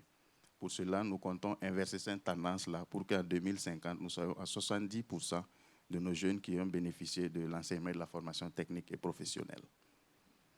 Le septième point, c'est de faciliter la création d'entreprises et accorder des marchés publics aux jeunes entrepreneurs.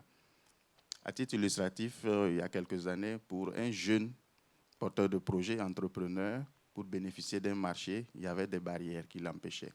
On vous demandait des marchés similaires, alors que lorsqu'on est jeune entrepreneur, on n'a pas forcément des marchés similaires. Cette barrière-là a été levée pour permettre à n'importe quelle jeune entreprise qui vient de créer son entreprise, voilà, de bénéficier de marchés publics, voilà, et également faire prospérer son entreprise. Le dernier point, c'est de la réduction de la fracture numérique. Pour cela, nous avons initié le projet Zone Blanche qui vise à interconnecter 750 localités, voilà, avec la connectivité pour permettre également aux jeunes de créer des initiatives, de développer des initiatives, mais également le projet Digital Inclusion dans certaines régions, voilà, qui va également permettre aux personnes déplacées internes. Mon collègue du Burkina Faso l'avait répété en temps, le Burkina est confronté à certains problèmes de sécurité. Voilà, donc les populations déplacées internes vont être connectées à travers cette initiative-là, voilà, pour leur permettre de développer également le génie créateur. Je vous remercie. Merci beaucoup. Very interesting and different challenges there than in many other places, but extremely interesting to hear how connecting innovation policies with concrete employment outcomes for young people. Thank you very much. I know you have a plane to catch after this, so you're gonna. We are aligned on this. We are aligned. Juan Fernandez Garcia, the Global Innovation Advisor for UNDP. From your experience and UNDP's experience working across different contexts, what makes a youth innovation ecosystem truly vibrant, and sustainable, and how can these ecosystems be better supportive of young people in scaling solutions that then create meaningful employment opportunities? Thank Very you. easy question. Yeah, I'm glad I asked it and not this is one, and thank you for inviting me to this panel with people with challenging names. I'm gonna work I wanna talk a little bit about the work that we are doing at UNDP. I'm the Global Innovation Advisor, and I work in a department that is called Systems Transformation Team, where we work on how can we do development differently. There is some slides that are prepared, so if they can project it, it can be great. Yeah, that's also great, but we do fire from time to time, right? So next one, please. So when we think about projects related with youth, we tend to go to the same direction. That is, young people need these skills, right? They don't have something, so we have to change youth, right? But we understand that that's not the case in most or in all cases, right? First, we have to understand that problems related with youth mostly are not related with youth, are related with the economy, poverty, gender, transportation, health, many different things, right? So if you have, for instance, training and that is wonderful and is very well designed, but then there is no transportation or it's too expensive for young people to assist, then it's not gonna work. If you have a training for young women entrepreneurs that is programmed on the time where they have to attend their families, then it's not gonna work. There was an example of that on morning. So we need to go from projects that are just youth for youth, to projects that are multi-sector and cover many different bases. Second is that we see youth as a problem. If you see aging statistics, youth is a blessing. It has always been, right? That many developing countries sit in something that is going to be the most scarce resource in the future, that is youth, right? So what's happening in so many countries is that countries are letting down youth, right? And why is that? It's not because young people are less capable than in the past, it's because these systems are kind of letting down them. They are not creating the opportunities that they need. So what we need to change is the system, inequality, poverty, power, etc. Then we all work in public policy. We work with organizations that are either in international cooperation or public sector. So we know that so many times we are pressed to have short-term results, and we need this silver bullet. We need this training. We need this business accelerator. We need the initiative that is going to solve our problems in this year with the budget of this year. But we know that we need a combination of actions that are short-term, medium-term, and long-term. And that does not work maybe on the business side of things, but also on the quality side of things, but maybe on gender things, but maybe also on how these companies relate with nature. So we need solutions that can work on these different parts of the system, but also that connects between each other. Because if they are incoherent between them, then it's not going to work. And a final point that I wanted to make is that we need to go from a specific instrument of finance to a combination of them. We need grants, of course, but we need grants that are large, medium, and small.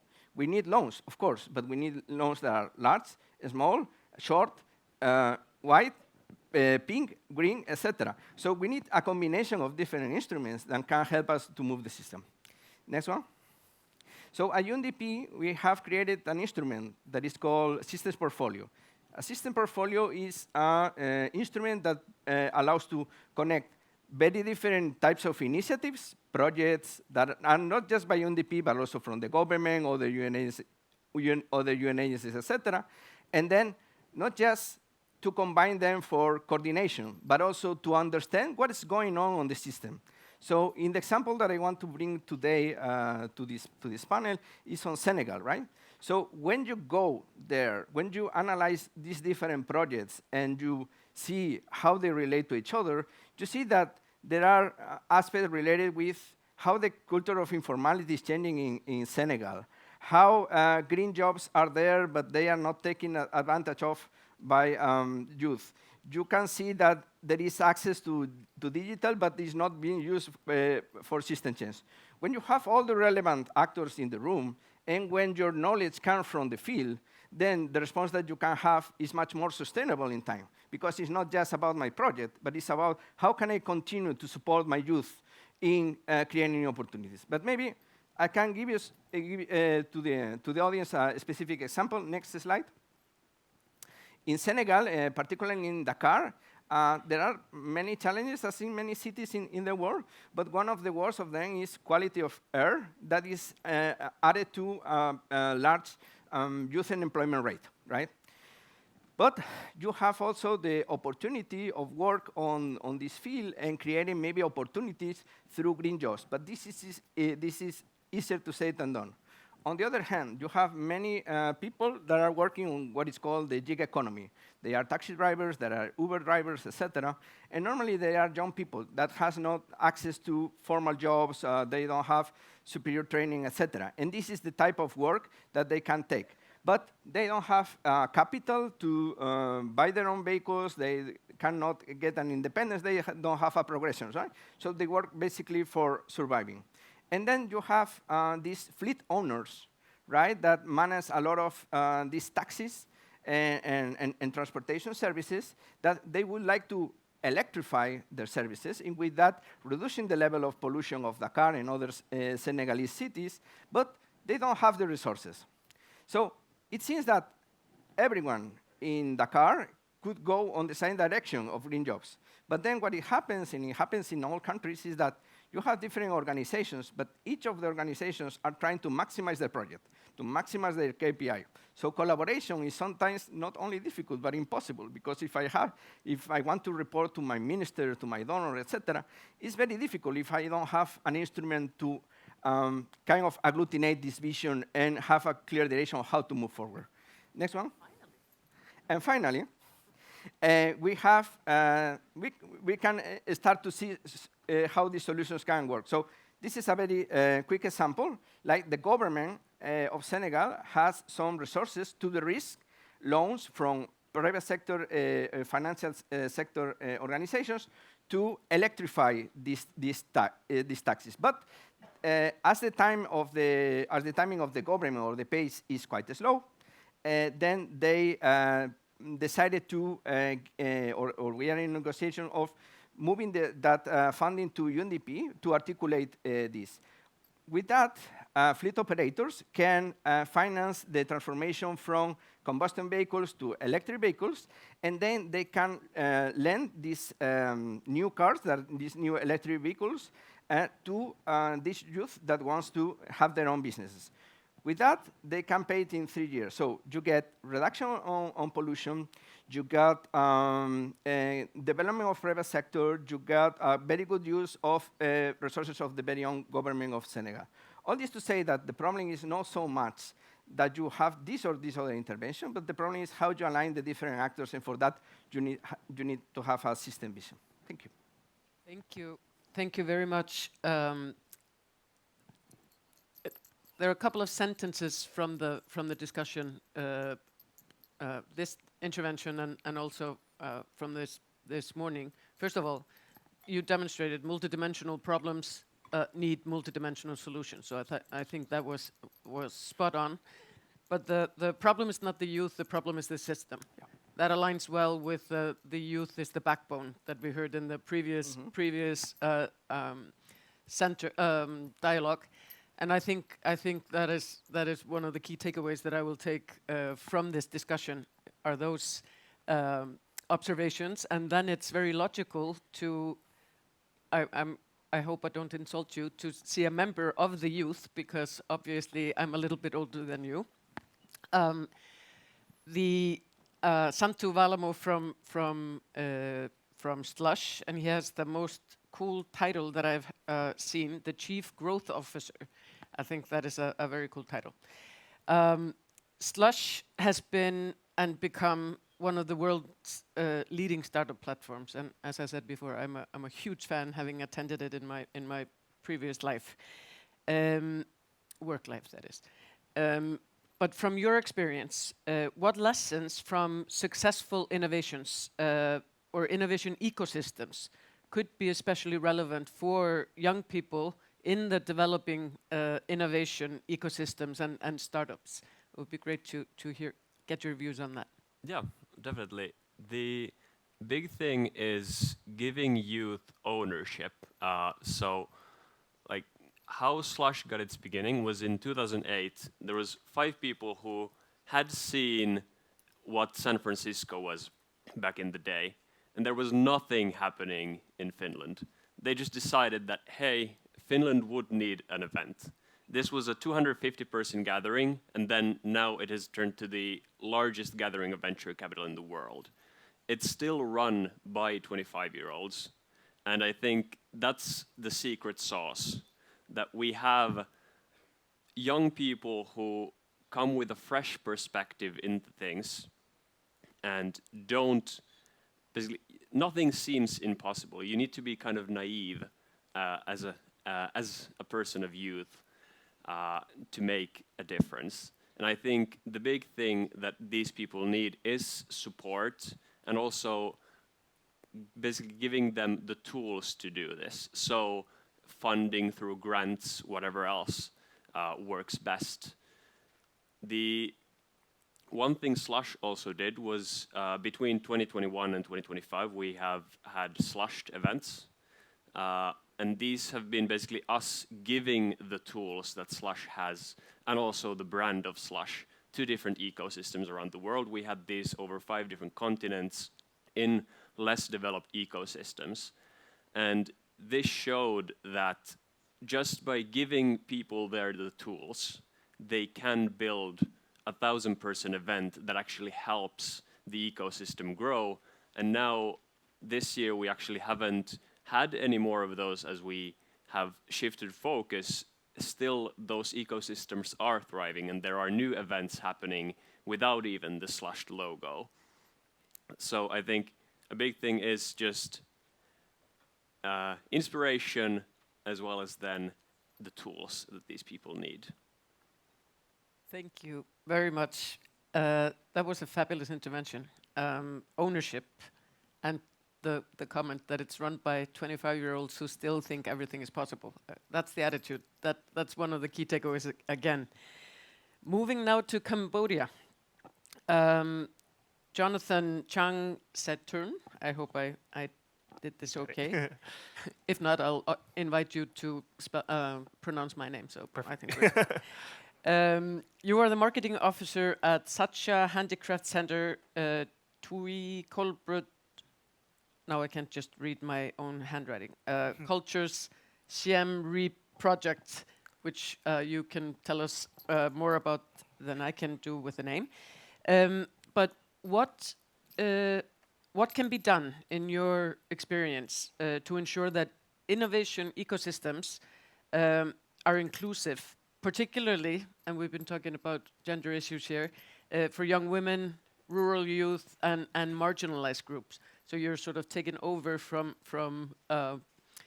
your intervention through UNDP.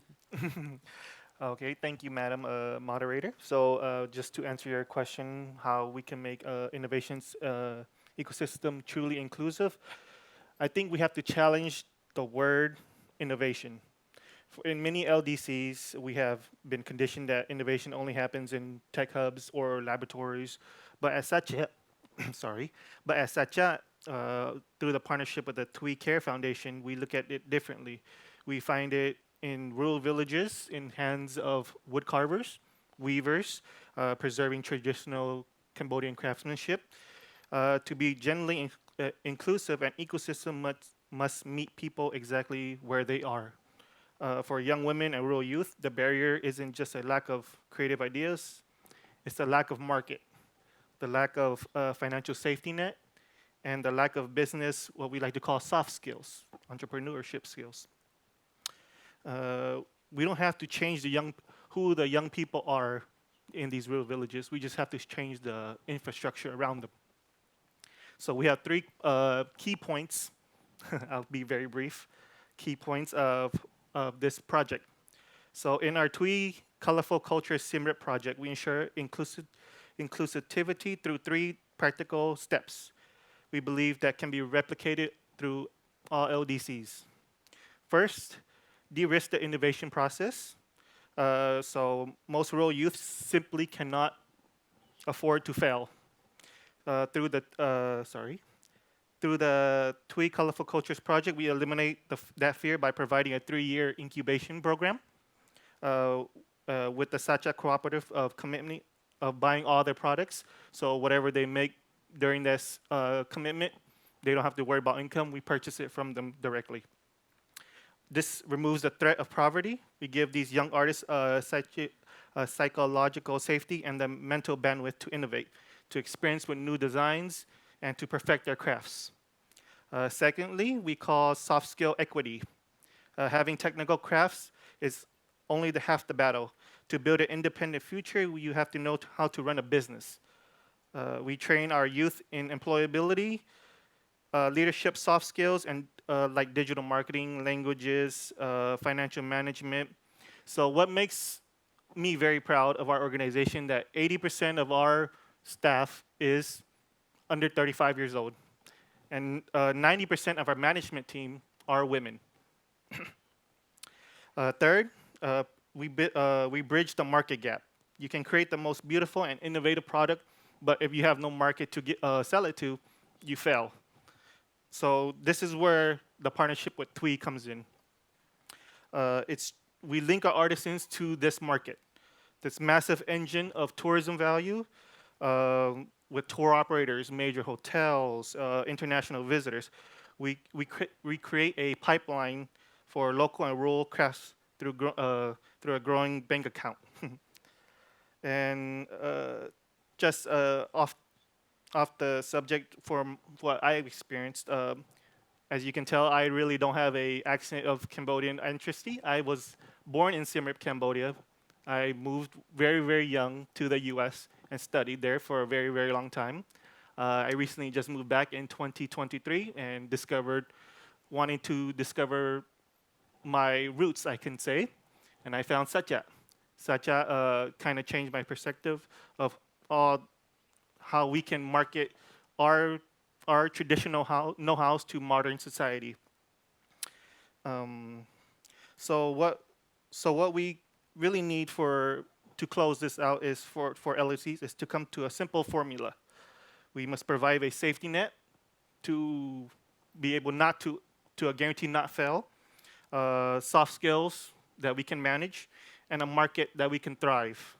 When we intentionally connect international cultural heritage with modern entrepreneurship, we realize we aren't preserving the past, we're also funding the future. Thank you, everyone. Thank you very much. Yes, a round of applause. This is truly called giving back. Usually it's the other way around. You move to the west or the north. This is a beautiful story, and also you certainly can be proud, especially after hearing from Slush that 85% is under 35 years old, who almost all of them think that everything is possible. So I think that's a good way of conducting business. Now, we are doing, thanks to our great panelists, okay on time. So I am now going to open the floor for your comments, questions, and interventions. And I want to plead the same thing for you. If you could if you could keep your interventions short, and preferably, if you have a question, have it targeted to 1 or 2 members, so we will have a chance to let as many take the floor as possible. And don't worry, I see no cards up. I won't do it. I'm not dangerous. I will let you speak. Togo is the first one.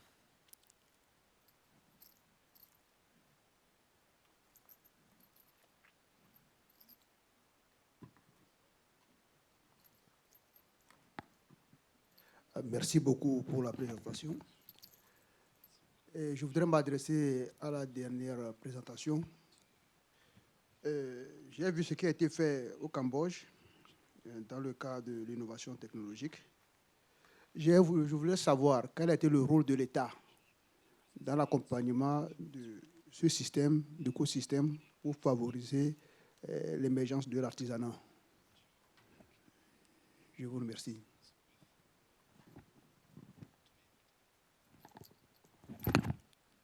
Merci beaucoup, and also for keeping it very short. I'm liking this role now.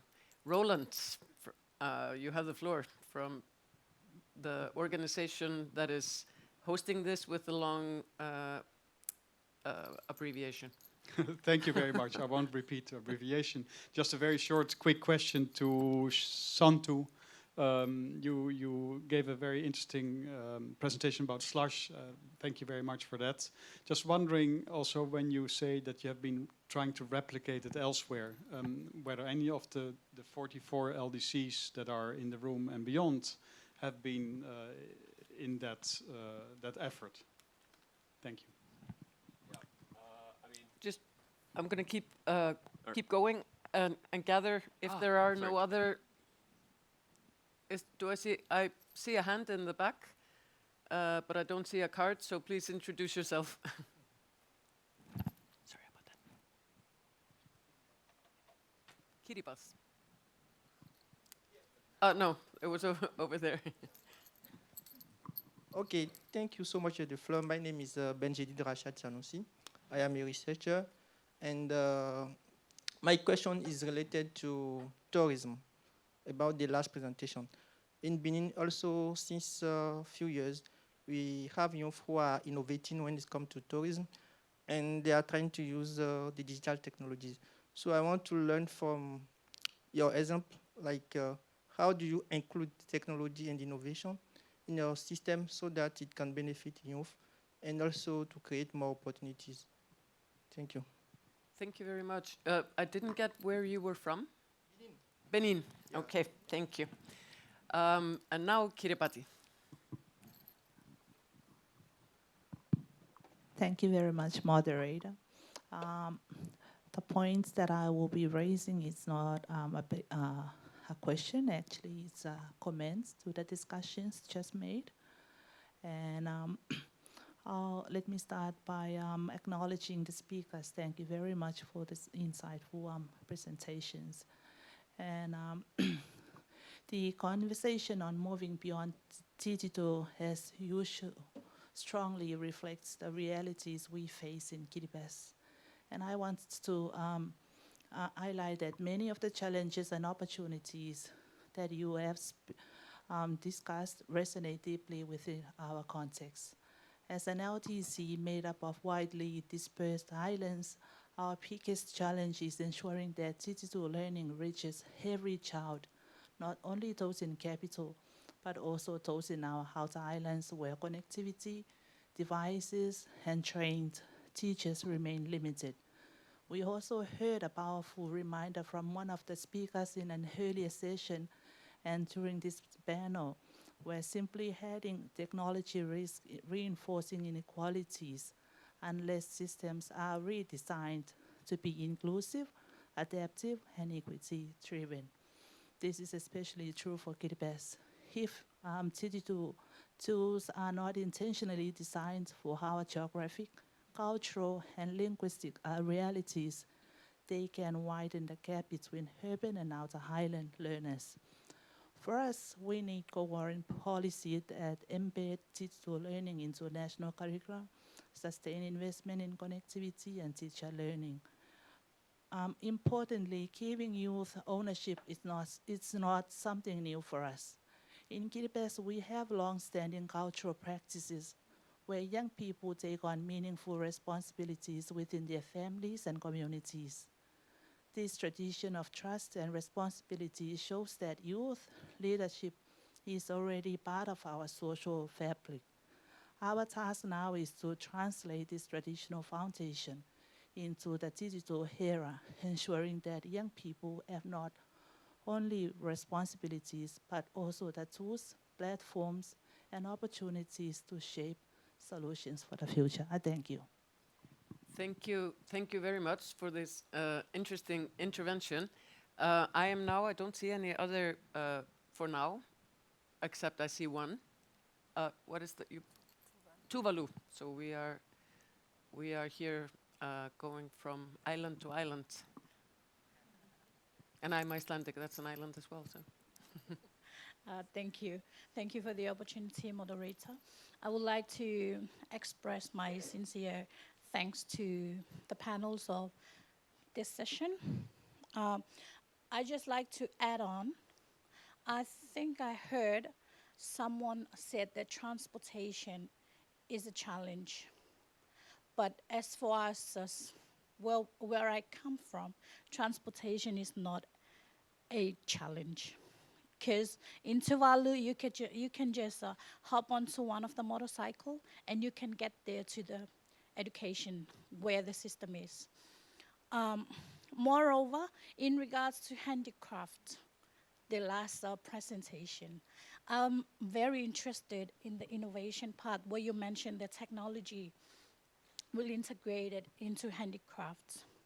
Right now, in our policy that is in the pipeline to be launched, we have one of that in the mindset that we will be taking that forward to make sure that these two will come together and will be another platform that will add on to generate our youth into more business and also to translate or to showcase what talents they have. Thank you. Thank you very much. And I just quoted you in the discussion. For those of you who didn't know, she's the one who talked about the youth being the backbone. All right, now in the order of how I saw the questions, but also feel free to jump in on and give your observations. Togo asked about Cambodia and your experience, and also Tuvalu. So I'm going to give the floor first to you to respond, but you can of course respond to whatever was brought up. Thank you so much for the meaningful questions. So I couldn't hear what Togu was kind of saying. The translator was kind of like the channel was really off. So would you mind if you can repeat the question one more time for me? I will try my best to hear from another. Yeah, French. Okay, please. Bon, j'ai voulu comprendre le rôle qu'a joué l'État, le gouvernement, dans la mise en œuvre de votre expérience au Cambodge.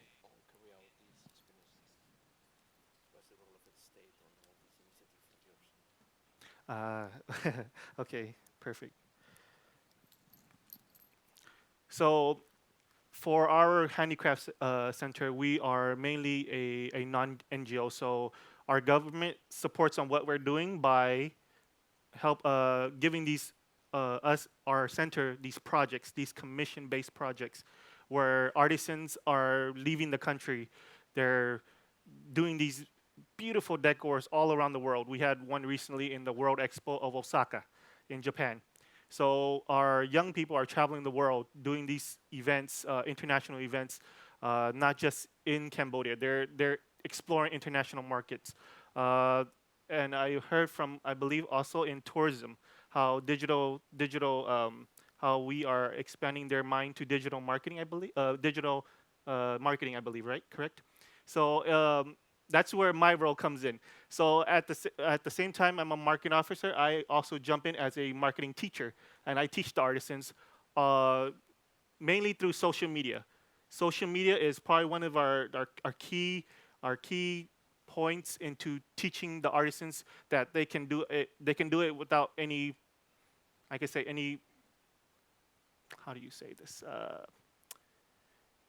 Any real money. So if they can go, you can post anything online and make sure that the market you're getting into, that you have these right hashtags, the right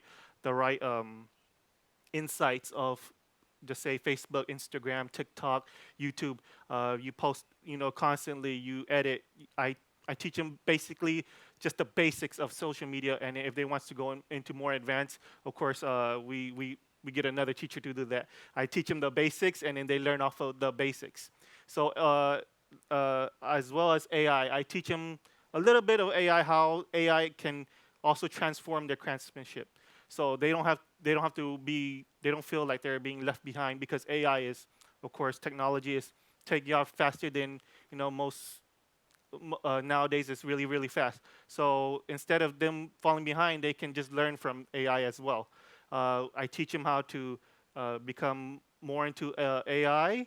I also teach them how to find the right market and what kind of products that they are really wanting to showcase to the international audience. Thank you very much. Going now to Santu. Tell us more about Slush in reply to Roland's question. Yeah, I don't know exactly what the places are, but we have had in total 35 different events, 15 in Europe, 10 in Africa, 8 in Asia, and then 1 in Oceania and 1 in the Americas. But actually here is living proof that at least one has been in a country that is here now. Yeah. We had the first /D summit in Zambia in 2023. And from this first summit, it motivated our anchor, the National Technology Business Center, to continue with these events. They continued in 2024. They held a successful /D, Lusaka /D event. In 2026, in 2025, they also held one on the Copperbelt province, which is a copper producing area of the country, and it was very well attended by the youth. I want to indicate that since then, we have seen 17 youth innovators and entrepreneurs awarded for their innovative work, and over 100 startups have been funded within the digital ecosystem, meaning that they have been connected to investors, and their startups have been uptaken and they are under implementation. So /D's work in Zambia is actually very successful, and it has been institutionalized, as you've seen. From 2023, we've been holding 2024, 2025, 2026. So it's an ongoing event or summit, and which even motivated our president to also be engaging the youth annually to listen to them and get feedback in terms of how the implementation of various policies and programs by the government are actually impacting the youth, and whether there's anything else that they want the government to support them in. I submit. This is very interesting. Congratulations on the collaboration. That sounds fantastic. Did you want to add anything? Nothing to add. I think that was very well summarized as to what we've tried to do with the events of Slushed. Exactly. There was a question on transportation, and there was a question on, or a comment on the handicraft as well, maybe from Tuvalu. But before I give you the floor again, if you have anything to add, I would like to offer Xuan and Pratinde the chance to give your comments, starting with you. If there's anything any observation from the conversation that you would like to jump in with, because believe it or not, we have time. Okay, that's good to know. No, everything to say that what we want is real sustainability of the interventions. Then what we have to do is something that is maybe the hardest part, that is have a clear vision that is shared by multiple actors. In order to have that, we cannot force them to act on the same way or have the same priority, the same resources, but at least agreed on the minimum. And then in each country is gonna differ. What are the priorities? Can be transportation, can be gender, it can be renewable energies, etc. So for instance, we are working on Zambia enough facility of investment for working on interconnection between renewable energy and agriculture. So every country is going to be different, right? But maybe the final point that I would like to do is that in order to be really effective, we have to be more adaptive. We have to have quicker solutions, and that are based on reality, that are not based in experts, in assumptions, etc., but that we can try. For instance, listening to young people. Which is very good. I have to say, I have both been mentored and I have been mentoring. But being mentored by someone who's younger than you, I think that's the most sort of eye-opening, because there's so much mutual learning to be done there. So listening to youth is good. Pratinde, did you want to come in with your observations?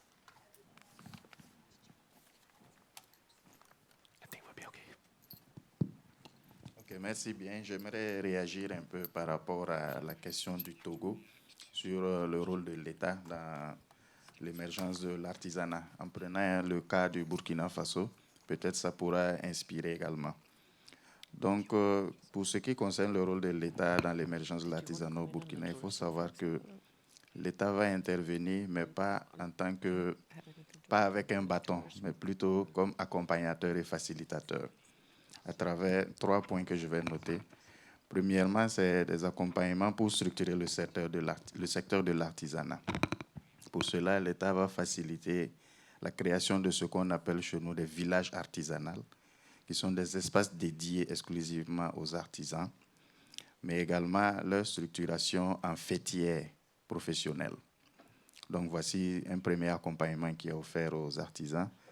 Deuxièmement, l'État va également faciliter l'organisation d'événements d'envergure au profit des artisans. Nous avons l'exemple du Salon international de l'artisanat de Ouagadougou, qui chaque 2 ans permet aux artisans d'avoir accès à des marchés nationaux ainsi qu'à des marchés internationaux. Et le troisième point, c'est récent. Voilà, nous avons la promotion du consommation local, c'est-à-dire inciter les populations burkinabées à consommer ce que nos artisans fabriquent. Donc voici un peu les 3 points que je voudrais aborder concernant la question du Togo sur le rôle de l'État. Merci. Merci beaucoup. Very, very good to have. Oops, I'm taking my microphone here. No. Very good to get that addition. Thank you. Believe it or not, I'm going to give you a 1-minute question to the whole panel. Like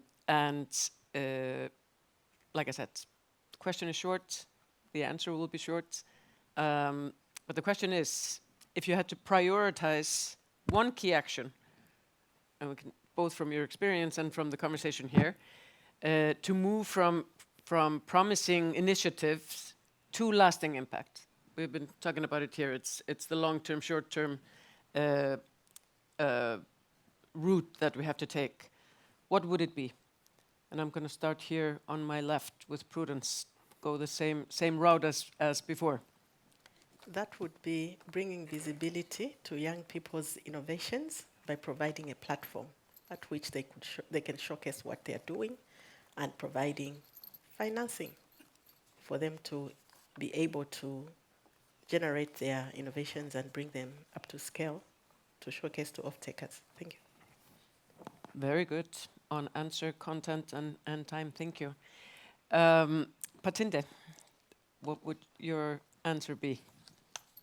Ok, à notre niveau, il va falloir réellement accompagner les jeunes innovateurs, parce qu'il faut savoir que la plupart des jeunes entrepreneurs, lorsqu'ils créent leur initiative, leur projet, sans accompagnement, au bout de 2-3 ans, leur entreprise meurt. Voilà, donc il faut réellement accompagner ces jeunes innovateurs-là, voilà, pour que leur projet puisse vraiment se développer et puis être à fort potentiel de création d'emplois. Merci. Merci beaucoup. That is a good advice to give. Swan. Instead of doing youth initiatives based on assumptions of what youth need or youth want, work with the youth and based on what they are actually doing, what their actual problems, and work with existing things that are at the tip of our fingers and are already happening on the country, because that's the most effective and direct way of getting development soon, quick, and fast. That's what we need. Thank you. Thank you very much. And to bring this home, Jonathan. All righty. Empowerment to a young person. So empowering a young person, it creates a ripple effect. So it just doesn't sustain a family, it sustains the future of their children. Very good. Empowerment, a company, and last but not least, the youth representative here in the panel. Are you more than 25? I'm 23. All right. Yeah. Nothing is impossible. Yeah. I think a big thing is inspiration. So giving them, like, for example, flying them out somewhere where there is, for example, slush. Hey, you can fly out some youth to slush, show them what an event looks like, what it can bring onto the table for an ecosystem, and then bring that back and let them build it. So giving them inspiration through this and then ownership of the whole project. I think because young people have the most to prove, they will also find a way to make something that you would deem impossible possible. Like I said, we can learn from the youth.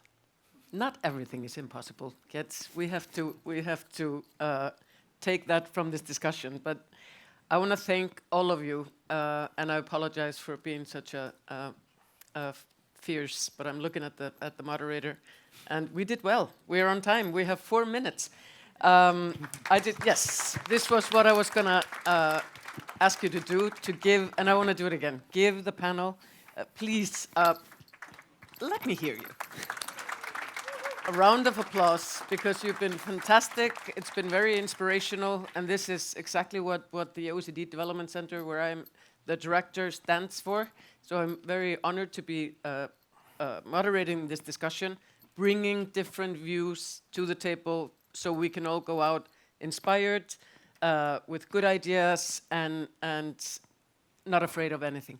Thank you very much.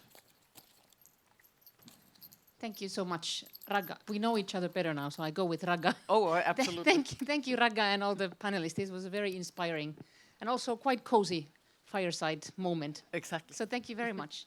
And I take all the blame for the timekeeping, so you can relax. But we have now a coffee break again, so we are breaking for 30 minutes. There's coffee outside. We come back at 16:00, so 4 o'clock sharp. See you then. Thank you very much.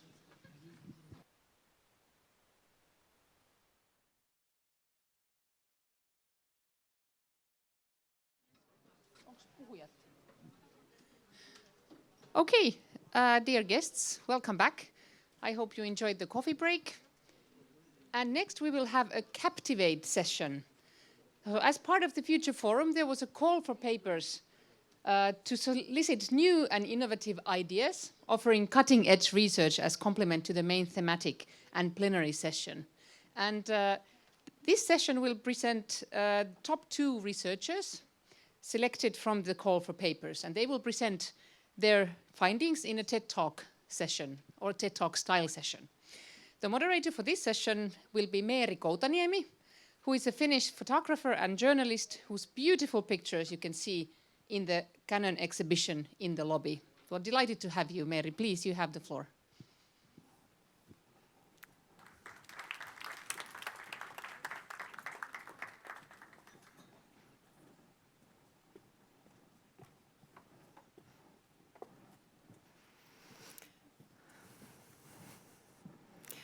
Excellencies, dear participants, my name is Meeri Koutaniemi, and I have the pleasure of moderating this talk. I'm a Finnish freelance journalist and photographer.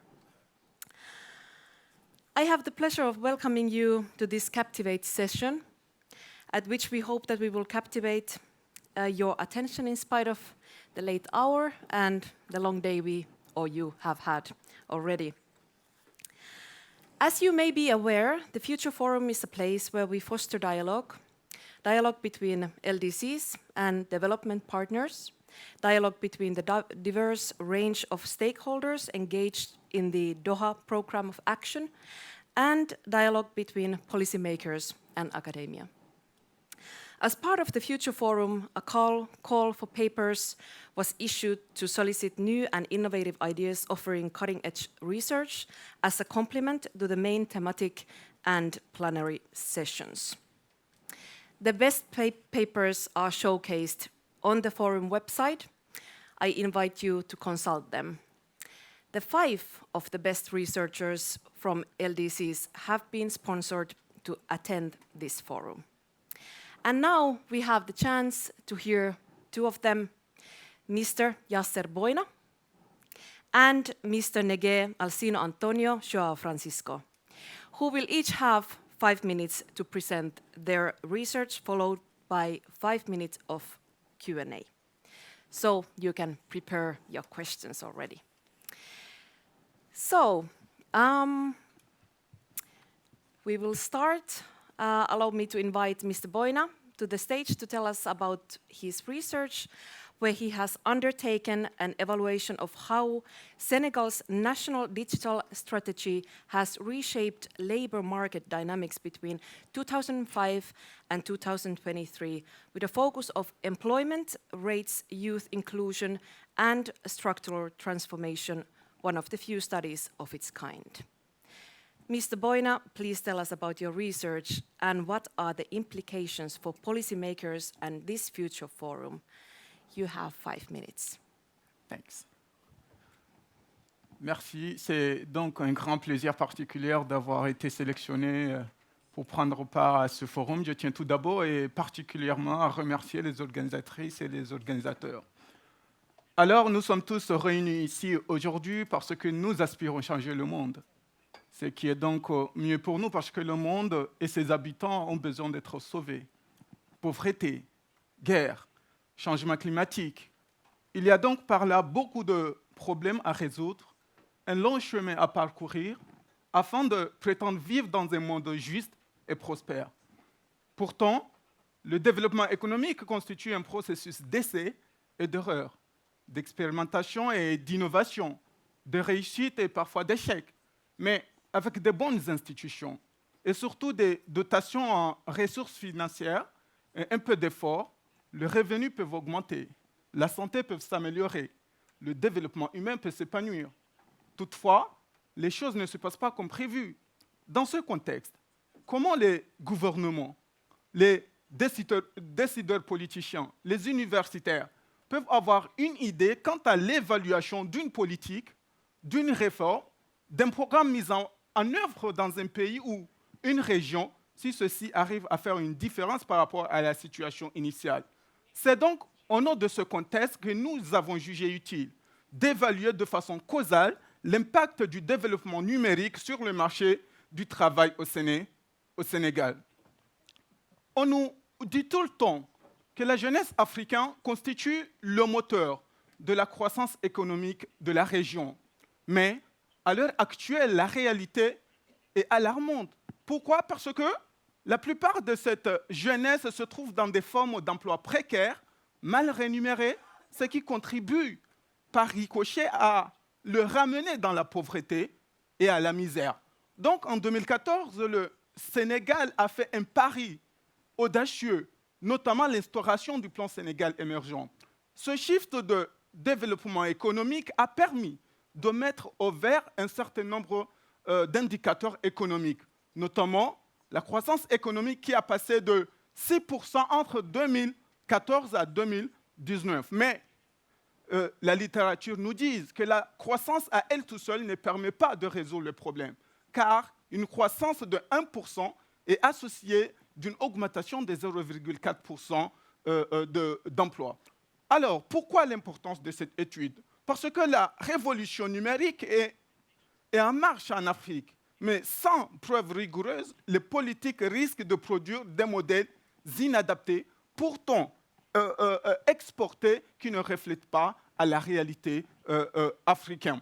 Donc, notre étude, car le plan Sénégal émergent a mis au cœur la numérisation comme moteur de sa transformation structurelle. Donc, notre étude nous a permis de voir que la numérisation a permis de réduire le taux de chômage à 6%, de réduire le taux d'emploi dans le secteur agricole, mais il y a une amélioration d'emploi dans les services. Le taux d'emploi global a augmenté, même s'il reste significatif. Les exportations d'éthiques ont connu une augmentation, ce qui reste aussi non significatif. Ce qu'on peut retenir ici, c'est quoi? C'est que le chômage a baissé, certes. La transformation structurelle a eu lieu aussi, pas encore d'impact sur les exportations, ce qui constitue un piège de la consommation. Donc, ce qu'on peut envoyer ici comme message au gouvernement, c'est que la digitalisation réduit le chômage et modernise l'économie, mais sans politique industrielle et d'innovation ciblée, les bénéfices resteront confrontés à la consommation extérieure. Donc, pour les recommandations, on peut retenir ces 4 points. Nous devrions chercher à investir massivement dans les compétences numériques, moderniser l'agriculture sans exclure, transformer les infrastructures en avantage d'exportateurs, formaliser l'innovation via le numérique. Et je termine en disant que le dividende du numérique n'est pas automatique, il exige des investissements complémentaires dans les compétences, les institutions et l'intégration.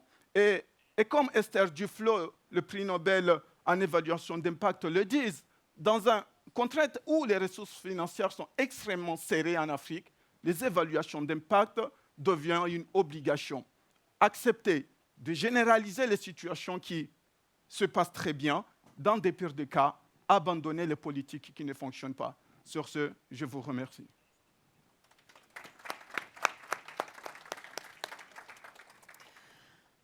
Thank you, Mr. Boina, and we have now 5 minutes for the Q&A. But before the Q&A, we will give a moment for the other 2 researchers, Rashad and Sabrina. You're welcome.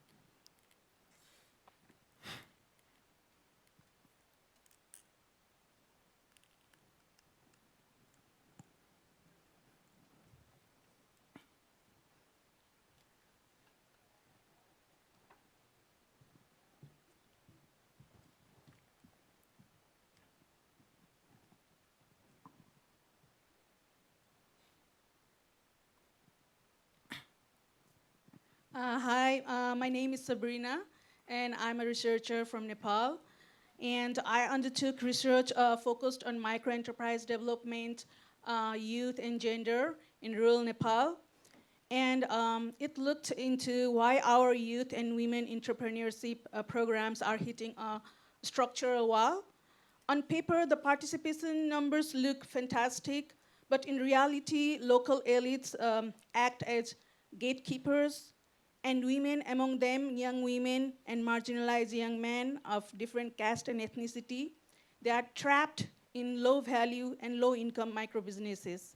So my recommendation is that local government, they need to stop just counting heads and start implementing intersectional targeting and low collateral credit so youth businesses can actually scale instead of forcing our youth to out-migrate.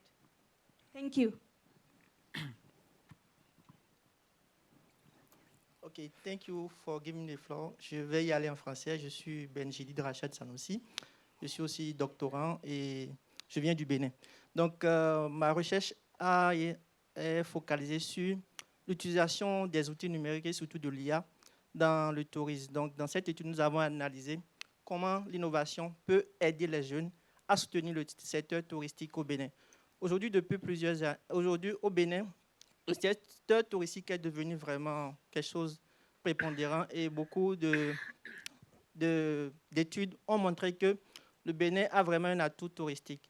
Et aujourd'hui, il y a plusieurs études qui montrent aussi également que les jeunes essaient de faire beaucoup de choses. Mais les outils digitaux et l'IA leur permettent vraiment de promouvoir leurs outils, leurs services dans le secteur du tourisme, de promouvoir leurs activités, et également d'attirer d'autres potentiels clients qui vont visiter le Bénin. Et dans cette étude, nous avons aussi réalisé qu'il y a beaucoup de potentiel, mais aussi des défis à relever. Et au nombre de ces défis à relever, surtout le manque d'accès Internet dans certaines zones et aussi le manque de formation. Donc nous recommandons dans cette étude vraiment de se focaliser sur le renforcement de capacité de ces jeunes, surtout au niveau des startups touristiques qui naissent, et aussi de l'utilisation des outils digitaux comme l'IA pour pouvoir promouvoir leurs services. Et également, le gouvernement pourrait faciliter l'emploi, le gouvernement pourrait faciliter ces startups à aller à grande échelle pour pouvoir faciliter l'émergence du Bénin quand il s'agit du tourisme. Merci beaucoup.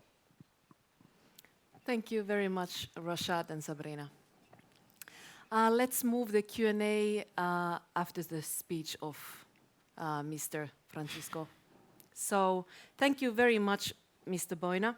This is a very fascinating presentation and one of highly relevant to this forum. Okay, thanks. So It's just a moment. I would like to now to move to our second researcher, Mr. Negue Alcino Antonio Joao Francisco, whose research has focused on youth innovation ecosystems in conflict-affected least developed countries, lessons from northern Mozambique. Indeed, 23 of the 44 LDCs are in conflict or post-conflict situation. In Africa, 14 of the 33 LDCs are classified in the World Bank's FCV category for 2026. So, you're welcome, Mr. Francisco. I can stand up? Yes. Hello, good afternoon. It's a pleasure to be here to highlight my research. And until I start, I would like to contextualize. Since 2017, Cabo Delgado in northern Mozambique is facing a prolonged armed conflict that is enduring till now.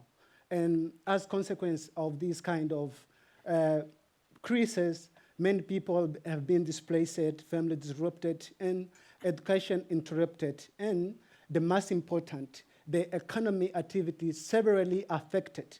And young people on this place face multiple challenges as interrupted education and no way to work, and they are trying to adapt themselves to do the things on to survive. And despite of that, the environment like this, the youngs of this part, they are being portrayed as victims and vulnerable people.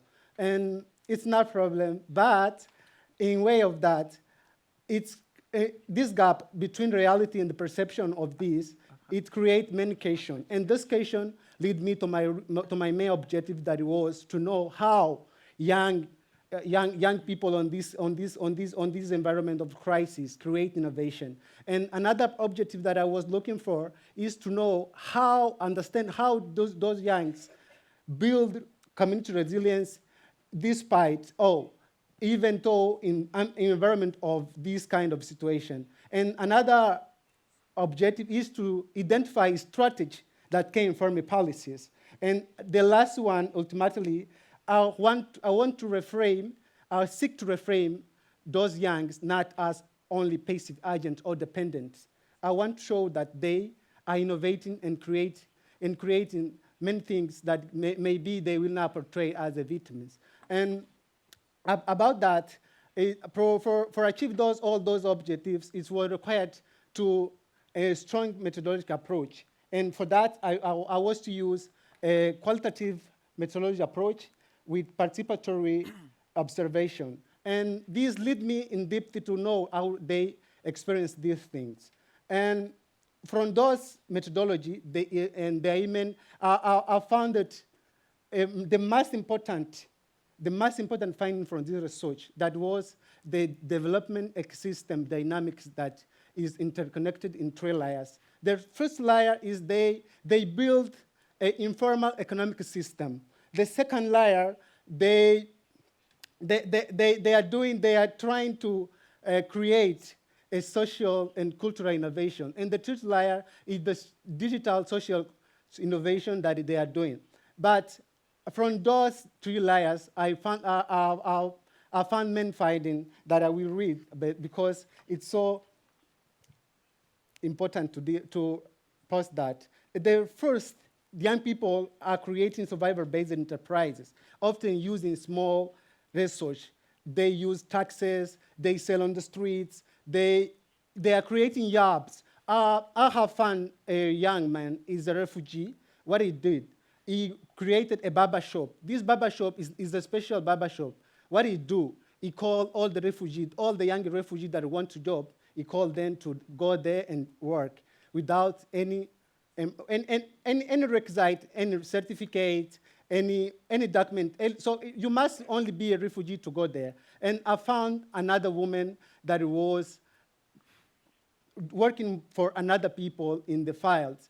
So she was cropping, she was farming, only to survive. And another finding that I will show is the social network, including family and peer group, function as informal support system. And what it is to create it create and strengthen resilience. The third, is most important innovation, is that those contests often emerge from everyday problem solving. They are doing all day on to survive. And however, all the things that they are doing, they are facing many challenges. And they want to be directed for one places. And one of these challenges is the access of the capital. It's restricted because without capital, we all know that there's no business. And they want to expansion this business, but they don't have capital. And the second is the infrastructure gap that include transportation, include digital connectivity, and it also reduces opportunities. And the third, additional, the most important that I find there is the gender-digital divide. It continues to affect young women disproportionately. They don't have opportunity to have cell phones. They don't have opportunity to connect with another people because, I don't know, because they are women. Those constraints highlight the importance of targeted interventions. This is why I was obligated to create some policy recommendations. One of them, the first one, is to establishing youth microcredit system. It can allow young entrepreneurs to expand and access small, meaningful financial support. The second is expanding digital literacy program in a way to strengthen youth participation in digital economies. And the third, support community-led initiative rather than imposing external model. Why I'm telling that? I have been working with many stakeholders there, but what they do, they come with the idea. Okay, they do inquiry until they implement one project, but those projects don't fit with them. They want to develop their own business because many of them were businessmen, were farmers, were fishermen, and they want to continue with that activities than another one. And this research extends beyond Mozambique. Extend beyond Mozambique because why? Because it challenged the narrative that portrayed the young as only victims and as vulnerable. And it creates another, and it challenges, these finds demonstrate youth function as innovator and the resilience of building. And second, community-based system play a fundamental role in sustaining. To conclude, a strained youth innovation system contribute not only to development, but to peace building and social stability. Thanks, asante sana, kono shukuru kinatamalela. Obrigado. Thank you so much, Mr. Francisco, on your important findings on youth as agents of innovation and social cohesion in post-conflict areas. Let's have a 5-minute Q&A all together, and you can address your questions to any of the researchers here.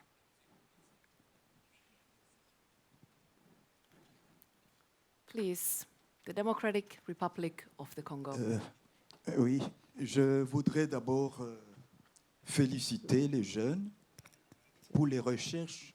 Je sais que c'est le moment des difficultés que on cherche des solutions à donner à son pays. Ce que vous faites, c'est vraiment intéressant, que vous puissiez continuer, parce que je peux donner un exemple. Chez nous, il y a une dame, pour résoudre le problème de circulation, il a inventé ce qu'on appelle un robot régulateur, qui est là avec les signaux, qui donne les signaux comme un homme. Parce que les policiers, ils se fatiguent, mais il est là 24 heures sur 24. Donc, avec un panneau solaire. Et c'est encourageant parce que c'est ainsi que nos pays peuvent aussi donc exporter leur savoir. Chez nous, on apprécie. C'est une dame qui a fait ça, ce qu'on appelle un robot régulateur de circulation routière. Je vous félicite, je vous encourage que ça puisse maintenant, vous puissiez encore créer et créer davantage pour donner solution à nos pays les moins avancés. Je vous remercie.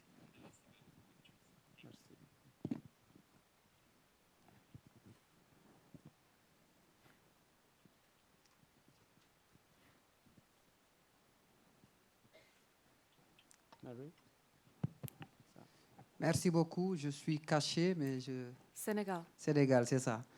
Merci. Je voudrais en tout cas féliciter les présentateurs, les doctorants, spécialement M. Boina, qui a élaboré en tout cas une étude sur l'impact du développement numérique sur le marché du travail au Sénégal. Et je voudrais en tout cas le féliciter pour cette étude extrêmement importante, surtout sur cette période où le Sénégal est en pleine transition de la catégorie des paiements. Et on sait tous l'importance du numérique.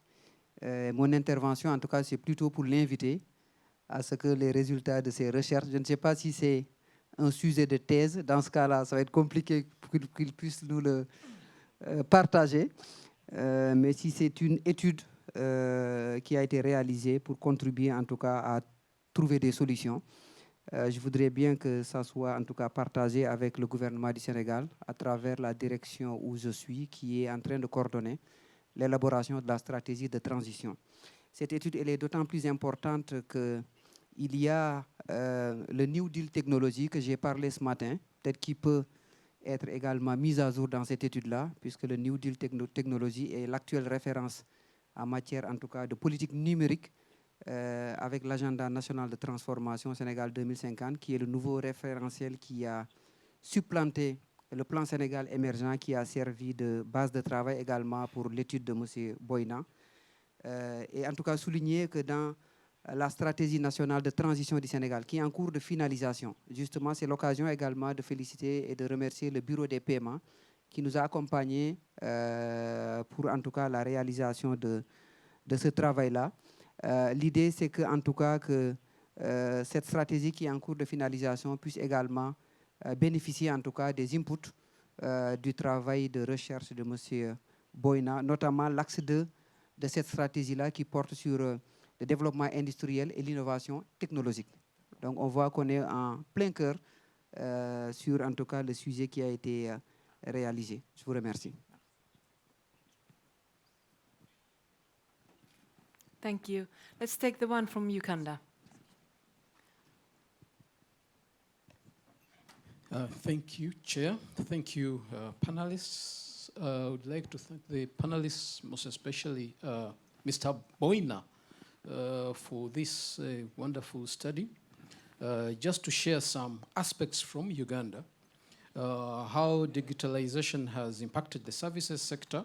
We've also seen an improvement in efficiency and a number of jobs around the finance, trade, especially wholesale and retail sectors, as well as transport. So I don't know in Senegal which particular services have been impacted. I would be very happy to hear of the specifics of the elements within the services sector that have been impacted. Then lastly, you've made a recommendation of making informal employment more formal. It's my understanding that digitization helps us in formalization. So I don't know what you have within your recommendations in terms of going beyond the beyond digitization in having us make our informal sectors more formal, because informality has been a major issue around the transformation of our economies. Thank you. Thank you so much. Excellencies, distinguished participants, we have now exhausted the time available to us, and so without further ado, I would like to bring this session to a close. But before closing, let us give a round applause to our two researchers, or four researchers here, who presented their interesting finding, as well as to all of the other researchers who are here today or whose papers were selected for the Future Forum but could not join this meeting. We have very important guests arriving, so I will not stand between you and the closing session any longer, and I again thank you researchers, Mr. Boina and Mr. Francisco, and Rashad and Sabrina, our participants, all of you, as well as the team of interpreters. The session is adjourned. Thank you so much. Thank you so much, Meri Koutaniemi, and all the star researchers for your work and for being with us today. Now, before moving to the closing session, I have a few words about the conference dinner that is taking place this evening. The dinner will start at 1900, which is 7 o'clock. The restaurant is called 10th Floor. It's a panoramic restaurant in the middle of Helsinki with a beautiful view of the city. You're all very welcome. And there will be a bus transportation from outside the hotel starting at 6:30. So we will see you at dinner. And distinguished ministers, excellencies, and dear guests, we are now moving to the closing session of today. And it is my pleasure to invite Mr. Pasi Helman, Undersecretary of State for International Development, to lead this session.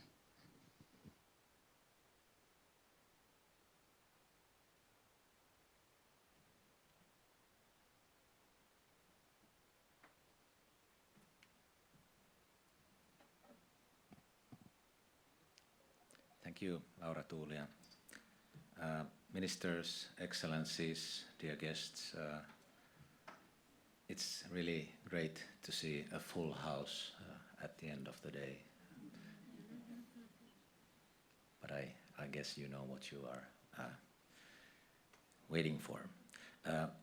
My sincere gratitude to all speakers, participants, and everyone involved in organizing this event. Your contributions have really made this forum a success. And to those who have traveled from near and far, I hope you have enjoyed your stay in Helsinki. It's been a genuine pleasure to host you, and we warmly hope to welcome you again in the future. In this session, before the main final speaker, we'll have two remarks. And the second one will be via a video greeting. But before that, it is my true pleasure to invite Ambassador Lok Bahadur Thapa, Permanent Representative of Nepal to the United Nations, and as we all know, also the chair of the LDC group, to deliver his closing remarks. Please, Mr. Thapa, the floor is yours.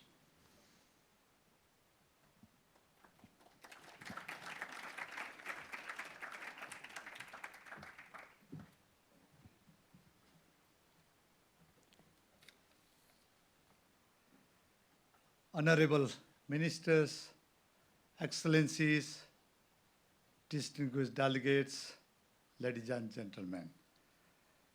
On behalf of the least developed countries, allow me to convey our profound and heartfelt appreciation to the government of Finland and to the gracious, friendly, and of course, the happiest people of this great nation for hosting these important meetings and for exceptional warmth and generosity extended to all of us. We deeply value Finland's steadfast support for and enduring solidarity with the least developed countries.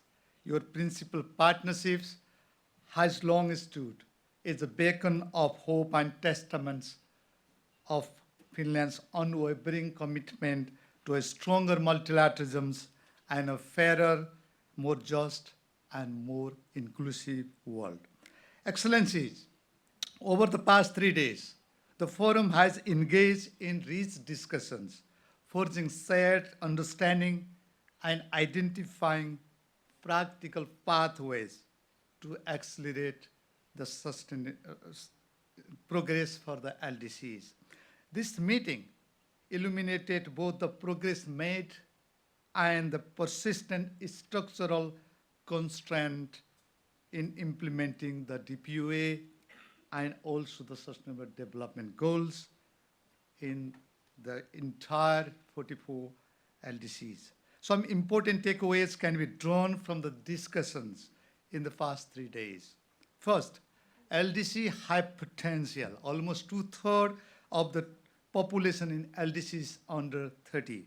This young populations is the greatest strategic assets and the bedrock of LDC's future.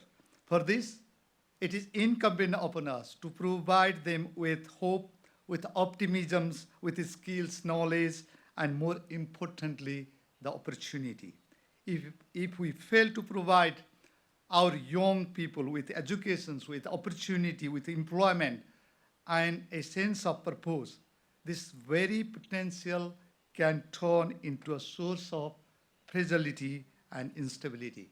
Second message, quality education is key to such transformations. Our education system must equip students with the skills, adaptability, and competencies required to thrive in the evolving world of work. Stronger linkages between education, technology, entrepreneurships, and labor markets are essential and critical. We must ensure that education empowers young people to innovate, compete, and contribute meaningfully to national development. Third, ensuring full employment and decent work for all youth is imperative. Employment is not merely an economic indicator, it is fundamentally linked to dignity, to stability, and to social inclusion. It is reaffirmed in the Doha political declarations of the Second World Summit for Social Development. Productive employment opportunity for our young people are central to inclusive growth and sustainable development. Fourth, fostering vibrant and inclusive innovations ecosystems is essential for building resilience and competitive economies. This requires investment not only in infrastructure and connectivity, but also in research, in development, institutional capacity, and entrepreneurial ecosystems. To bridge AI and digital gaps, we need digital infrastructures, investment, innovation, technology transfer, and capacity building support. Fifth, we must force robust international partnership. The discussions underline that supporting the youth of LDCs is a smart and strategic investment in our shared global future. Many LDCs already possess national strategies and policy frameworks. They have plans and programs in place. However, national efforts alone will not be sufficient without strengthened international support. What is needed now is greater investment in financing, technology transfer, and capacity building. For this, we need enhanced global partnership among the governments, development partners, UN agencies, IFIs, multilateral banks, private sector, and civil society, leveraging all sorts of cooperations, including South-South and triangular cooperations, will remain indispensable. Such partnership should reinforce the national ownership, country leadership, and strengthen local institutions. Excellencies, The future of LDCs will ultimately depend on the decisions we make and the partnership we build today. We have ministers and policymakers in this room. We have development partners and institutions represented here. I therefore urge you to translate the ideas, lessons, and recommendations emerging from this forum into concrete policies, actionable programs, and meaningful investment so as to deliver better in the interest of those we are supposed to serve. Today's young generation is no longer willing to wait indefinitely. Their aspirations are immediate, their expectations are justified, and their determinations is undeniable. We must respond with urgency, with priority, and with renewed sense of purpose. Only then can we help build a world that is fair, that is just, equitable, peaceful, and sustainable for all. Excellencies, colleagues, we have knowledge, we have technology, we have tools, we have national and international frameworks and commitments.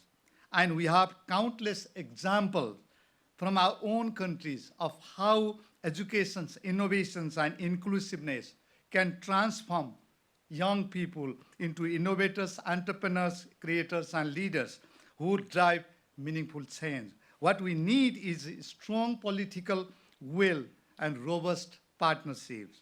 I'm confident that with our strong partnerships, LDC can definitely make huge strides in their efforts to drive transformations. Let us move with courage, with convictions, and concrete actions. Let us act with urgency, solidarity, and ambitions. Let us invest in our young people, empower innovations, and build inclusive societies where every young person has the opportunity not merely to survive, but to lead, to create, and to thrive. I thank you so much.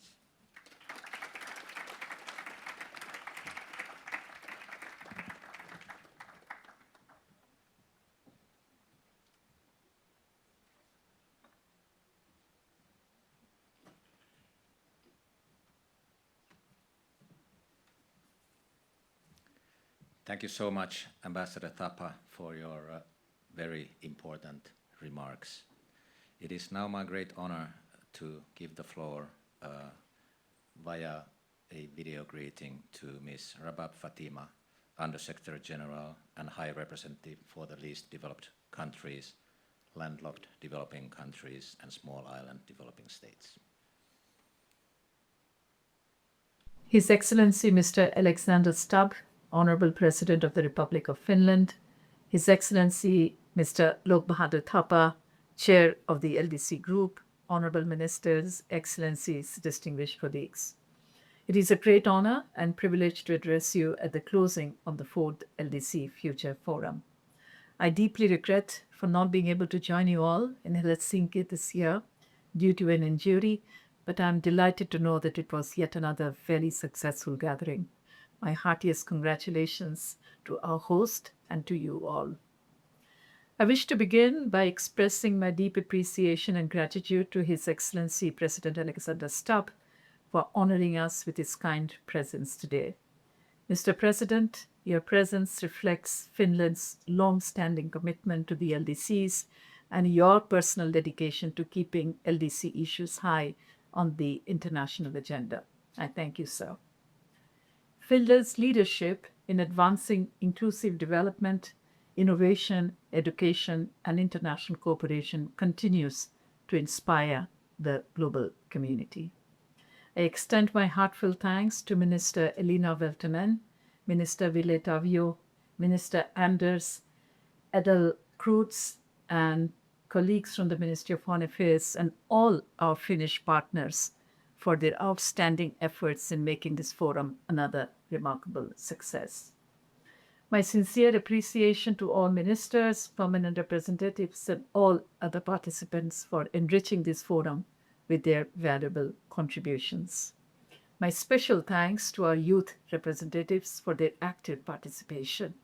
Your ideas, creativity, and determination brought both urgency and optimism to our deliberations. Excellencies, the last 3 days have been intense but remarkably productive. My office will circulate a summary capturing the key recommendations emerging from the discussions soon. Allow me now to briefly highlight 4 key messages that resonated strongly throughout the discussions. First, the forum underscored the urgent need to align education systems in the LDCs with rapidly evolving labor markets and technological change. There was strong emphasis on the importance of strengthening school-to-work transitions, expanding technical and vocational education, investing in STEM education, and promoting lifelong learning opportunities. The field visits here offered particularly valuable insights, demonstrating how sustained investment in training teachers, infrastructure, and innovation can build resilient education systems that prepare young people for the jobs of the future. Secondly, we heard a strong and consistent call to make digital transformation far more inclusive. Digital technologies can help the LDCs overcome structural barriers linked to geography, shortages of qualified teachers, and limited tertiary education infrastructure. Online learning platforms can become powerful accelerators of opportunity. Yet, millions of young people remain excluded due to growing digital divides. Young women and girls, rural communities, persons with disabilities, and other marginalized groups continue to face disproportionate barriers. The forum emphasized the importance of targeted and gender-responsive policies, investments in affordable connectivity, digital literacy, and inclusive digital ecosystems to ensure that no one is left behind. In this context, I was particularly encouraged to hear about the strong interest generated around the online university for the LDCs. If realized on time, it could make a transformative contribution to expanding access to quality STEM education, digital learning, and skills development across the LDCs. Thirdly, the forum highlighted the critical role of entrepreneurship, innovation ecosystems, and MSMEs in unlocking youth potential and accelerating economic transformation. We heard inspiring examples of young entrepreneurs creating innovative solutions and generating employment opportunities. As one young entrepreneur reminded us so powerfully, the talent alone is never enough. Young innovators require enabling ecosystems, including access to finance and conducive regulatory environments. And finally, Excellencies, this forum reaffirmed the indispensable importance of partnerships. Obviously, the scale of transformation required cannot be achieved by governments alone. We need a whole-of-society approach, bringing together all stakeholders, as we witness in this forum. It will also require sustained international cooperation, financing, stronger public-private partnerships, and greater investment in young people. Mr. President, Excellencies, ultimately the true measure of our success will be whether the young people of the LDCs enter the next decade with greater opportunities, stronger agency, and a deeper sense of hope than ever before. They're not waiting for change. They're already innovating, creating, and leading. Our responsibility is to ensure that they are provided with the right opportunities to fully realize their aspirations and potential. Let us therefore move forward with renewed commitment, stronger partnerships, and greater urgency. Let me conclude by thanking Team Helsinki and Team OHR LLS for their dedication, professionalism, and outstanding efforts in delivering such a successful forum. I thank you once again, Mr. President, for being with us today. And I thank you all, distinguished participants, for your valuable partnership and contribution. I thank you.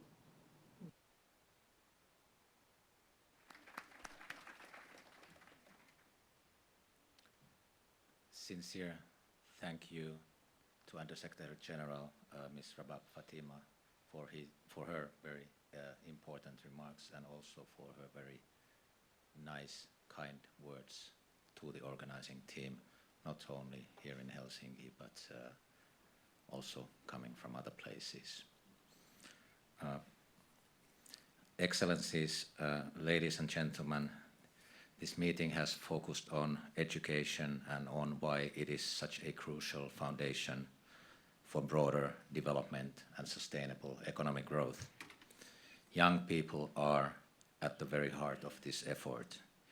Despite the multiple challenges we face in today's world, I hope we leave with a sense of optimism and with trust that we are all in this together, working to find solutions and to advance a more sustainable future.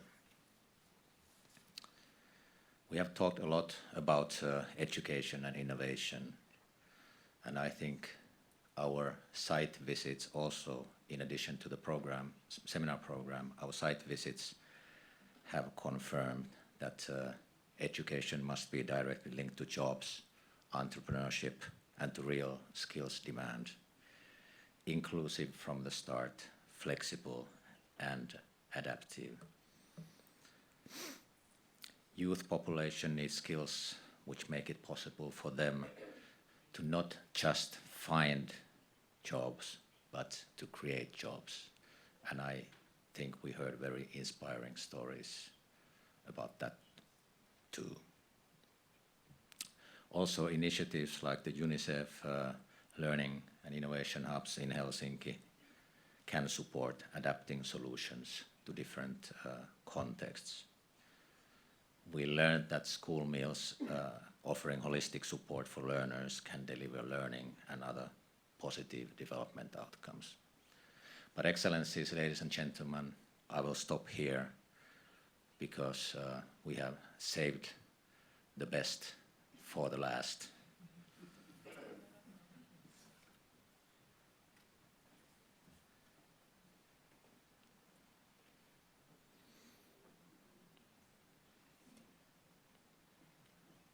I think that's at least what I have been informed about.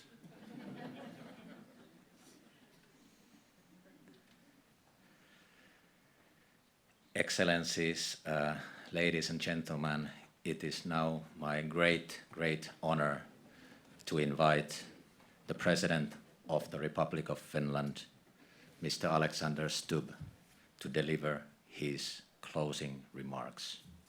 Mr. President, please. Thanks, please be seated. It's nice to. Do you want me to summarize what you've discussed so far? It's really nice to see you, and thank you for coming to Finland. We really appreciate that. I just wanted to say a couple of words of the way in which I see international and world politics developing at the moment. My starting point is very simple. I think we're seeing a major shift in the world order balance and dynamics. Some of you might be aware that I've written quite extensively in the past few years about how the world order is changing and how I feel very strongly that this is essentially a tension between two competing models. One being multipolarity, which in my mind is quite often about deals. It's about transactions. It's quite often about the law of the jungle in many ways. And the other part is multilateralism, the one which we in Finland and me particularly personally attach a lot of importance to. In other words, international institutions, rules, and norms. And my big thesis is that this change is being driven by big power competition and rivalry, whether it's China and the US or whether it's Russia and a few others. And I think that the ones that are going to decide what the next world order looks like is basically going to be the global south. It's not going to be a binary choice between multilateralism and multipolarity, but at the end of the day, I think it is in the interest of us, especially the smaller players, to lean towards multilateralism. Because if we don't live in that world, the big countries will basically do what they want, and we small, we can do pretty much what we can. And we need to unite and work towards a multilateral world, and especially in my mind, in the framework of the United Nations. Now, multilateralism is needed for climate change. Multilateralism is needed for conflicts. Multilateralism is needed for technology, especially artificial intelligence. And multilateralism is needed for resource management. And of course, the worry I have is that right now multilateralism is being challenged left, right, and center, especially by big powers, especially at a time when we need it. Because if you look at the impact of wars, whether it's Russia's war of aggression in Ukraine or whether it's the Middle East, and especially right now, the Strait of Hormuz, this has an impact on fertilizers, it has an impact on food and food security, it has an impact on energy and energy prices, and essentially the big burden is quite often then borne by countries that are less developed. And of course, migration flows as well. You know that Finland, in an interesting way, if you go back to our independence from 1917 and go back roughly 100 years, we were not only a developing country, but we lived in absolute poverty. And a lot of people ask, you know, how did we emerge from that? Because, you know, our geographic location means that we have a rather harsh climate. Our neighborhood has at times been volatile. Sometimes we have aggressive neighbors, and I'm not referring to Sweden here, just to. And I think actually our success has been based on not only hard work and education, which you've talked about here, and not only persistence and perseverance, but I think it's been about leaning to multilateral cooperation, and especially cooperating with other states. You know, we're a small player. We don't have everything that it takes, so we always need friends and partners. And I think especially now that the world is in turmoil and we're seeing a change in the order, dynamics, and balance, it's more important than ever to forge new partnerships. If you really want to simplify things, you know, there is kind of a third way between multipolarity and multilateralism, and that's what people sometimes call plurilateralism, which basically means that regions get together and form a laboratory for the multilateral cooperation that we should have in the United Nations. You might have seen that I've been a strong advocate of changing the power structure of the United Nations, in the sense that I feel that it was created in the image of the victors of World War II, and actually in the image of the West and the developing world. And I think if we want to preserve multilateralism, we need to give power and agency to the countries that matter the most. And that's why I would be willing to go quite far in, for instance, changing the structure and the voting patterns of the UN Security Council.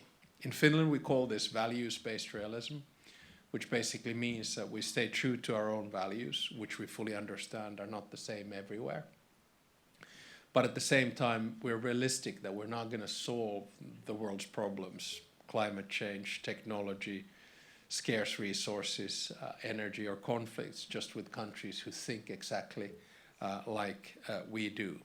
We also call it dignified foreign policy, because I have a feeling, as someone who is a student of international relations, that many Western countries over decades, even centuries, have been quite arrogant in their foreign policy. And I think foreign policy starts with a basic understanding of dignity and respect. So with these words, I'd like to close the days that you've had here. Really appreciate the fact that you've made the time to come from far and even further away. I actually had the accreditation of 6 ambassadors today. I see Chad being represented, one of the ambassadors was from Chad as well.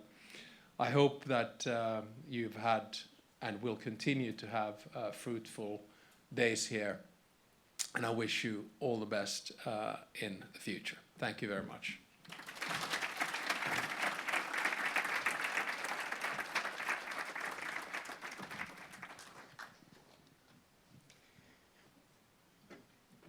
Thank you so much, Mr. President, for being with us and addressing us today. And Your Excellencies, dear guests, this marks the end of the second day of the conference. I'd like to warmly thank you for spending the time together, but also for your active participation in the discussions. So we'll see you tonight at dinner and then again tomorrow. Thank you.